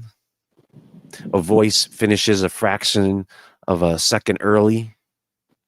A door closes twice, once soft and then once hard, even though it only moved once. It almost feels like the environment is running two versions of the same moment and folding them together. Then there are the cases where people swear they heard their own name whispered by a voice identical to theirs, coming from a direction where no one was standing. It's like some part of reality is buffering in advance. Then there are the locations that locals avoid without knowing why.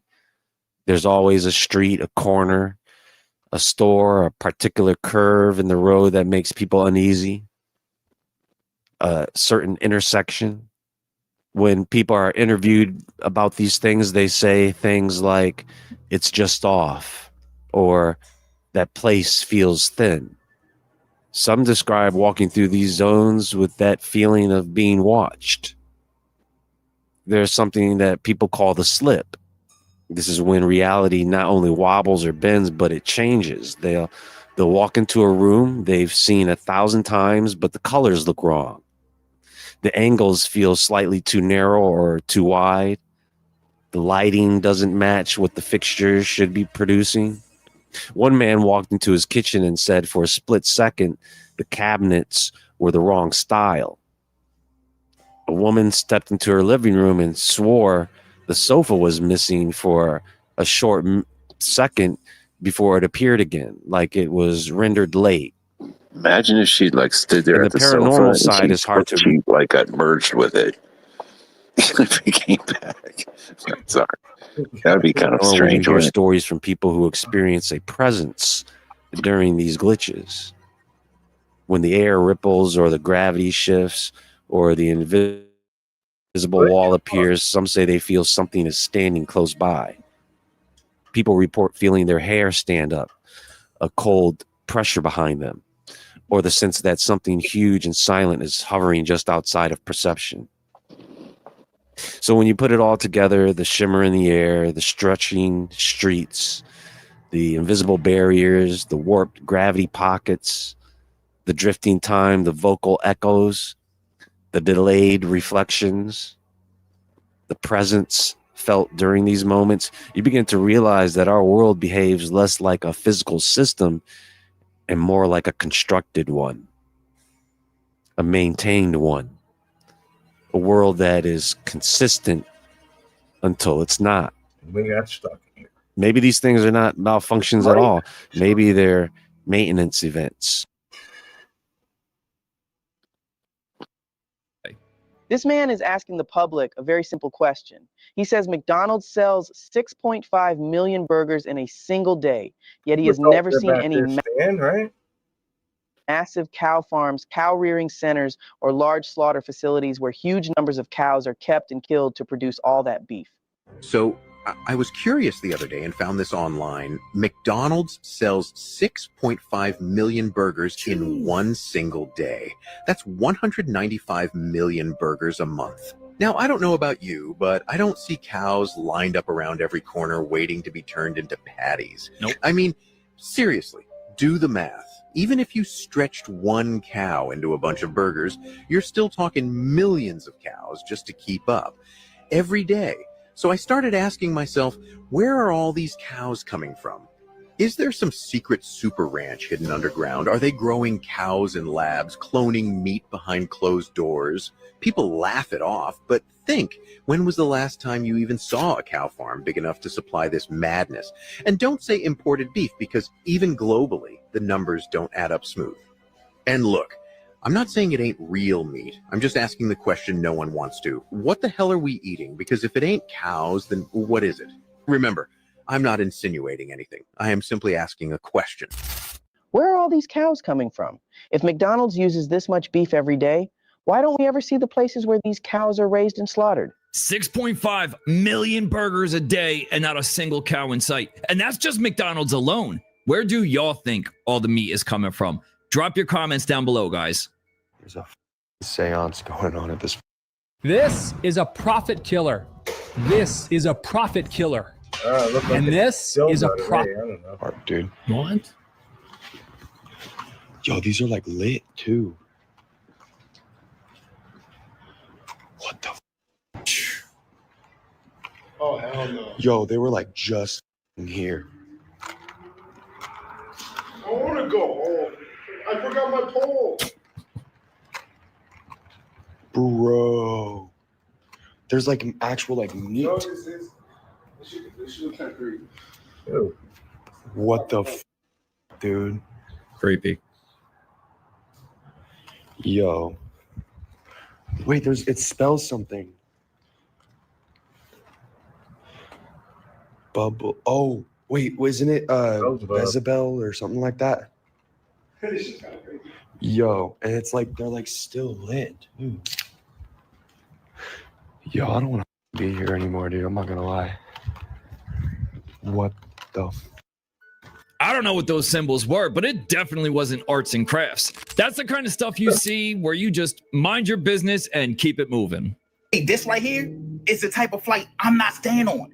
Because imagine you're on a plane and it's about to take off, and all of a sudden a guy just get up and start shaking and then talking crazy, talking about this is the 6th time. We always crash, we always die, and we're stuck in a loop. What are you gonna do? At this point, flight is canceled. Let me off this, yo. I'm getting my bags. I'm about to go get them up. I can run when I'm driving to where I gotta go. Unless it's overseas, then that shit. And I don't care if I'm in first class. I'm still not doing it. I don't care.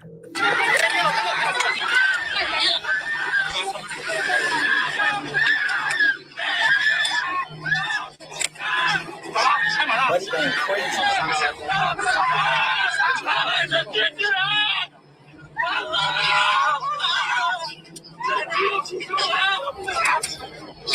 And the crazy thing about this video is the man that was yelling, he wasn't trying to get attention. He really sounded like someone who was tired of going through the same loop over dying again, and again. We all seen Final Destination. That's what that remind me of, fool. You can really hear the fear in that man's voice. That's why I know this man is not going crazy, fool. He must really went through the same loop. So let me ask y'all a question. If you was on that flight and you heard someone say that, are you going to stay in your seat, or are you getting up and you're exiting the plane? If you're on a plane and someone says that it's crashed 6 times, don't sit around and wait for number 7. Get off immediately. I bring this every country I go to, everywhere I go. So this thing basically detects if there's anything listening or gathering information on you. Just think of it as a way to determine if your phone's being tracked. See that green line at the top there? Yeah. That means that there are no stingrays within proximity to us, which is how the feds or certain people can track your phone's location. I could take this, I can use my phone.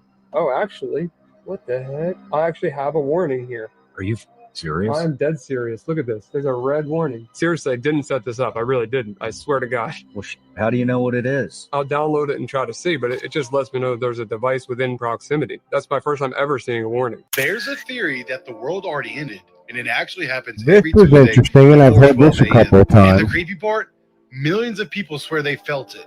It's called the Tuesday reset theory, and once you hear this, you'll start noticing it too. The idea is simple, but terrifying. Every Tuesday morning at exactly 4:12 a.m., reality shuts down. Not metaphorically, not spiritually, literally.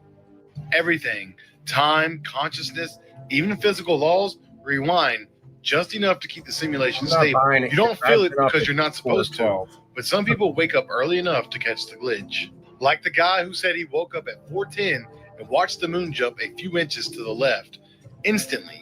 Or the woman who said her entire house made a low humming sound right before everything went silent, like someone hit the mute button on the universe. And here's the weirdest part.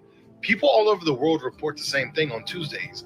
Birds go quiet, clocks freeze for exactly 1 second, and the air feels thick, like it's holding its breath.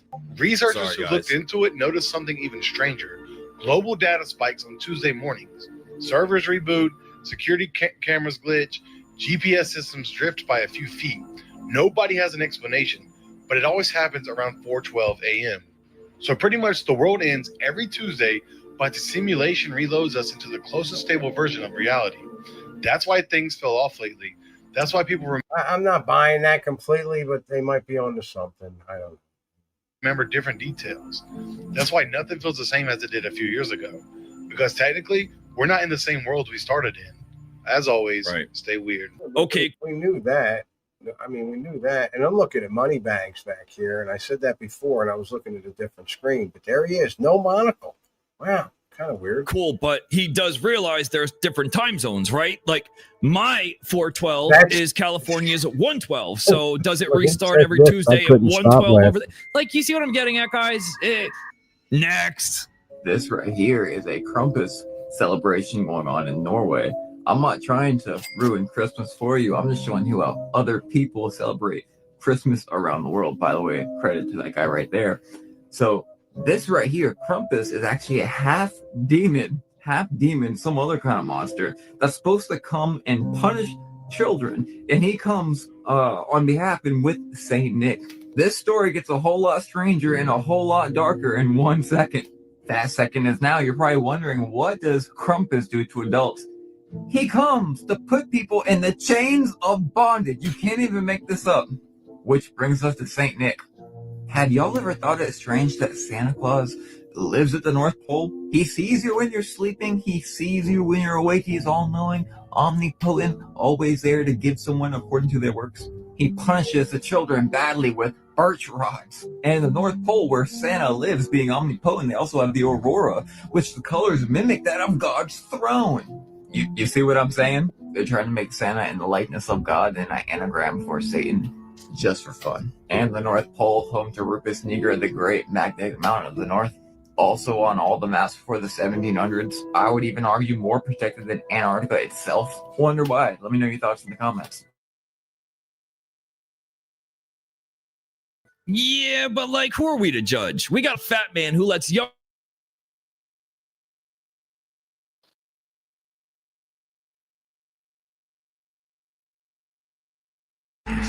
A dad named Josh recorded a horrifying moment in his bedroom one morning while hearing his kids making a ton of noise in the living room. He records thinking they're playing with the dog when something haunting is captured.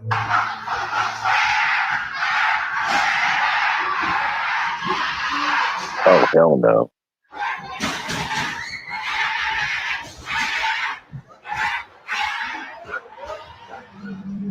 I mean, that's too much. I mean, oh, that might not be, but full dentures but can't deal with the endless expensive dentist that visits. screaming's You need too to see much this. for a I used to hide dog. my mouth. Like something you see in a horror video game, the kids scream as the haunting screech of an unknown creature is heard moving around the house. Josh writes playful emojis of kids and the dog in the video. thinking those screams are coming from the dog. But whatever that is, doesn't sound human or like any creature I've heard before. Many comments mentioned this sounds like the hour of joy from the video game Poppy Playtime.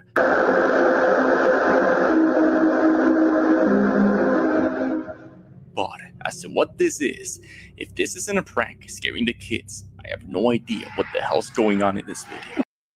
Yeah, that's the thing, man. This is, yeah, I'm kind of done here, but I can't. Hey guys, let's go ahead and wrap it up, man. It's 3:07, 3:10. Yeah. So we'll go and wrap up the broadcast. Got 40 more minutes, man. No, I'm kidding. I'm kidding. I wanted to go to bed 40 minutes ago. Yeah. So anyway, I was just like being on the phone is weird. Ah, not just that. I stopped looking at Cokie. Oh, I know the Cokie dog. And the anti-scarab. That's what you. Yeah. The anti-scarab. Yeah. The anti-scarab, bro. Yeah. Yeah. Oh man. Hey guys, thanks. Those who are out there, thank you all for being a part of this broadcast. Sorry for the hiccups and issues we had, but I seem to make it work. Okay, so that's good. Let me see here. Comments. Well, we had Jennifer jump in. We had Timothy. We had Cricket. We're watching all night. We had Okie Mouse. We had Isaiah. We had Dean Johnson. We had Joe was in earlier. Brian or Benjamin. A lot of people hung out late. Hope we put a lot of y'all to bed. Guardian Matrix Timothy, here as well. Cricket B. Sherry. Jennifer jumped in late. There was also let's see. Dean was here. Grand Tour. Yeah, a robe. I'm trying to think of this name. A rover? Thumpray? I don't know if I'm saying that right. Was also another guest we had. And Go-Kart Bob. Katie. Can't forget Katie. Preliminal. And Gaynor. A couple older names I've seen pop in. That's great. Grand Tour Richard. And anyway, yeah. Thank you guys. Mike. What's that? I said some guy named Mike. Mike Bauman, that's right. Mayak, whatever. Mayak. Yeah. Thank you, Mayak. Anyway, we'll be back with you guys next week, hopefully glitch free. I paid my bill, so I think I'll be able to set up a new stream and be able to broadcast normally. So hopefully that works out for me. Otherwise, we'll be back and we'll see you soon. You guys take care and God bless, guys. Good night. Good night.